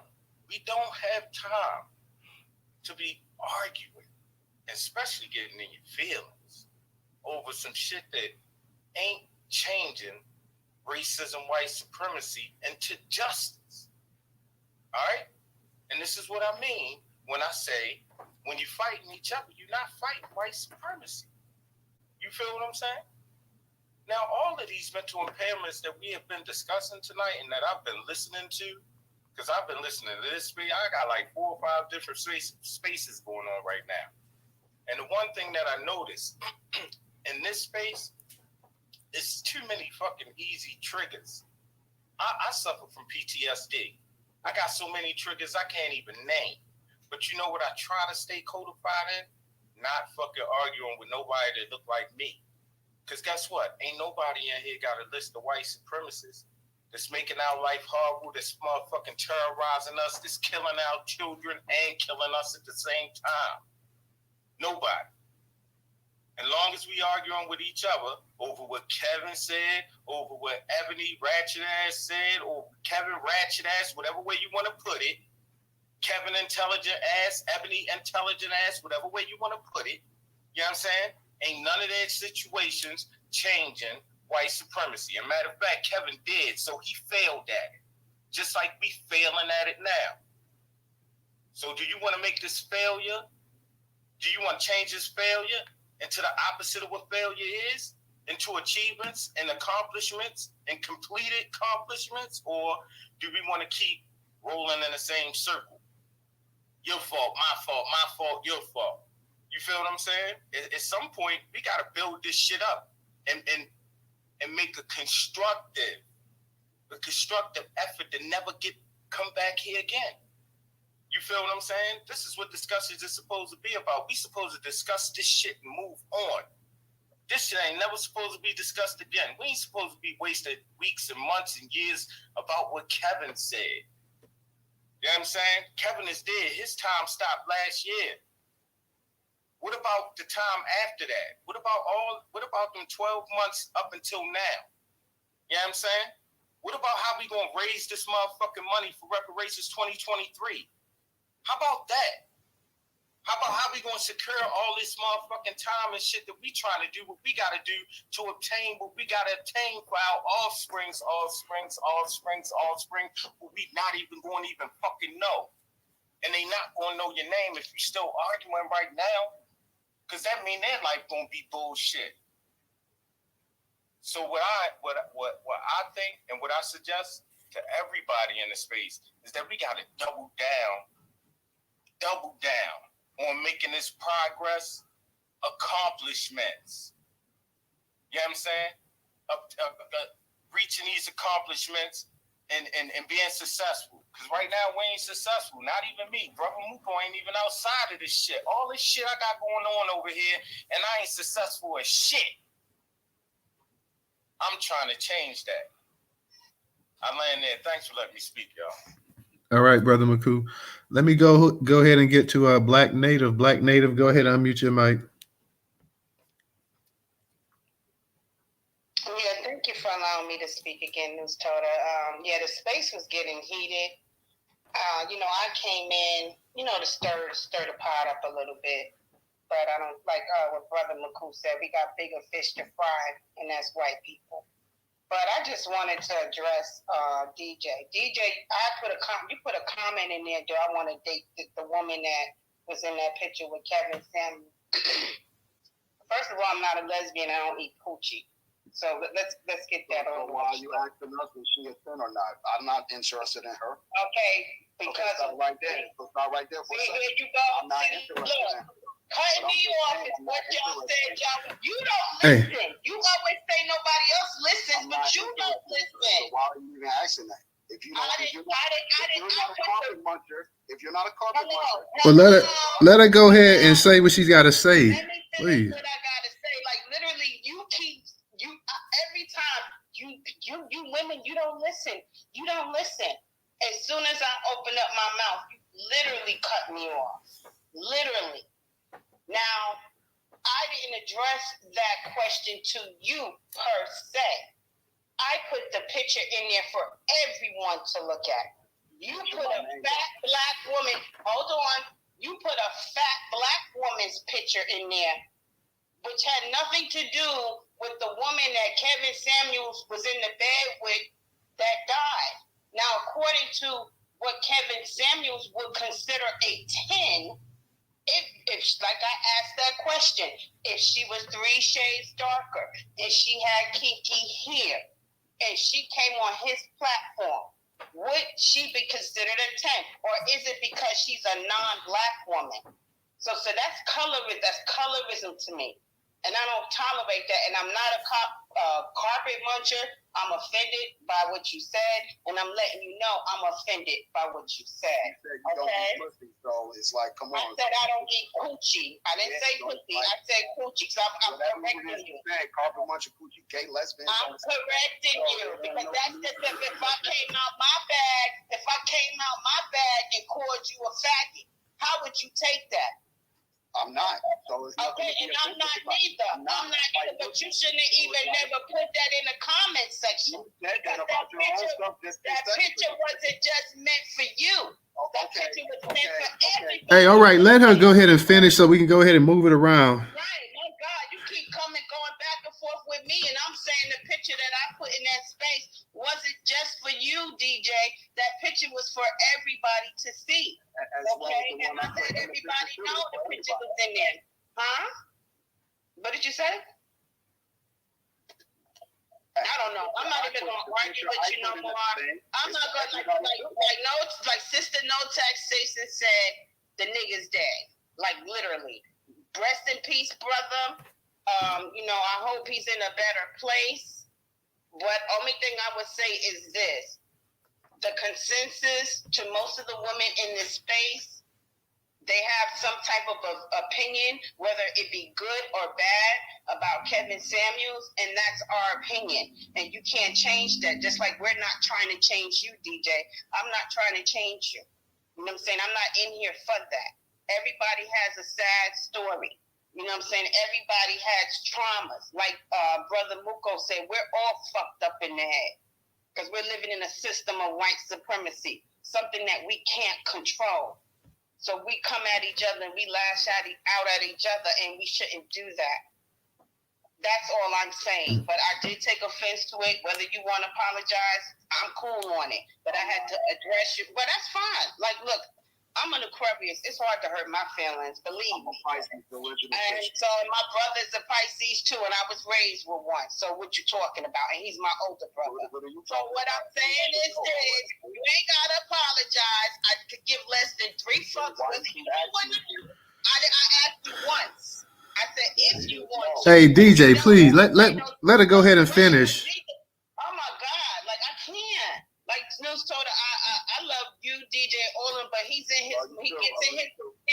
his feelings every time somebody brings up Kevin Samuels. You get in your feelings, and it don't even make no sense. Yeah, DJ, let her go ahead and finish. Black Native, go ahead and say what you got to say. DJ, let her finish. I asked the question initially.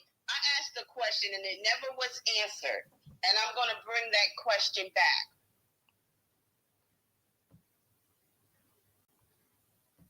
Okay, thank you, Black Native. Ooh, smooth. Go ahead and unmute your mic. Okay. I thought you had. Go ahead. I asked the question, which was never answered, and that was my first question. Now that it's a 1-year anniversary of Kevin Samuels' death. What has he done to advance the Black community? In what way? I would answer that one, Black Native. No, you said he got us talking. So that's what we're doing. And that's what we're doing.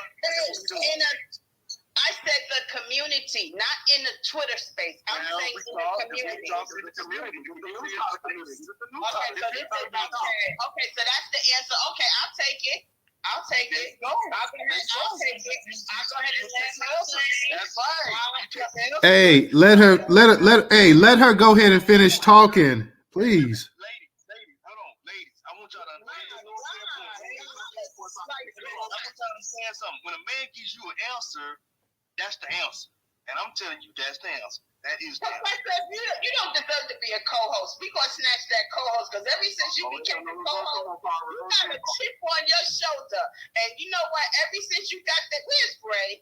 Can we put Ray back in that co-host spot, please?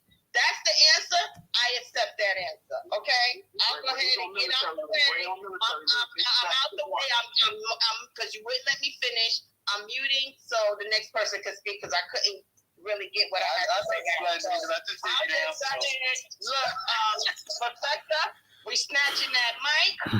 You know what I'm saying? Because you feeling yourself. You know what I'm saying? That co-host then went to your motherfucking head. But I'll go ahead and win. I don't know what you talking about. All right. Hey, and yeah, let the speakers. Hey, real quick, let the speakers go ahead and finish what they got to say. And if the co-hosts want to speak afterwards, let them go ahead and speak. So we can go ahead and we can move it around the room because we still got some hands up that we're trying to get, and that's slowing everything up as well too. So let the speakers finish and say what they got to say. Smooth, go ahead and unmute your mic. Yeah, man, I was waiting a long time because my name came up a lot. But one thing, I was right. Hey, ladies, I was right. I'm glad y'all finally answered because bars. This dude was bad. Y'all kept on saying he's no good, and y'all comparing him to Muhammad Ali and everybody else. Which, that's my life. I fucks with Muhammad Ali. You know, I don't let nobody tell me what I can be. You know what I mean? I let people know what I'm gonna do, but I do it. I rock with Muhammad Ali. You know, and it's funny how y'all keep on saying like why they ain't looking for it like that. This is crazy, man. But my thing is this, because I was right. It's all about accountability. Y'all said it. He's talking about bad built. He's talking about bad built women. You know what I mean? He's talking about women who got 6 or 7 baby daddies. So let's talk accountability now. Now, hey, y'all said I was right. I heard everybody. Smooth, you're right. Smooth, you're right. He said bad built. Smooth, you're right. He's talking about. Hey, listen. Take accountability. If you bad built, hey, I gotta hit the gym too. I eat ice cream. I eat too much oxtails. Hey, we gotta hit this gym. Let's get in shape. Right, you feel me? Let's get in shape. And let me pick you up on something. Now, Pete, y'all sit there and y'all, and it's cool because I tell guys, get your hustle with. Y'all dog the dudes out by not having a good job. Y'all dog the dudes out about he ain't doing enough. And y'all want somebody to be 6-figure. Y'all want him to be able to do this, that, and the other. So, hey, let's get in shape. If we gonna bring that bag in, ladies, let's get in shape and let's stay in shape. Let's not get big when you getting that bag by your man. Now let's not start getting big and lazy and get comfortable. Hey, and that's why I posted that picture down there, Black Native. That's why I posted that picture down there. Thank you. We can't get comfortable as men. We gotta keep bringing that bag in, right? We gotta keep feeding our family, right? So let's not get comfortable. Let's take accountability and do this. And that's what it's about. Yeah, women, you got too many baby daddies. Why? Because you're still making the same decision. Let's get it together. And listen, I love y'all ladies in here. I rocks with y'all. I love black women. I love y'all, man. I can't see myself with another woman, but my thing is this. As a man, I got to take accountability. I can hear the bad. You can tell me everything bad about, I talk about my life. I had to teach myself how to read at the age of 26. I had to get my shit together. I was on the streets. I was out there hustling. I had to get my shit together. I was in jail. It took 4 months, and I realized I don't want to be here. I don't want to be locked up. So let me get this shit together. Let me teach myself how to read, and let me do shit the right way. And that's what I did. I took accountability. I had to look in the mirror because I was tired of blaming everybody who wasn't there. Why I couldn't do this? Is this dude's fault? I can't do that. So as people, and it ain't no women thing, it ain't no man thing. It's people. In order to succeed and become better, you got to take accountability. I see the thumbs down, but it's just true. It's true. You can live in that life if you want to. It ain't gonna work out until you go out there and get it. I don't like when dudes sit there and dog out women talking about they want 6-figure men and stuff like that. Get your shit together. Why you chasing these girls and you don't got no job? You can't pay no bill. Get your shit together, man. Become a boss. Because the woman gonna be wherever the boss at. Get your life together. Don't let it just be me or Jay-Z or the next man. Hey, y'all out here talking about, oh, he tricking. Hey, get your shit together. And then you'll be able to enjoy your life too. And that's the thing. A lot of people was lazy. A lot of people don't want to take accountability. They don't want to do the work. But these be the same people asking to borrow money. These be the same people out of shape. It is what it is, man. And guess what? Hey, my hero is Muhammad Ali. My hero is Malcolm X. My hero, man, Hannibal Barco. Hey, trust me, John Horse. I got heroes out here. But at the same time, I'm going to take accountability. I'm going to deal with people who can keep it real. You know what I mean? And I understand a lot of ladies, they don't like the hard truth. But I keep it real. I'm from the streets. I can only keep it real. You know, when I talk to my homies, I'm going to keep it real. I can't baby no thug. I can't do that. I got to keep it real with the brother. You know, and I deal with kids. But I spend my money, I give it to kids. Because I know they're going to do what they got to do. They got a dream. If they want to be something, I'm going to push that. I'm going to rock with them. Other than give it to somebody to smoke weed, to buy drinks, I'm going to deal with the kids. And I'm going to go ahead and do for my community.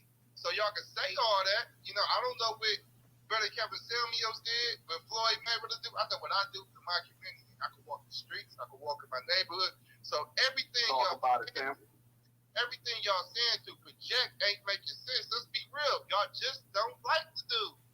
And it's okay. You don't got to like everybody. But my main thing is this. The reason why y'all hate this dude, because he was telling people the hard truth. And a lot of times, women don't want to hear that shit. And it's understood. I rocks with y'all. It ain't just black women. It's all women. They don't want to hear the truth. They want you to say they looking good all the time. Everything they doing is right. And I ain't no sexist. Listen, I hang around women every day. I don't like being around dudes. I'm the boss. Every man should want to be the boss. Every man should want to be starting his own fucking movie. So I don't like hanging around with the dudes. I respect brothers, but I like being around women. I love the energy. Because, you know, women make me feel good. Women make me feel like a king. Women make me feel like a man. They appreciate. You know, they pushes me, and I respect that. You know, I appreciate everything they do for me. So, man, y'all got to stop the projections, and let's keep it real. If you got something in your life, you don't want to take accountability, that's why you really hate this dude. Because nobody have gave me one example of him talking very disrespectful. Now, I heard somebody say, yeah, he called a girl bitches and all this. And I think it was Shekinah. Shekinah disrespect every dude on here. Shekinah says she want to get, she don't want no man. Like, she just want to have a kid with no man. She don't want no man to be a father. She want to just have a kid. You know, she want a sperm donor. You know, so hey, man. Who said that? Who Shekinah. said that? I don't remember nobody in here saying that. I heard one of y'all. Yeah, I didn't hear nobody say that either, bro. Listen, I'm telling y'all. Y'all be having conversations in y'all head. Yeah. For real. It's recorded. Hey, real quick, let him go ahead and finish. Go ahead and land it smooth. I'm about to drop it, but it's recorded. One of y'all women said he can call it. It's a strong pop. Hold on. I ain't even cutting you off. Not even be funny. Yeah, let him go ahead and finish real quick though. Yeah, but let him finish. Let him finish because he almost through. Yeah, but let him finish and then go ahead after him. But yeah, one of the girls said he can call the girls bitches and disrespect them. Was that girl disrespecting him? So let's not just stay on one side here, man. Let's take accountability. That's all I'm saying. And y'all can hate me. I love y'all, but I will always tell the truth. You know, if you want the truth, just ask me. I'll keep it real. I'm not gonna lie to you. I want you to go out like that. That's it. All right, smooth. Real quick. Hold on, real quick. The way Smooth just went ahead and operated, we let him flow. Every other speaker that comes up here tonight, let them flow the same way, just like Smooth wasn't interrupted. Let's go ahead so we can go ahead and move this space out because we ain't gonna go much longer. So let every speaker come up, go ahead and say what they got to. And anybody want to rebuttal, wait till that speaker is done. Now, DJ, you want to say something real quick? Because I'm gonna go to Black Greatness. I'm just saying it's a possibility. I might have said that because that's what I'm going. You know, one of my people's going through her kid. She just want to get nutted and have a kid and have somebody take care of her. So I might have said that smooth, you know what I'm saying? But that's real facts though. No, I'm just saying Shekinah said that she's from Love and Hip Hop, and she said she just want to have a kid. She don't want no father. Oh, okay. You talk about somebody. Oh, okay. We thought you talking about somebody in the space. That's what Kevin Samuels cussed out. He cussed her out. Okay. Right, okay. So with that being said, that's 2 for 2. My homegirl's daughter is the same way. Yeah, she going through hell with it, so he was right so far. Go ahead. Okay. Black greatness. Go ahead and unmute your mic. What's that? What's up? Total DJ. What up? Professor. Yeah. What's up, Black Greatness? Good to see you, bro. Yeah, absolutely. What up? What's happening, DJ? Yeah, this Kevin Samuels shit. So, you know, I didn't know too much about this brother before I got back on Twitter. And I watched some of his videos right before he died. Because I would see the uproar that some of the sisters would get into after some of the clips. Can I ask one question real quick? Go ahead, bro. Did you watch 2-minute videos on World Star? No. You went and watched the whole I gotta watch the whole video. Yep. I gotta see why is he doing the show? What is he actually talking about? What's the purpose? And then in that, I learned that he used to do it with black men. So I watched some of those. It's some of the same shit. I mean, he would embarrass the brothers that would call it. Nigga, you can't change your dick size. You can't change your height. But you can change how you smell in this world, how you present yourself in this world, and what you're trying to strive to achieve in this world. You can change that at any moment. You can decide to change that at any moment if you got just a little bit of resource. So I mean, when I watch this shit, I'm like, man, ain't shit this brother doing really that bad, other than the fact that I get it. Folks our age, I just don't expect us to be caught up in this algorithm of gender wars. That's the thing that disappointed me. I'm like, man, this brother's saying some real shit. Like I said, to the brothers that I watched and to the sisters, he was saying real shit. You ain't about to be looking for a professional athlete, Trey Songz, Chris Brown, Jay-Z, and you got 5 kids. Cut it out. Let's be honest. And then that ties into this sister that I've seen you all having a conversation about not wanting to date a nigga driving a school bus or some shit like that. Man, this shit is sickening. I was sitting back wanting to hear what the sisters had to say about that. I just came in. So I was hoping one of the sisters was going to speak to that. Because to me, the problem that I find is that when black men have something to say, whether it's taken out of context or if you watch the full context and understand, like, this brother is trying to help our people understand how we have to maneuver in this world, this white supremacist society. And then you also have to think, he talked about what industry he worked in. What was the industry? He basically had to be presentable. Wall Street, corporate office, corporate America. He had to present himself a certain way to get to that level. And he learned how important that is. If you don't know how important it is to dress with confidence and walk around this world as if you already have it, you ain't never heard of faking it till you make it. You ain't never heard of that? It's a reason for that. It ain't always to talk down on the next black person. It's because folks are trying to get somewhere in life. And you can't get there sagging your pants. You can't get there with your ass hanging out every outfit you go outside in. You can't get there like that. You have to, at some point, mature and say, you know what? If I fucked up in my younger years and I was dating nothing but dope dealers and these niggas gave me 2-3 kids and they left, it's probably time for me to think about how I'm choosing who I deal with. If I'm a young brother that I can't find a woman because I dress sloppy, my ass hanging out, and I'm thinking to myself, why can't I find a woman that'll take me for me? Probably because your ass don't dress the part for what you're looking for. So, I mean, at the end of the day, for folks to be upset about shit like that shows how we can't take accountability for ourselves. That's all it is. There ain't no shit to be celebrating a man's death a year after he's died. The shit was sick last year.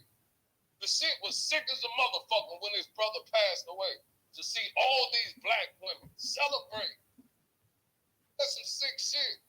And then to come back a year later and see the same type of attitude. And then what makes it even sicker is that we just saw Jerry Springer pass. We just saw Jerry Springer pass. And it was not this same type of sentiment. Even though Jerry Springer, I don't know if it's been talked about, his programming did worse to our community than anything you can say Kevin Samuel said on a motherfucking YouTube channel did. Because that was broadcasted nationally across the entire motherfucking country for years. So I don't understand how our people pick and choose what's offensive. Oh, how this person. It goes back to that narrative that as a black man in this society in the 21st century, the only thing you can be is a homosexual.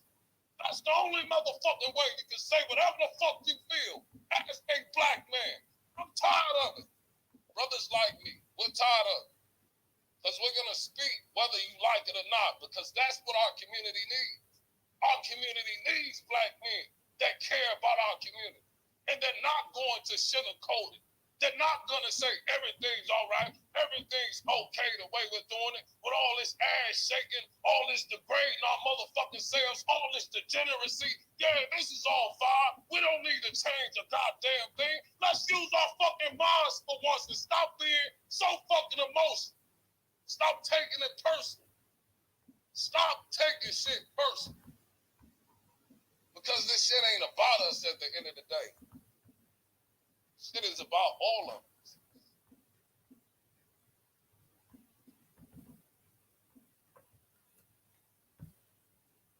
All right. Shit, Black Greatness. All right. That fire, bro. Thank you. Thank you, bro. Thank you, Black Greatness. Let me go ahead and get to me Thinker, Miss Thinker. Miss Thinker, go ahead and unmute your mic. Hey, how are you? We're doing pretty good. All right. I've been watching the whole fiasco with Kevin Samuels, and he had a video saying that he would get more views if he was bashing women. He would get it. And then number 2, he said that men should be with men.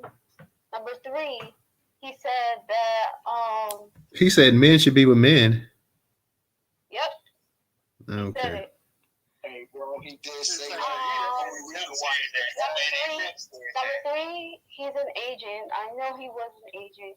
Number 4, I remember it was something he said that disgusts me, but wait, I forgot what I was about to say. But yeah, he was a agent, a full-blown agent. But if Black women celebrated Cynthia G, which is the same agent as Kevin Samuels, you all would have been like all bashing us at the same time. Kevin Samuels and Cynthia G were like on the same level. So no, they was not. No, they was yes, not. they were. I think They were. Black baby, black male baby. It's the same thing. Men should be with men. No, it's not the same damn thing. Hey, let her go ahead and finish real quick. Go ahead. Hey, EJ, I'm trying to bring you up, but I don't know what's up with your phone. Drop down, come back. Go ahead, Miss Thinker. Because if you're saying men should be with men and procreating with other nations, you're aborting your image. So that's the same thing. It's the same thing. But if if Black women were all celebrating Cynthia G, or like, let's say if Cynthia G was gone tomorrow, and we were all like, oh, Cynthia G, let's celebrate her. You all will be mad and all in your feelings. I know she's an agent, but yeah, they were both on the same level. All right. Thank you, Miss Thinker. Let me go ahead, Rella. Rella, go ahead and Can I ask Miss Thinker a question real quick? What? Okay, so hold on, there's something you said. Okay, so no. She is right about him saying that about being with other men. He said that, well, if you're not going to be with a woman, you might as well go be with a man because you can't die alone. You're going to be alone in this world the rest of your life. So if you don't want to wash your ass, why does he have to be with men though? Hold on a second. I just told you that. I just said that. And why did he say that his views would go up and make more money if he would bash women? I honestly never heard him say that, bro. Go look at the video where he said that, like, he was talking about image, and then he was like, he said his views would go up if he bashed women. Yes, his views would go up if he bashed women. Hey, to cut a long story short, because we got other hands. Can you put that? Can you put that? Post that video on Twitter somewhere? Because we can't get in the jumbotron, but can you post a video on Twitter? Yeah, so we can move. I don't know how to put in the jumbotron. Well, the jumbotron's not working tonight, so if you could go ahead and tweet it out and just tag us in the post, we could see it. Keep it in the chat. So Miss Thinker, we've actually asked y'all women up here on several times, and not just this space, but other ones too. What specifically did Kevin Samuels disrespect y'all about? You know what I'm saying? And nobody has. A lot of things. He was specifically targeting black women. Majority of the time, he was specifically talking about black women. Well, hold on real quick.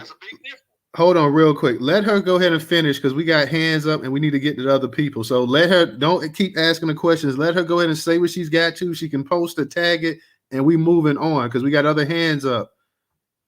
Right. So again, for the record, what specifically did Kevin Samuels say that was disrespectful or demeaning to women in general? He was saying that black women were fat and that to choose other nations, choose white women, that's what or men, that's what he was doing. And then he had another glitch on his computer saying on a glitch on his computer where he had a man, specifically a man on his bed sleeping. I don't know how he got there, but there's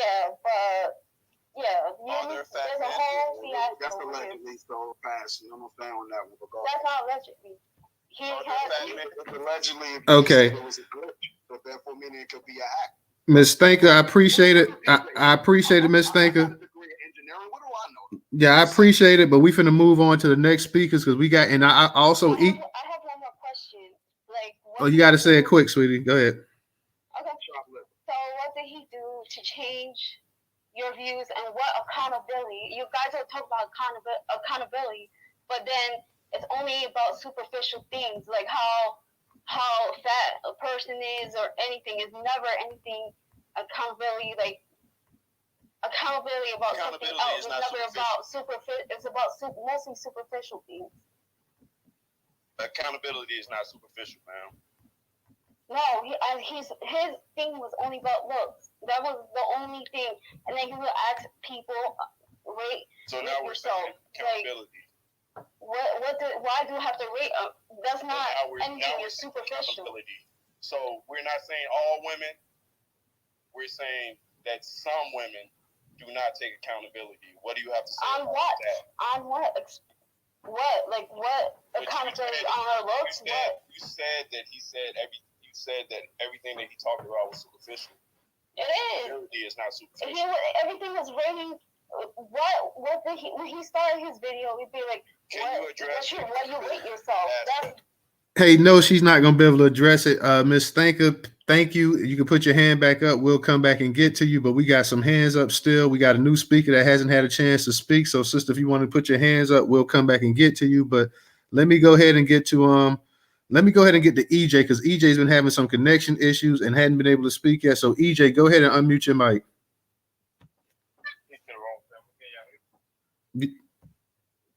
Yeah, we can hear you. Yeah. I just want to speak on a few things with the brothers at the table. These one of the people that I did. Hey, your mic is low, bro. I might have to speak up there because I got my AirPods in and working right now. Yeah, take your Yeah, you have to take that out, bro. Yeah, that's the problem. on. Disconnect from your Bluetooth. Disconnect from your Bluetooth.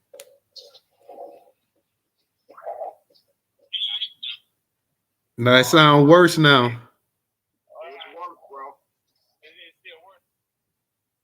It sound a little better. Go ahead, I guess. Damn. Give me a second. I'll come back up. All right, yeah, come back up. We'll get back to you. In the meanwhile, Rella, go ahead and unmute your mic. Clean your phone, EJ. Clean your phone. So, update Twitter. Twitter updated the other day.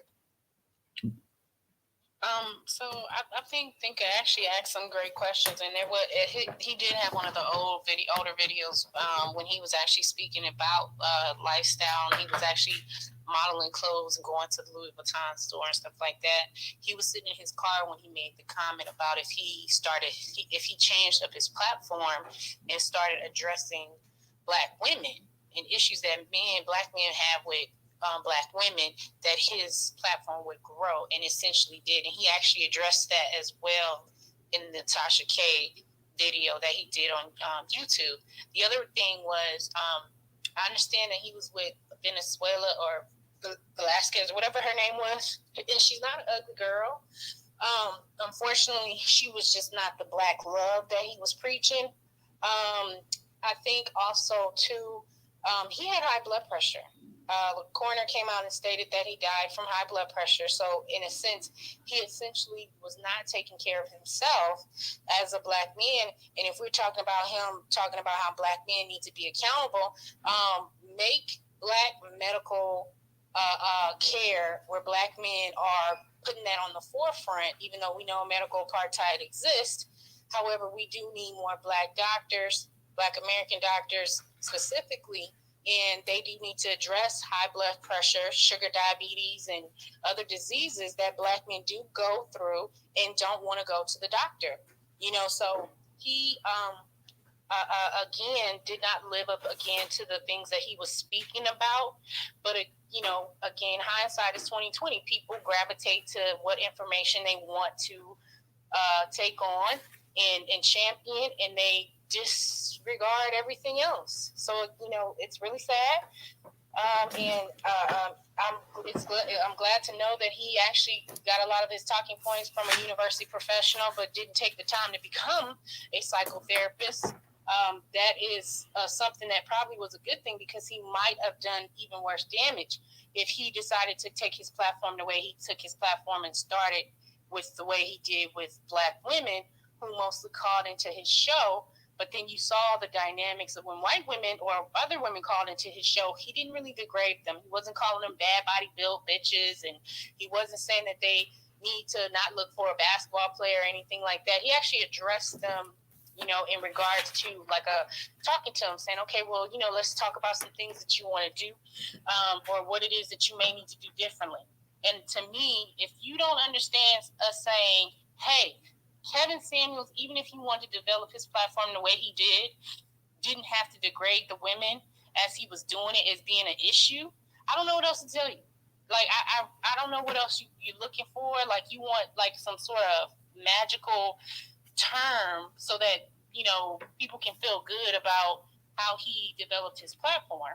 And unfortunately, if you don't understand that a professional is not going to have people calling in, and matter of fact, doctors and therapists are now on social media, and they are talking to people on a platform, and they are not dealing with people the way Kevin Samuels dealt with people. And I posted a video an interview he did with Vlad, where he said his platform was actually about relationships, and that he wanted to do, he was trying to get on to the next interview, and so he was really trying to grow his influence. So he was about the money. The other thing was, we did talk about Ebony K. Williams earlier, and that she, again, is speaking for herself because she has a brand and a platform that she speaks on about, Black issues, Black American issues here in the community. But when she was called out, even by Iyanla, telling her, hey, what do you mean about what you said? We need a little bit more context. Then she got emotional and tried to project, because now you have a whole bunch of men and women who came out under her platform. It's the way you came off with what you said was wrong. And it was wrong in the sense of her tone, It was wrong in the sense of she does not want to date a bus driver. She wants to date someone who owns the bus, not someone who franchises the company or the owns the bus company. She said owns the bus. And I understood that to mean she wants to date someone that has aspirations to be a business owner. The problem is everyone is not equipped to be a business owner. And some people are really good at being the workers. And so that's not a bad thing. You can have people that can be the workers and they still actually are good with finances. They're able to do other things to make money and build wealth. As long as they are about repair, reciprocity, and reparations, that should be the goal. And apparently, therapy, because that's all I'm hearing is, a bunch of people talk about how they don't understand, and they don't hear people giving them exact things of why Kevin Samuels was an issue. Well, one, wasn't a counselor. Two, you talking about people's imagery and why they are in the relationships that they're in, and them having children, because having children, as we say, the men say, we need to stop with the abortion thing, but you mad about somebody having 10 kids. Like, it's just the whole conversation is all over the place. And all I'm going to say is, we all don't have all the answers, and I'm not even saying I do, but from what I'm seeing and listening here is that maybe we do need to get people who are in those professions in the room so that we can get a better context of what is actually being conveyed to us and why we're not listening and hearing each other. We all understand accountability. We understand some of y'all just learned about accountability. Some of y'all don't even know about reciprocity. And at the end of the day, if you need help with that, I said it earlier. Find you a professional, not somebody off of YouTube who's not certified, because I do understand doctors and lawyers and people who are professional on YouTubes too. But if they are not certified and they don't have a track record of proof to show and prove that, hey, they can help you build on having healthy relationships and even work on yourself, then chances are you're probably going to end up, in the same position you are, in the next 10 years. So anyway, I'll land. All right. Thank you, Rella. Let me go ahead and get to Trouble. And then Miss T, I see you up here too as a new speaker. So I'm going to get to you after that too. So go ahead, Trouble. Just to address what Smooth said earlier, Rella kind of dipped on it on a few points. When he was talking about, all of the women that have all of the babies and, X, Y, and Z. Men have babies too. And a lot of men have a lot of baby mamas out there. And so to try to use that as a way to once again demean a woman, or to say she doesn't deserve love, or she doesn't deserve to have whatever it is that she's looking for, is once again another fallacy in your argument, because men also have children. The difference is, us women, our children are generally with us, whereas some of you men, not all, but some of you men, got about 5, 10, 15, 20 baby mamas all across town spread out. Some of you got children you ain't even claiming. You won't go by or whatever, and the baby mama might not even be trifling. You're the trifling one. So let's stop trying to make it seem like if a woman has A, B, and C, she is not worthy, because that's not the type of woman that you are looking for.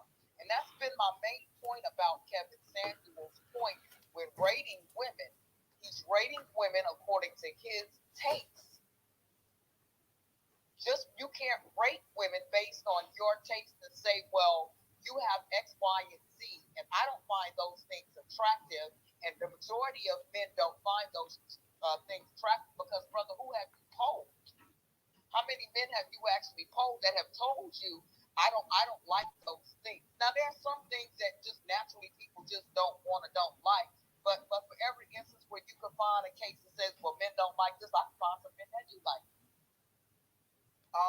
When you say that women need to lose weight, and Smooth was real big on the, y'all need to lose weight. You get older and you start looking like A, B, and C. Have you seen some of the guts on you brothers as y'all start to goddamn age? Have you seen some of the flabby asses? Have you seen some of the receding hairlines? Have you seen some of the shrinkage in the shrinkage area? Come on now. let's not Smooth. You bring some points up here that really just like, dude, where you coming from? Everything that you could say about a woman, we could flip that, twist it, and reverse it, and say the same thing about a man. So it's not all about what you brothers is looking for. It's about a woman. And the young sister who was speaking, Miss Tinker, you know, she brought up a very valid point that once again someone tried to dismiss. His points was more concerned with certain things of looks and, you know, this is and that. Nothing to do with the core value of that person, the core being of that person. Which, you know, I don't know about you all, but I don't want a man who spends more time in the mirror than me, and the only thing that you bring to the table is the fact that you look good, you built good, you know, you got a nice bank account, and some women may want that, but there's other women like myself who need something a little bit more deeper, a little bit more sincere. I need to feel loved. I need to be loved. I need someone who wants to be loved on. I need someone who's worthy of my love. It's not about what you look like or what your bank account is holding. And I think that's some of the missing ingredients of some of these talking points a few of y'all have brought to the table. I mean, throw the whole table away. All right. No, you got to wait for a second, Smooth, because we got a lot of hands. We got people that hadn't spoken. You spoke not too long ago, so we got to go ahead and try to get this thing because I'm gonna count the hands and we're gonna go in this order and we're gonna close the space out. EJ, I know you had an issue with your actual connection. Can you hear now? I mean, are you? Go ahead. Okay, so y'all can hear me better now, right? Yeah, we can hear you better. Go ahead. Okay, good. I was gonna say I just kind of listening in and paying attention to a lot of what everybody is saying and what everybody not saying. So I want the people that did listen to Kevin Samuels a lot, even when he was talking to just the men. And one thing that I noticed when he was talking to just the men was he would talk to the men very much a lot harsher than he would talk to the women. I'm not trying to like give him any pass or anything or anything. There was like one video of 100 video, one up. Hey, Miss Thanker, don't come off your mic, sweetie. Go ahead and let him finish what he's got to say. Nobody come off your mic. The speakers or the co-host, let the people speak. Go ahead, EJ.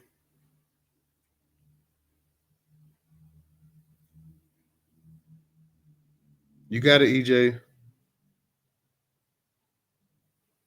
Yeah, sometimes when you read the mic like that, like it knock people out of space sometimes. Oh, yeah, My bad. Can you hear me now? Yeah, we can hear you. Go ahead. Okay, yeah. So I saw what he's going for with the platform. Me personally, I've seen what he's trying to get people to actually do better. You know what I'm saying? That's why I took from a lot of what he got. Because I had my father in my life, and a lot of lessons that I got from a lot of stuff that I heard from Kevin Samuels. I heard from my father, I heard from other men in the neighborhood, I heard just men in general. You know what I'm saying? And even when it came to the women topic, I like my women a certain type of way. And for me, that's the thing that I could appreciate what he was saying, certain things that I like. Because I'm not a person that necessarily tends to go for a bigger one. I'm just personal. But some men do, some like that. That's up to them and their opinion. But I see what he was saying, that if you wanted to try to get yourself to attain to be with a certain type of male, these men tend to go for a certain type of woman, and you don't fit that category. So if you don't want to go for this certain type of person, then that don't apply to you. Let it fly. But until then, we still need to learn how to listen to each other. Just like when I was listening to Ebony K. Williams, because I wanted to bring them back around to her. She was saying what she said, but now the thing about her is she a wife to anyone? Is she married? Does she have children? If that's a problem, if she hasn't been able to get what she wants, then something in her might be wrong. Or she's not being able to appeal to the type of man that she wants. You get what I'm saying? So I'm saying, like, I'm not saying that, what she's doing is wrong or right because she has her own opinion on what she wants. But I'm saying that if what she's doing is not working, then somebody has to change. I'll let my plan there. All right, appreciate it. Thank you. And we're gonna go ahead and I'm gonna start dropping the speakers that's up here that already spoke, so we can go ahead because we're gonna go ahead and close it out soon. So everybody that spoke, we're gonna go ahead and start dropping you guys down into the actual listener section. So let me go ahead and get to Miss T. Miss T, go ahead and unmute your mic. Hey, Newstoter, and what's up to the co-host, and evening to all of the family in the space. Good to see you all again. Newstoter, I was a little late tonight. I was listening to TBA with both of y'all coming in on Fridays. Now y'all give me I have to give each one of you an hour, but he was letting Ebony K. Williams have it pretty toughly, and he posted a picture of her and her fiance, which I put in the comments. And brothers shouldn't really be worried about what Ebony K. Williams talking about. Y'all ain't her flavor. Apparently, she likes them a little bit lighter complected. And then one other thing, I was a little bit disappointed tonight when I came in. Newstoter, you let somebody get you off your square tonight. You are normally so chill, so cool, so calm.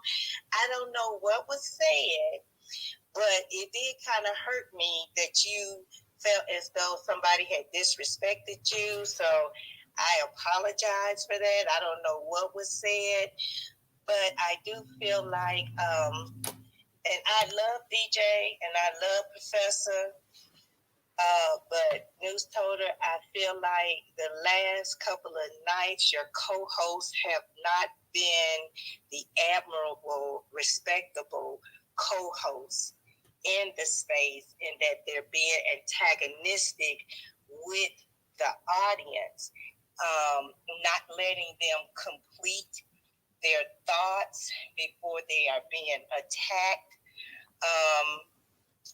So maybe y'all all need to have a meeting, because this is not how your spaces are ran. They're very, very top quality, high tier, the cream that rises to the top. And that just has not been happening over the last 2 nights. So hopefully you all can go ahead and nip that in the bud. About Kevin Samuels, I agree with no taxation. This brother, he is dead. He is gone. And if these gentlemen wanted to do something to celebrate his life, once you found out he died from hypertension, you could have done something like every year on May 5th, we're going to go and get an EKG or get some heart tests or do some things like that. You do something to celebrate his life instead of still having these arguments, because we know you're hurt because your guy is gone. But it's just that he's gone. Do something, celebrate his life. Don't sit up and have all these arguments with people that you know don't like him. Don't like what he represented. He was cool with me because I'm an older woman. I knew the shit he was saying was sometimes true. If you want a certain type of man, you got to elevate yourself. You got to carry yourself in a certain way. If you carry yourself in another way, you're going to get another type of man. So it didn't bother me what he said. But if you want to bring a good thing to his life, celebrate it. Fight hypertension in the black man. And with that, I land my plane. All right. Thank you, Miss T. Let me go ahead and get to Van Link Up. Van V is it V Link Up? Go ahead and unmute your mic. Yes. Hi, everybody. Thank you for bringing me up. First, I want to say I'm not the most articulate speaker, so I hope y'all can bear with me. I want to get out what I need to get out as clear as I can. Second of all, I love Kevin Samuels. I feel like I learned a lot from him about how to behave like a woman and be more feminine and respect the man. Third, I'm probably the only woman in here who, or only person in here, who agrees 100% with Ebony. And I'll tell you why. There is a difference in a relationship between a wealthy black man and a wealthy black woman. A wealthy black man can be with a broke woman and be happy because he will be able to lead the household. If anything goes wrong in that household, he can lead that woman. A wealthy black woman cannot be with a broke man. She may love him, but she cannot be with him because she has more to lose. If life happens, the IRS come knocking at the door. If I need to clean up my books, if I need to get my money offshore, if I want to expand my business, if I want to go international, I need to be with a man who can lead me and teach me and help me and have my back. Even though I may love the bus driver, I can't be with him because he can't teach me on the level that I'm dealing with. I think that Ebony was right with what she said, and I get why she said it, but she said it the wrong way. And I think that you can, I hope you guys don't take it personal, because I just don't think she meant it that way. I just think dealing with a man who's not where I'm at, he's not dealing on a level that I'm dealing with. I can't be with him because he's too much of a risk and I will have too much to lose. And that's all I got to say. All right. Thank you. Let me go ahead and get the no taxation. No taxation. Go ahead and unmute your mic.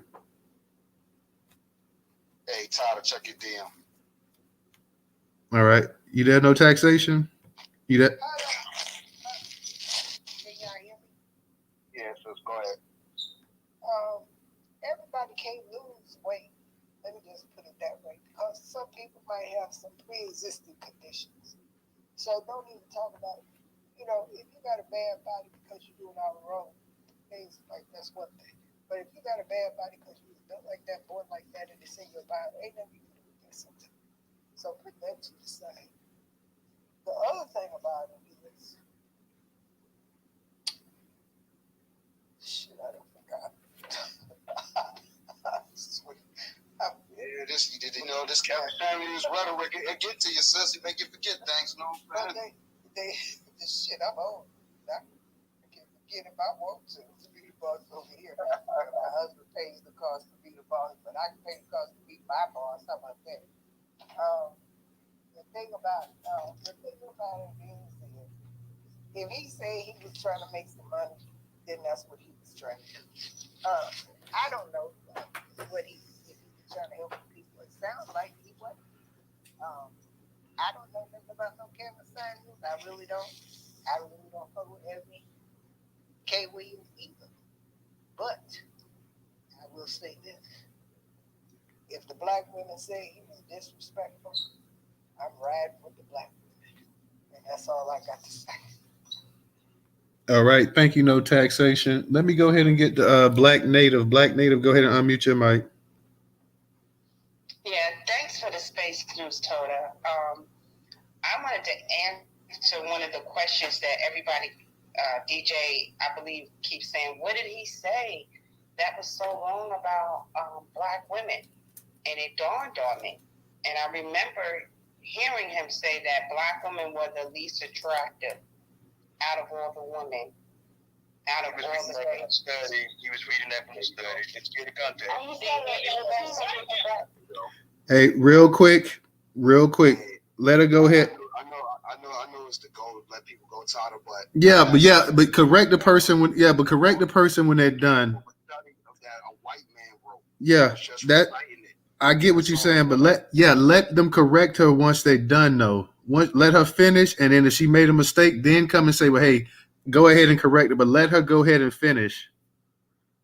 Hey, Vander, we're not bringing no more people up. Enjoy your night.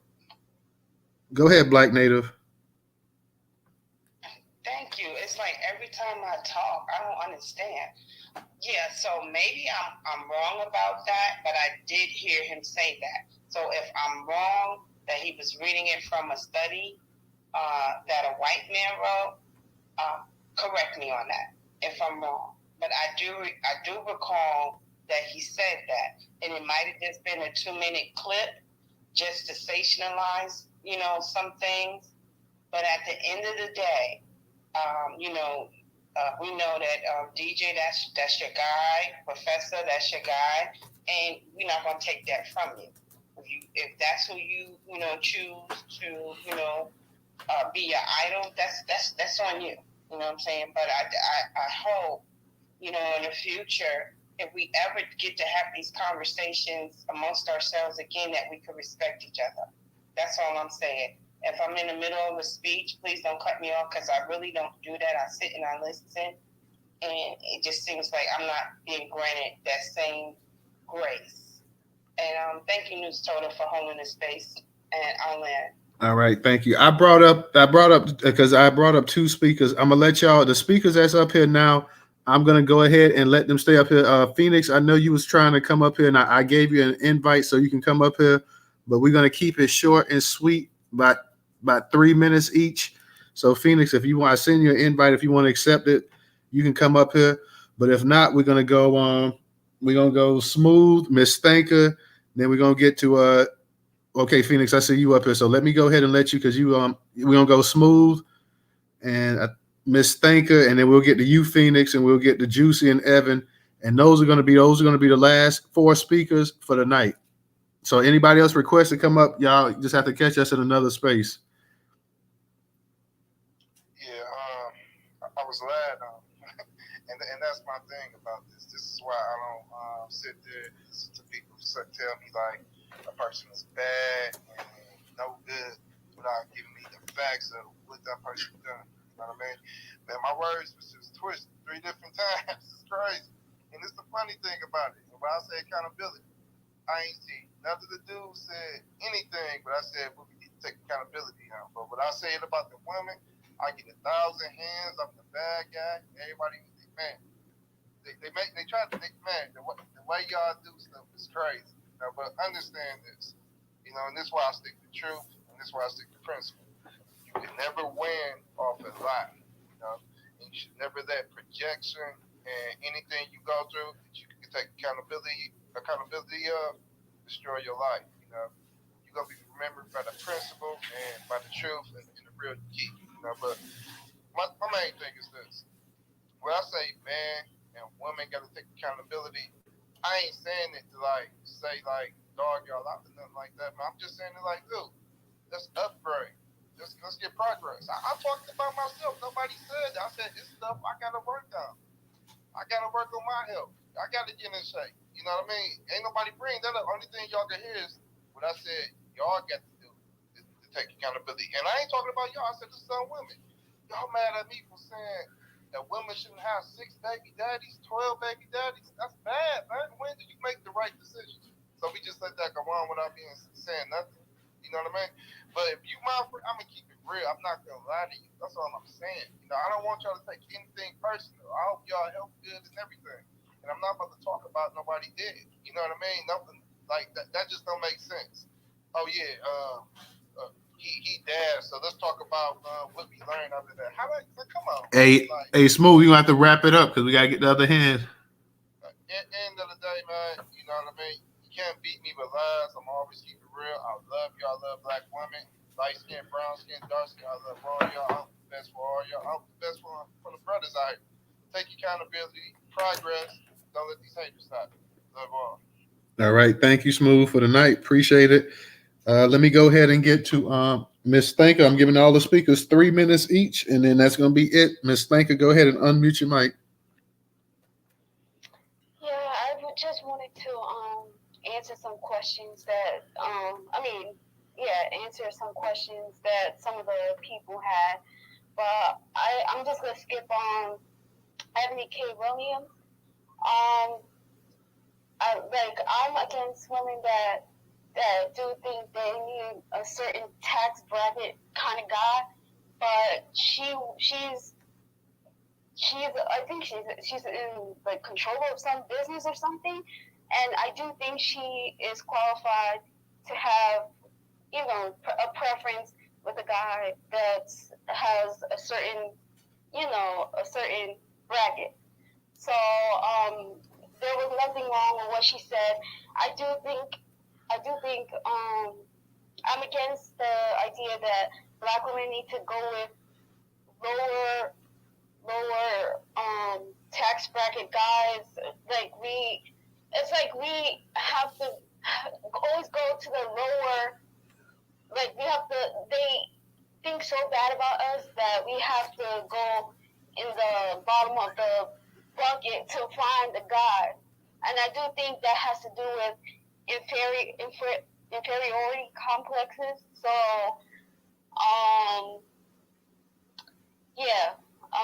I do not see anything wrong with what she said because she's in charge of her own business.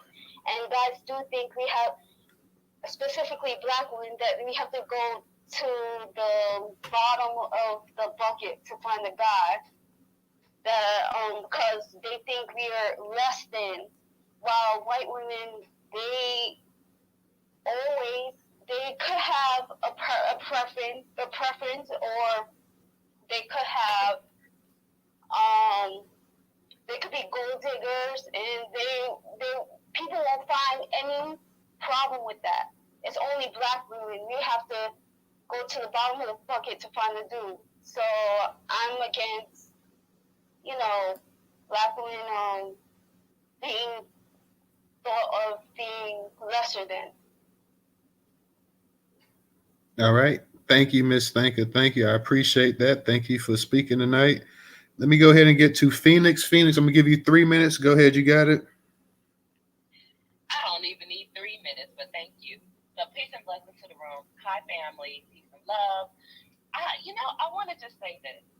I don't have much to say about Kevin Samuels and all that, but I do want to say that the both of them have one common theme, and that theme to me is mediocrity. And Ebony K. Williams explained her position on the Breakfast Club interview.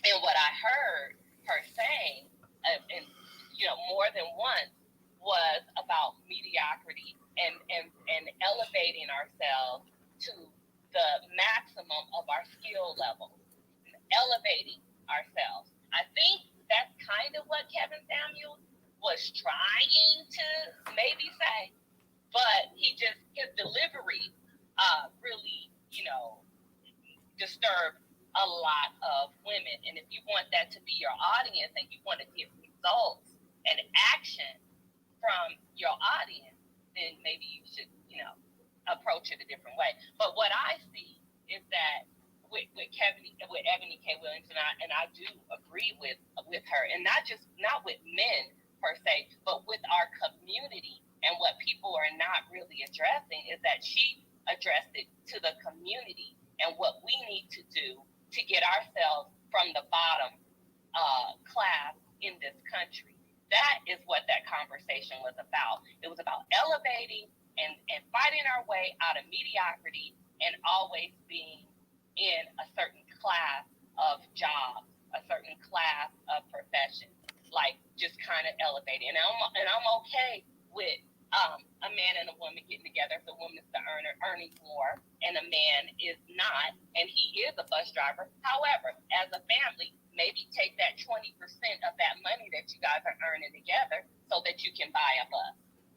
So I'm just going to land there. Let's get out of our mediocrity. And we're not to blame any one of us. We need to express more love with one another.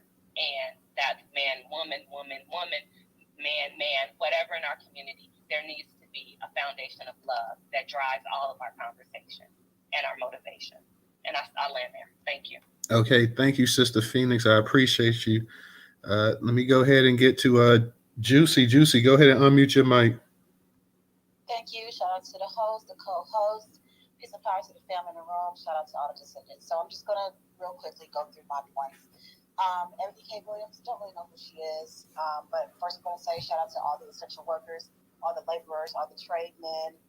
Shout out to all the women that are taking care of them and their children, because essential workers, the everyday people that which are not average. They may be above average. He's working on a multi-million-dollar concept, but he's driving the bus for now. So I appreciate the everyday working class person, because that keeps everything in motion. Without our truck drivers, we wouldn't have anything during COVID. But some people look down, which we have some classism within our own Black community, but that's a whole other discussion. Moving on to Kevin Samuels. Long live the great Kevin Samuels. Huge supporter. I didn't watch every single video, and I'm not really into YouTube, which I know a lot of people like YouTube, but I'm not a big YouTuber. But what I did watch, what I did read, what I did see, I approved.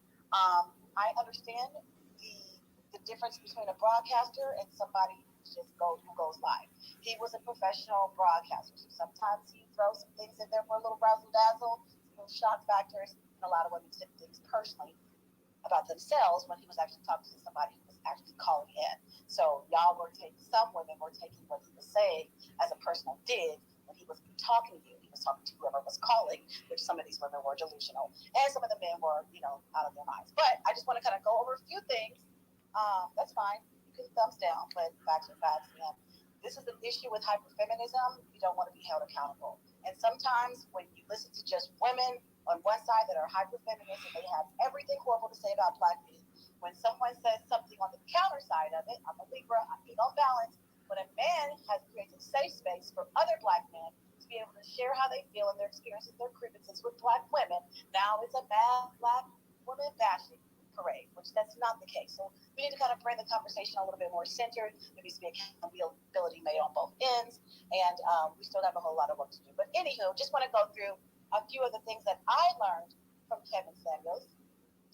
One, beta men with beta traits are not suitable for wives. They can't protect their women. Unmarried men are looked upon as unstable. Men that date women with no intentions to marry are jokesters. Men that are average are only subjected to get average or below average women. Men that don't make enough money to even provide for themselves shouldn't date. So Kevin Samuels comments, men that have no leadership skills have no husband qualities. Women are the enemy. Socially awkward beta men need to work on their approach on meeting women. Men that are not in control of their emotions have no ability to be in control of a family. So those are a few of the comments that he made to kind of, counter the balance. So I just want to share this with y'all. You don't want to build the resume. You don't want to actually have it where it counts to have the real leverage. You want her to respect your masculinity and your manhood because you have a penis and an XY chromosome. It don't work that way. Women respect resources.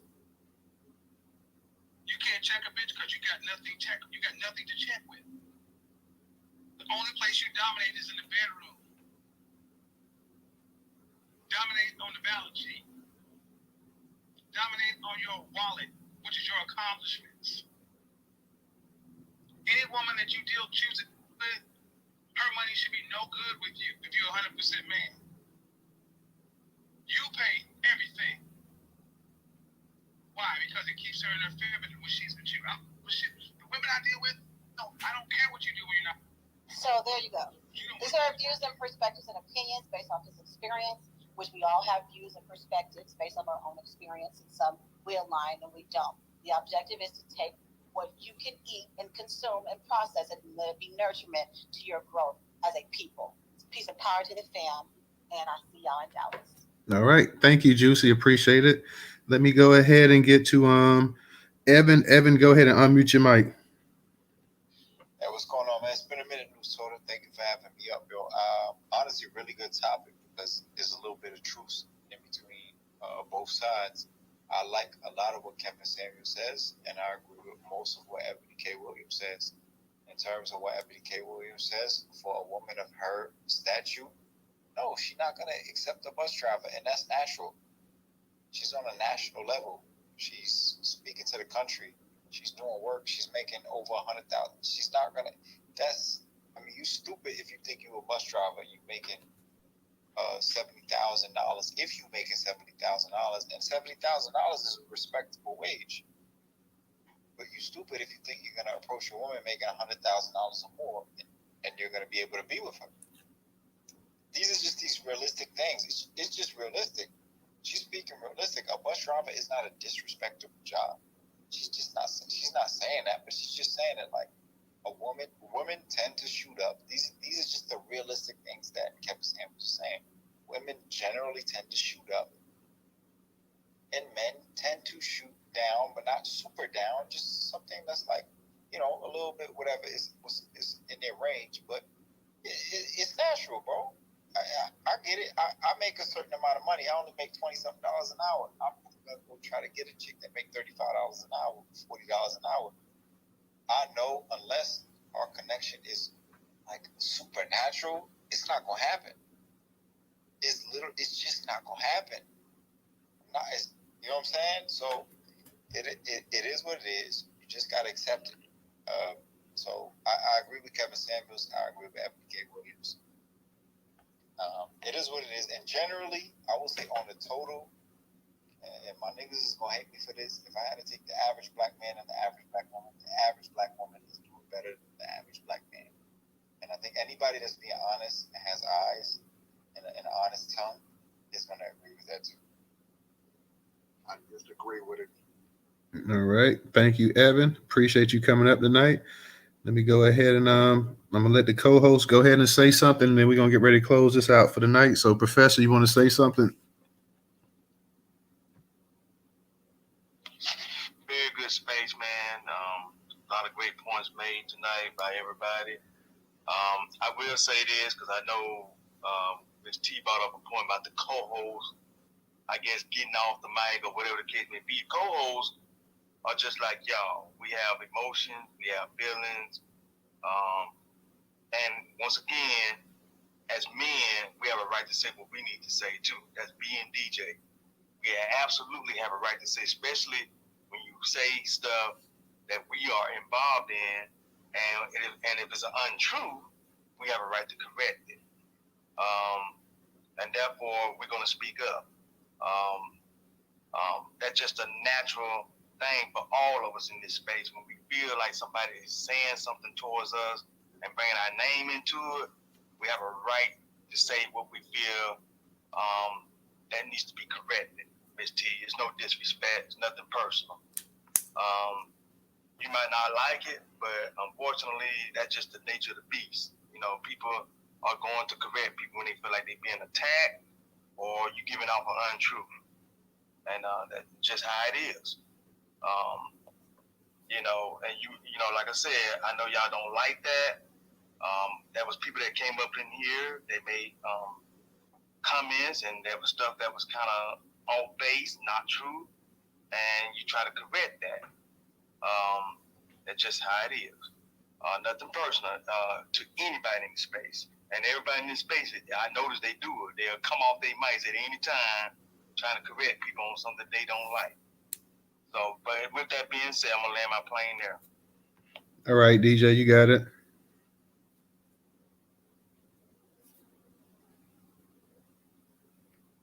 You there, DJ?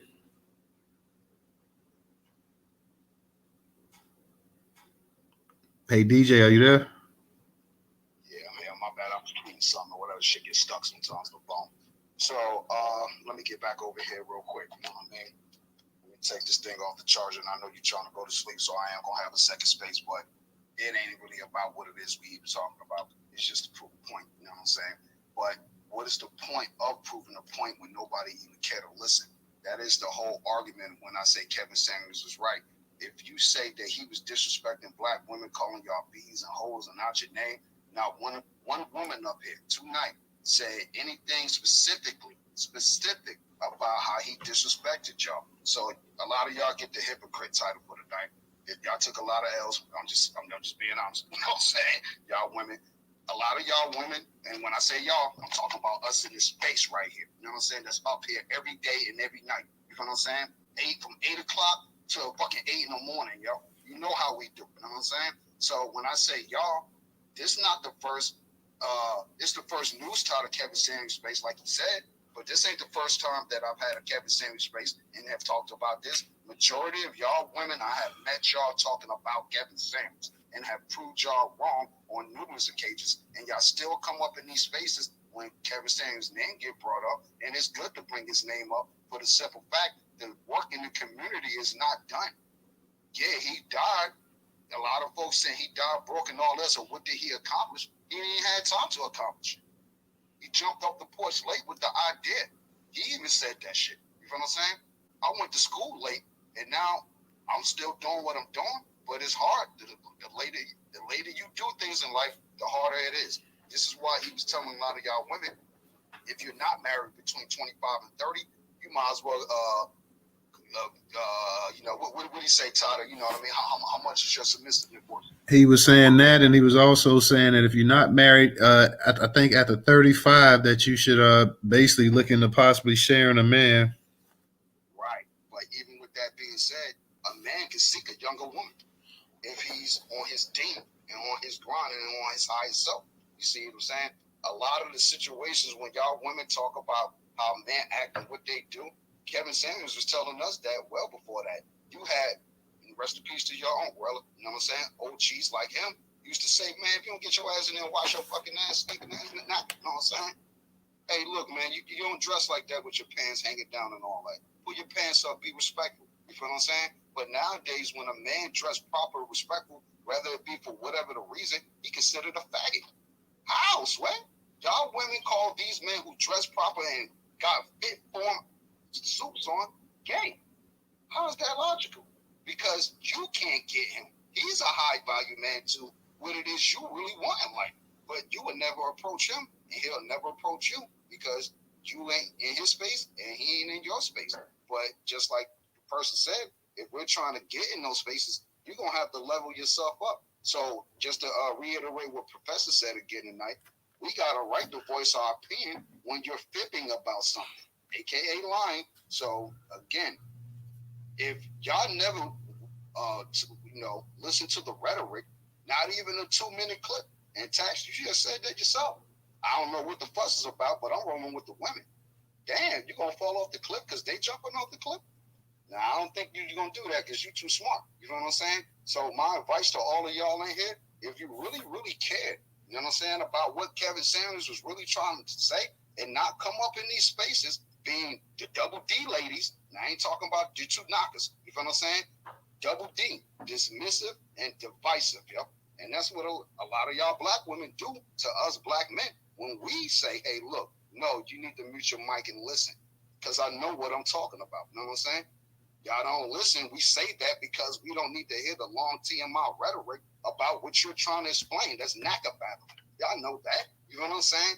Tell me in simplistic form, hey, look, I need you to take the trash out because you forgot last night. I knew you was tired, baby, but I still made you dinner, so you got to do your job too. You feel what I'm saying? And I busted you. Okay, you got that. I can't even fucking say shit. You feel what I'm saying? But y'all want to come with the finger wagging and the da-da-da-da-da-da-da-da-da. So when a man, again, and I've corrected you twice, and y'all both came up here and said, we reiterated the exact same shit I said in his space. Kevin Samuels, when y'all say, well, where he's getting this information and quoting all these statistics, I just told y'all. He got it from Dr. Hassan T. Johnson, a Black American NACA, who is a professor at UCLA of Black American Studies, specifically men. So when he's quoting these quotes, he's getting it from a logical source. Why is that so hard to believe? And then when you say, well, I don't believe it, well, okay, go look over here. Oh, I don't care. Well, why did you even care to ask me that? If you wouldn't care to receive the information, a lot of y'all are bad debaters, men and women. Y'all can't really debate nobody because you don't got all the facts, yo. Y'all gonna lose every time, you know what I'm saying? This shit easy to me. I've been doing this, yo. That's why it's a lived experience, man. I Leo did. Newstoter, next space, let's roll. And Kevin Samuels was right. All right. Thank you, everybody that came to the space tonight. I know it was a pretty good space. We had some blow-ups in here, definitely, but for the most part, it was a pretty good space. So thank you to the speakers and the co-hosts. And it is duly noted as well, too, guys, about you saying that the co-host coming off the microphone as well, too. So I definitely understand what you're saying on that. Like they say, they do have a right to, if they feel it being lied on or whatever, or people stretching the truth. But at the same time, you can't, if people are speaking, no, you have to go ahead and let them speak. I prefer for people to go ahead and finish their thoughts and go ahead and say what they want to. And then you go ahead.